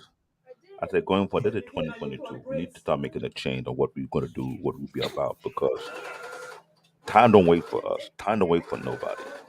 What we're gonna do right now, make sure it's positive, make it go be a long-lasting effect that will pass down to the next generation. Because right now, we in a dying community that's about to be obliterated by the nonsense that's going on because we allowing ourselves to be played for too long. Enough is enough. It's all about solution. Make this year to be solution based. Once you focus and find a solution to the situation, you see how to make you feel, and you start doing more and more about it. Other than that, let's be real, let's be humble with our fellow brothers. Let's continue to do what we need to do and then keep moving forward. And I'm glad to hear you guys. I'm glad to see you there in person. Rico Young, I salute you. Blood Clement, I see you a couple of times. You're a cool dude. Marcus, my brother. Lexus Soapbox. I respect you guys. You go see me again. No problem. You're a solid cat, CBN. You're a solid dude. Thank you. Much love. Let's go to Brother Jay. Give your closing thoughts. Oh, that's messed up. No. Next, Marcus. Go ahead, Jay. Yeah, Marcus, everybody know you. I'm messing with you, brother. That's my brother right there. No, but all in all, like I said, I got respect for a lot of people here. Thanks for having me guys on. I really appreciate that, man. Thanks for hearing what I had to say. And I'm glad I had to hear what all y'all had to say, because I like hearing other people talk about, different points and different perspectives. That's always been my thing. I'm always willing to open my mind to that and not be narrow-minded and closed off. And the thing is, whenever I'm talking about, like, when 84 told me just a second ago, yeah, you're right. I always have to be careful about what I say on my channel. But the thing is, I'm not promoting any negativity towards anybody. The thing is, we're over there to have fun. My chill out sessions is going to be tomorrow. And that's just Rico. I actually would like to, if you are too busy, I'd like for you to come on and share some wisdom. Because my thing is, nobody roasts anybody on that channel. We don't do any of that nonsense kitty-like crap behavior. We over there just to, just shoot the shit and just talk about whatever we want to talk about. With respect. Put my email in the back chat. Shoot me an email and let me know. If it ain't too late for the old man, I'd be happy to come. Yeah, happy hour, straight up. Come on. It ain't too late for the old man. That's crazy. I'm gonna give you my email in the back chat, Jay. Okay, I got you, sir. And Brother Clarence, you're welcome. Brother Clarence, you're welcome to come on too. Don't worry. I've always said you can always come on. You've been had an invite, but no. I'm usually on Jay's channel to help him run it too. I'm moderating. Yeah, you are. Yeah, you are. And then the thing is, I don't get an invite. Damn. 84, you can come on whenever you. Mr. Best, you're always welcome. 84, do not play this game. I know, and you're welcome. You guys, invite you guys up too. If you come on my page, man, you automatically got an invite.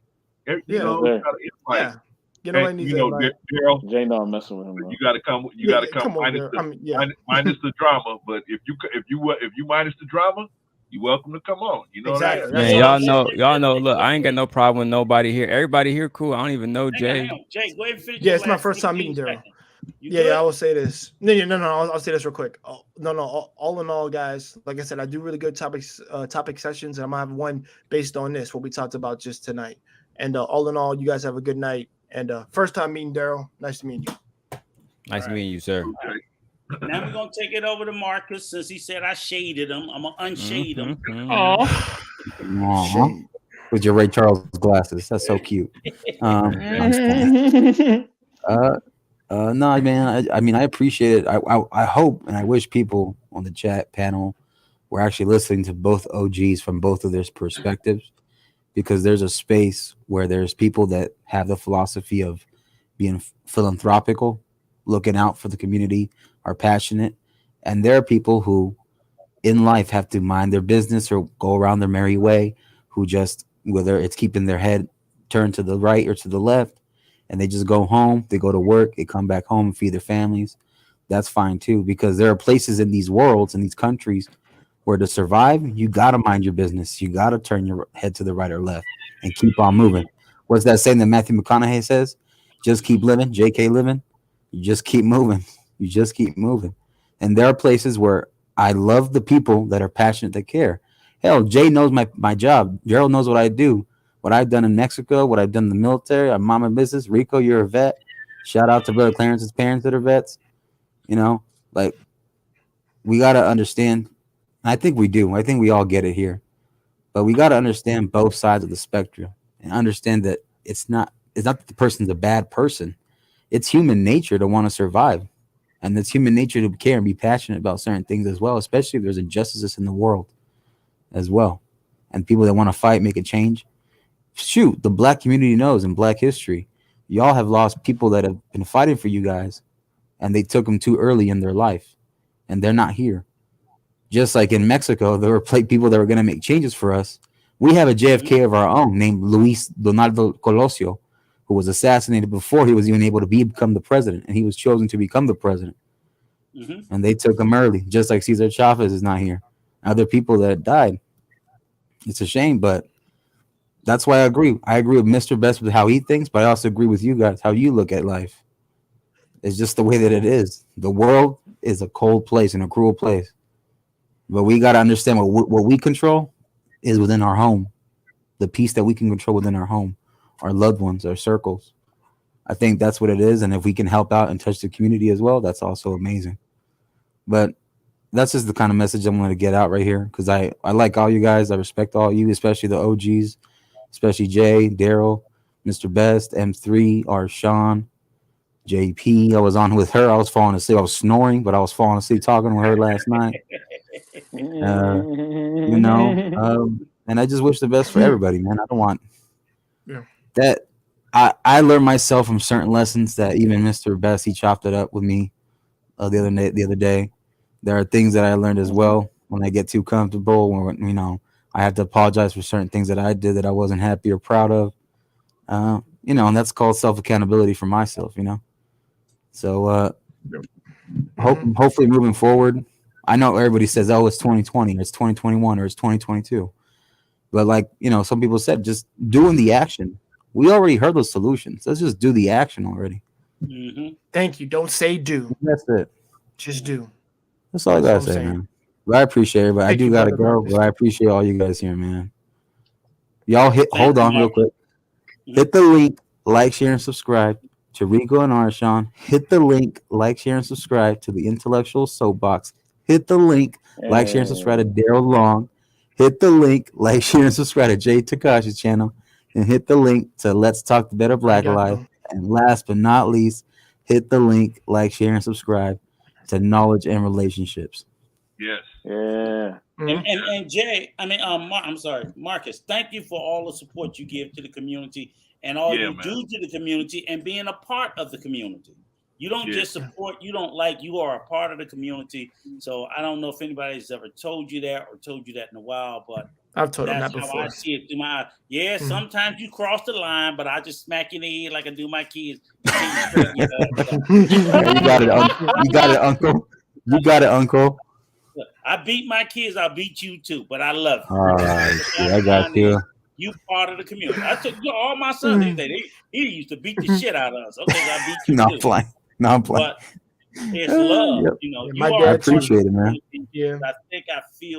I feel your sincere effort. Even when you make mistakes, it's not from a place of malice. It's just a mistake. It's just an error. Same way it's not easy going into a community that you didn't necessarily fully grow up in.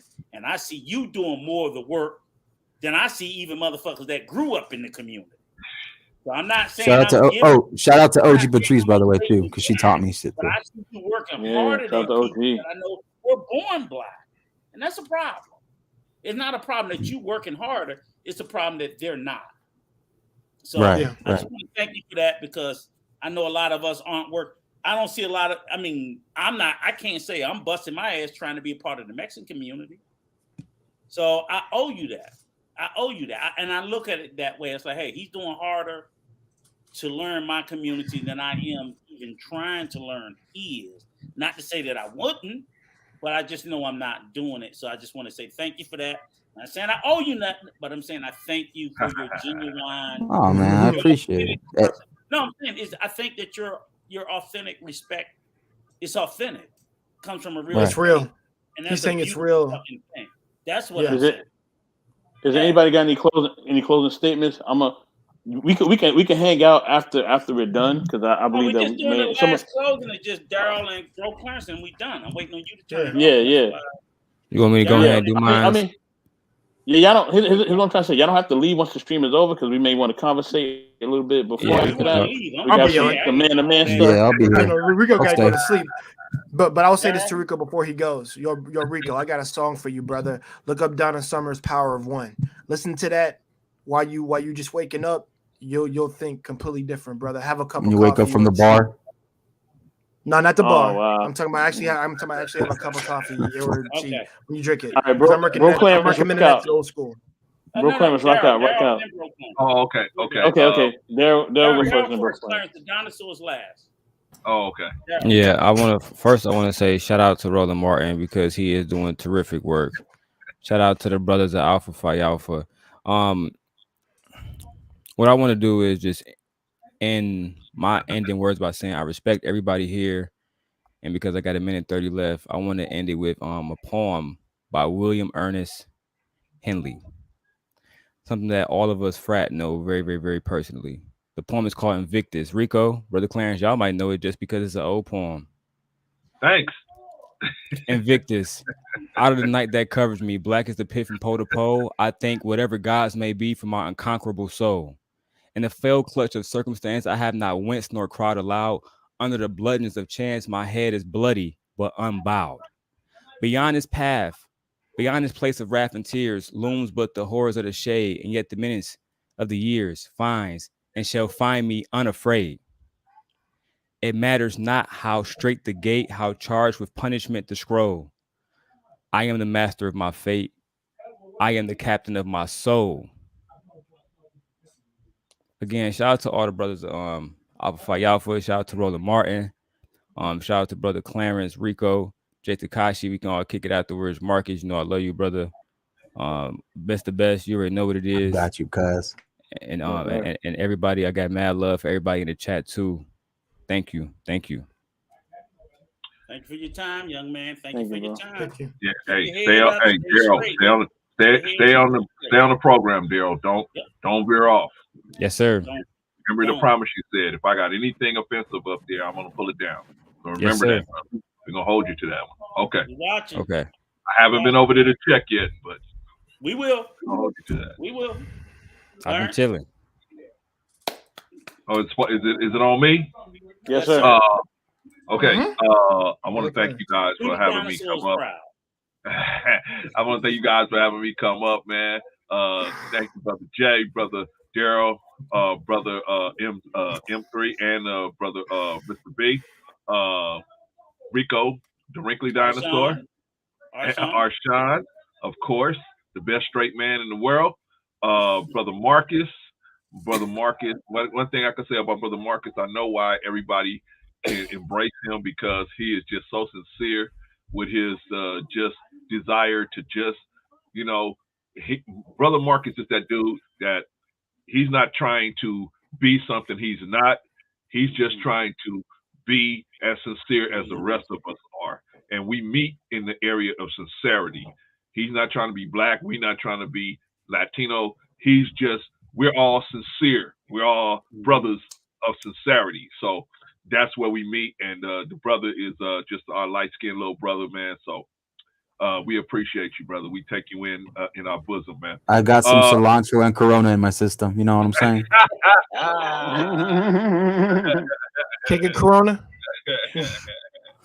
Right on, man. Right on. So all I want to say is, man, we talked about a lot of different things. We disagreed, but the best thing about it was we disagreed in peace and harmony, and and we were still brothers at the end of it. And that's how you disagree, and you disagree, and at the end of it, we can all say, hey, let's go get something to eat, let's go get a drink or whatever, right? Hey, so let's toast to some wine. Wine or whatever, right? Whatever you are, whatever you're about. So that's what I want people to take away from this today. Nobody had no hard feelings, and we just were brothers we were brothers in the beginning, and we're brothers at the end. You know what I mean? So some of us found out we got some things to work on, and some of us found we got even more things to work on. So hopefully we'll all meet back here at the Knowledge and Relationships later on at some point. So that's all I got to say over that. Mr. Best, close us out. Yes. Man, thank everybody for being part of the Knowledge and Relationship Experience, man. I appreciate everybody on here. You know what I mean? Thank y'all for all coming up. Thank for everybody who joined the panel. Darrell Long, you already know what it is, bro. You know what I mean? M3, what's going on? R'Shaun. I mean, much love to you. Much love to Rico as well. Much love to bro Clarence. I definitely got to come on with this panel a lot more. You know what I'm saying? Brother Marcus J, you already know, man. We gotta talk that anime and Marvel and DC stuff. And Daryl, you need to come on there, man, because I know you know a lot about that too, bro. I'm a Star Wars guy. I'm a Star Wars guy. We talk about all that. We talk about all that. We talk all that. We talk all that. Smoke. I'm cool with that. I'm cool with all that. I'm down. Yeah. So definitely. If you watched it, brother. Yeah, video games too, all that. We talking all that. You know what I mean? So yeah, man. With that being said, man, shout out to everybody. On the panel, in the chat. Much love to all y'all, man.